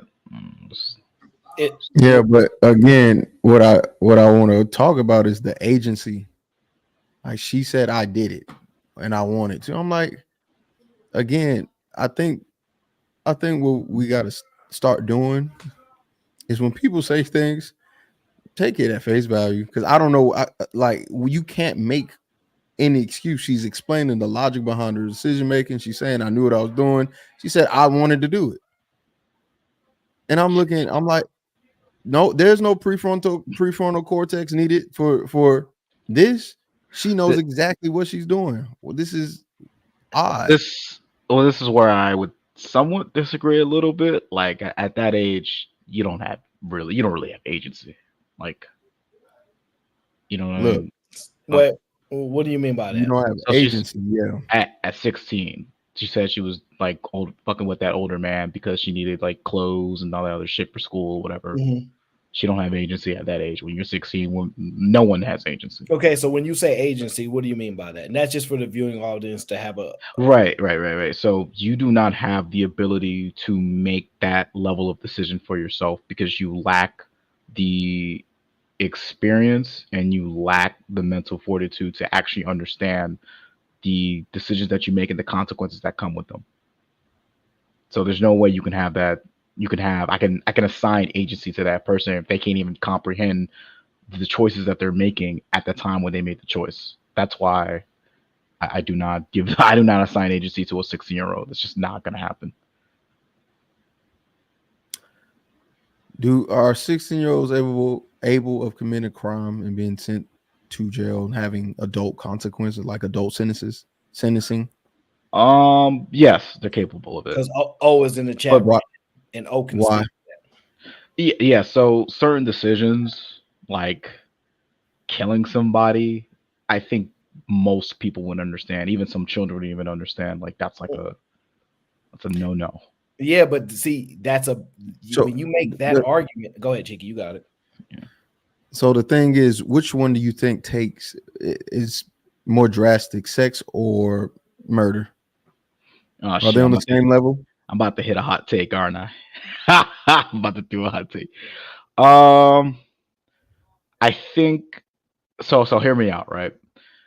I think when it comes to sexual dynamics and sexual relations and knowing how that's going to have a impact on your mental for a long term, I feel like most people don't even understand that. Right? They cannot conceptualize that for most people, especially most women who are that young. But I feel like murder is a much more easier concept to conceptualize whenever we talk about it. Right? Because there's some people who how would you be able to prove that or say that, justify that?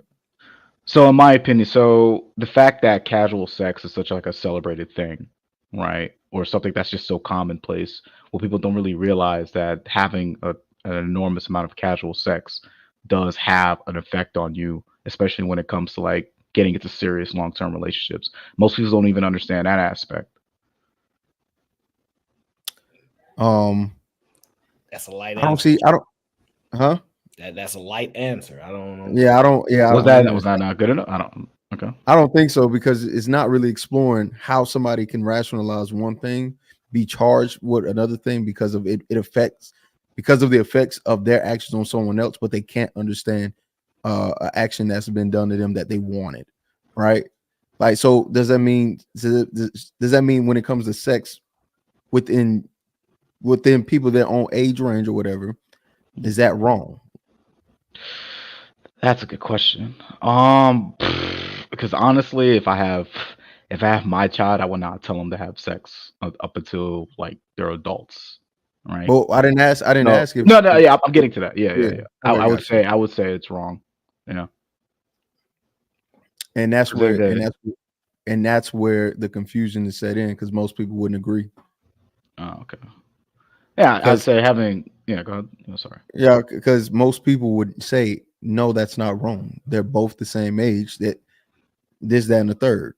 You would say that is wrong, but I'm sure more than likely you had sex around that time frame, the 15 to 17. Most people do. So my question is, how are we drawing these lines of agency in regards to one thing and not the other when a child can be charged for murder as an adult, but there's no agency when it comes to this particular thing? How? Especially when sex is not in comparison. I'm sorry, sex and murder are drastically different worlds. Murder is a totally different thing than sex is. Oh, for so sure. But how are we saying this person has agency as a murderer at 15, but this one isn't as a person that's 15? So when you're 15, like you're not even thinking about what's gonna happen if like the condom breaks. Like most people aren't, right? What's gonna happen if she gets pregnant? Are you gonna be able to actually take care of whatever happens next? Most children that age do not have that understanding, right?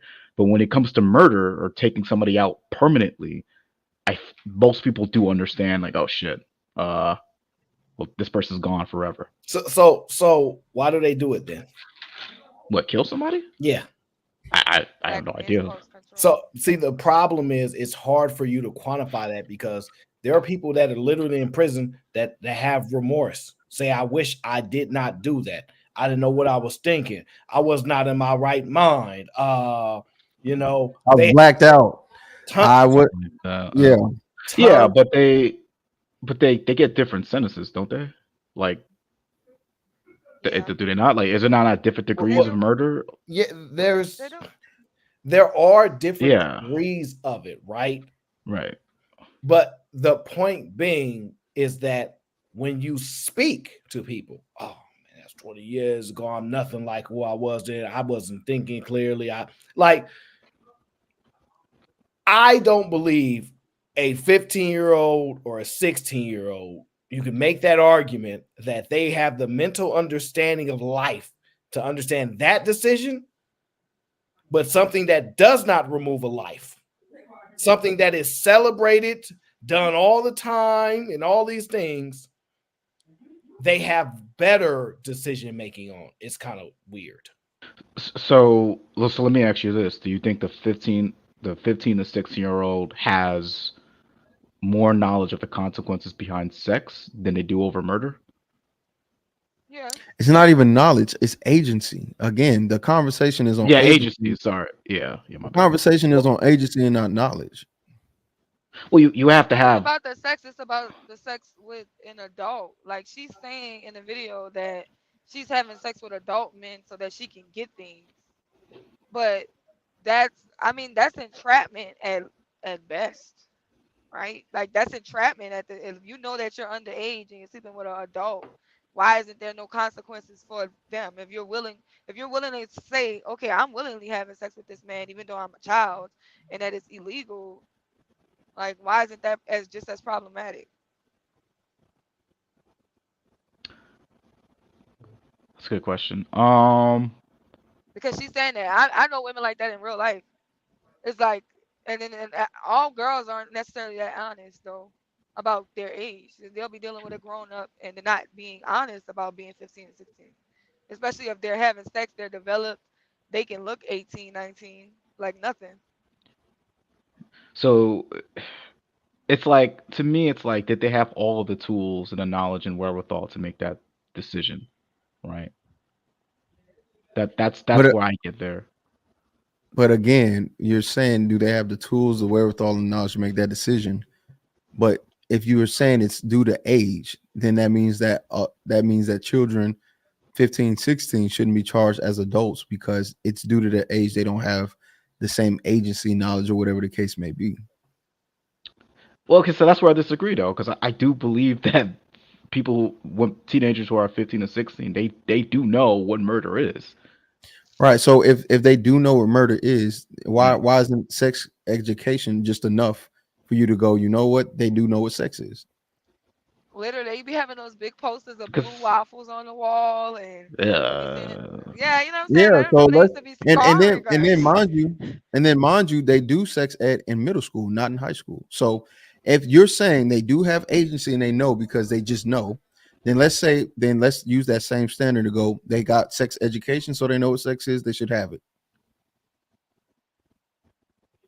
I guess they're saying they could have it with each other because a 16-year-old wouldn't be charged to be with another 16-year-old or some other kid or whatever. It's just the adult. But either way it goes, you can't take away agency, right? Black Dawn's, I guess, reasoning for agency is knowledge. Right. And my reasoning, my counter to that point would be sexual education would be the knowledge. Now they can have sex with whoever they deem they want to have sex with because they have the knowledge of what sex is. Now they can do it. They have agency. Do they also have the knowledge of like the long-term reaching consequences? That would be taught in sex. That we taught in sex ed. So pregnancy, in sex ed, STDs. Yeah, not just like STDs and condoms to protect yourself, like the financial burden, right? The relationship burden you're gonna have with that person that you have sex with. Do they know all of that going down the road? Okay, so then I would hold on. Wait. Yeah. The same question to be asked: how many kids are learning to be lawyers or learn about the laws of the land? How many kids know how many degrees of murder is without there being an actual experience by family members? When's the last time you learned in school the degrees of murder and what happens if you commit murder? Right, but like in murder, I mean, I said in murder, in school, they don't even have to teach you not to kill murder. People just know that for the most part. So if people just know that, then why can't I apply that to sex and want that desire? Did you have to learn to be heterosexual back then? No, but I had to You learn just how knew to when you saw a girl that you liked and you hey, you had to teach me that. I know what I want to do. I don't know why I want to do it. But you had to learn how to control it though, right? You had to learn to, you know what I mean? Like you have to learn who to talk to, who you shouldn't be probably talking to, who you shouldn't be with, who you should be, you know what I mean? Like the very important nuances that go into it. There's not a whole lot of nuances with murder, right? You know what's gonna happen if you kill somebody. As a 15 and 16-year-old in your brain. That doesn't have to be taught. I think you're missing a point, Love. See, no, we're not saying sex and murder are the same. I think murder is drastically more dangerous, or it has more way different. Yeah, it's super crazy, right? That's high. But if we're saying people don't have agency with something that's lower than murder, i.e., sex, then why should we say they have agency in regards to murder at 15? Well, it's because murder is far more drastic. That's what I'm saying, though. Like, because it's a far more drastic thing that people do. So that's why people are way more aware of it. Right. So if it's a more drastic thing, and we can say that it requires that when you do this thing, you have full agency. Yeah. Why can't we assume that for something that is much less drastic and doesn't have? Because the far-reaching consequences of what happens when you do this sex thing isn't fully realized until you grow to a certain age. So the same thing we said about murder. Most people, like, again, that's where we disagree. Yeah, that's where we disagree. Like, I don't think it's the same. Like, I think most people understand. Well, most teenagers understand murder more. Yeah. I don't know because based off of the example Aaron gave, when they sit in a cell and they go, "Man, I did not realize." They don't realize the gravity or what happens after the fact. Like there are people. How are you? Well, make it simpler. How are you distinguishing that they know? How are you identifying that? Well, that's true too. Because if the argument is the prefrontal lobe, whatever the case is, isn't developed or whatever the case is, right? How are we making the argument for that particular thing it is? Oh, I'm making an assumption, right? Because most, that's just my assumption. Okay, like I can't actually prove. Yeah, and that was my point. That's why I was like, "How can you prove that earlier?" Yeah. The problem is you can't. So this is where I'm. Go ahead. Sorry, I was gonna say the only basis for like my assumption is that you don't really see teenagers killing other teenagers. Like that's just not something. Don't quote the black community. Don't do that. I know what you're gonna do. You racist piece of shit. Come on, Black Dawn. You thought about it. I just said it. Okay. I actualized it. Don't try to put your racism on me. But no, it's just I think so. What is the average age of like a murderer, though? That's what I'm saying. Like someone who kills somebody else. I don't know. My guess would be early teens, mid 20s. It's got to be young boys. I feel like youngins killing. I think it's like 34. I don't know. We'll find out. It's the average age of a murderer.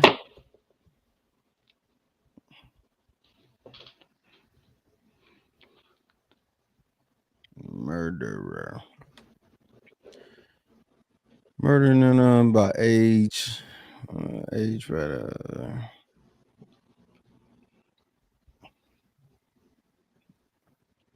Let me see. Average age of conviction, homicide, 2013. Let's see if we can get it from here.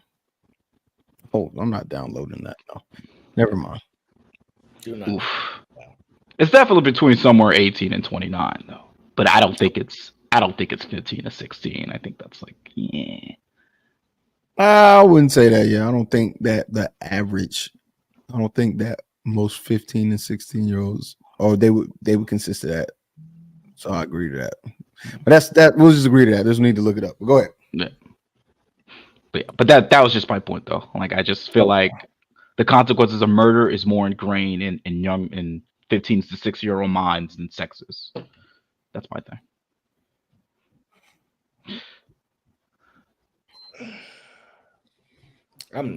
It's like when you were 15 and 16-year-old, were you actually, before you got that, I don't know.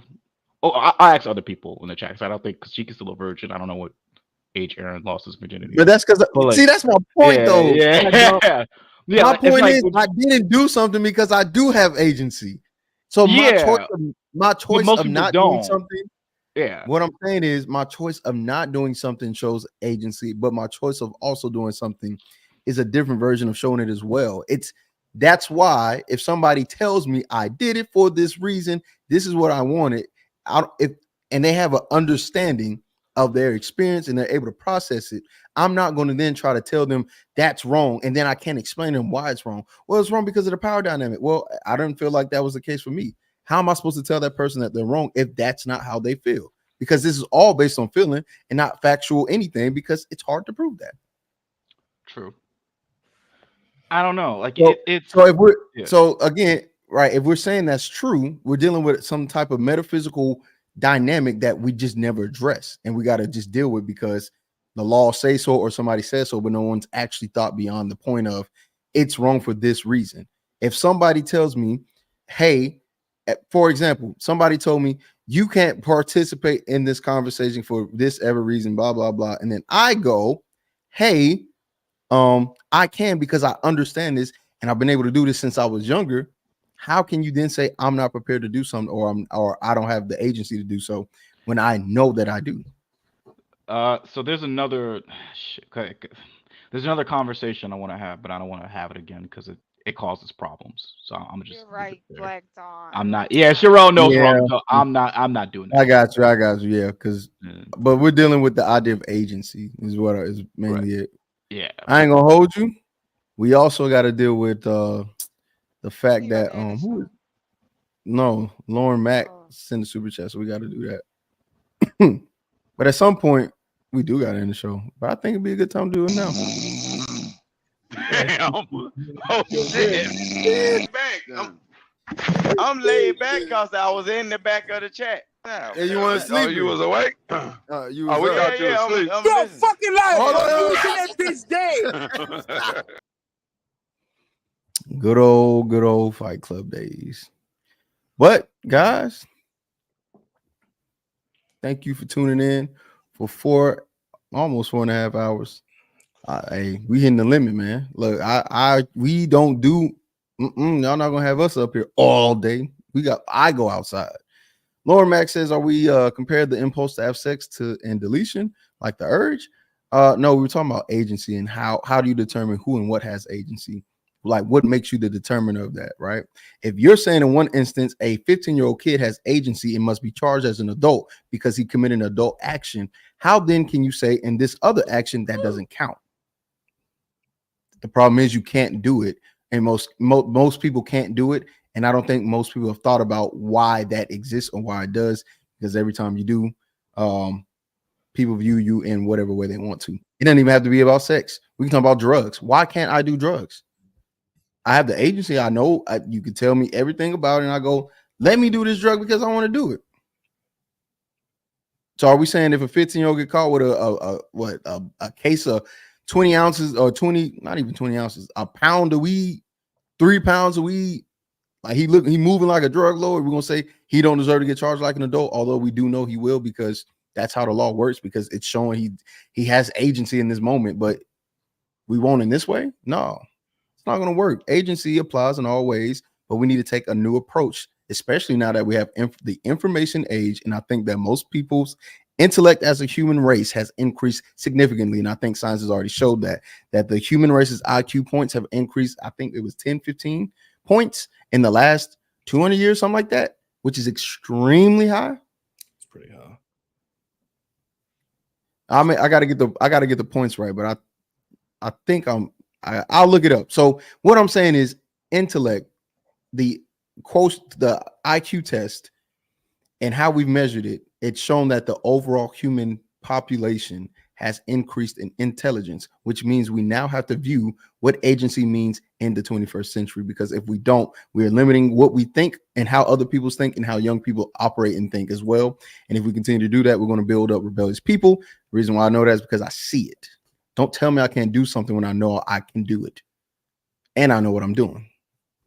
And then the only time we see it backfire is when people want to play victim, which I think is a strategy and not necessarily a circumstance.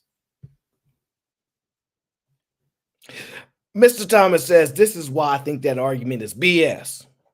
Yeah, well, Cheeky says it's BS too. The dating pool roast reaction says, none of that garbage that Red Pill said is real for us on the street. Men who listen to that garbage stay losing. Facts. Jesus Christ. All right. You might, Red Pill says, you learn right from wrong way before you become an adult for things like harming someone or murder, unless you're a psychopath or a sociopath. I don't know. But do we understand the gravity and the impact that it will actually have? Not only that, but do we deal with also justifying it? How many times have you heard from your mom or your dad, if somebody hits you, if somebody inflicts pain, you inflict pain back? To what degree though? They never had that discussion. So if somebody punched me in my face and I remember, hey, he hit me, I must inflict pain back. And I rock him with I pick up a boulder and smack him so he never does it again. Am I in the wrong because I was taught to inflict damage back to the person who caused damage? Something to think about. That's what I'm saying. Like, we can't be so quick to say, you know, what's wrong was right. And these are the same people that just told us today, you guys can't be black and white when it comes to relationships, but are black and white in this regard of exploring how far we understand intellectualism, or not even intellectualism, but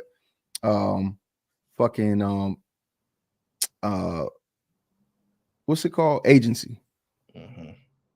Why are we limiting? Why do y'all so funny? Why do we say no black and white on relationships, but black and white on agency and what's allowed? That's so crazy, because whenever we do that, the only people it's black and white in the benefit for is for women. But when I say let's look at something, let's look at agency for women.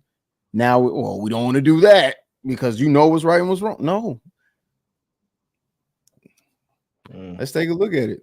Maybe that's something we should explore on A.O.C. We'll find out next time on Dragon Ball Z. Go ahead, Aaron.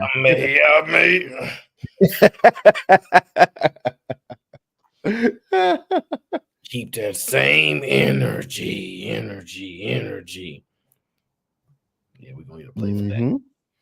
We didn't even get to the other stuff that I was going to get to. That's for the next show. Even better. But you got anything else, dog? Nah, man, we're going to get up out here. Probably a show tomorrow. We'll see. Okay, yeah. We'll be probably Aaron will be doing let's entertain this.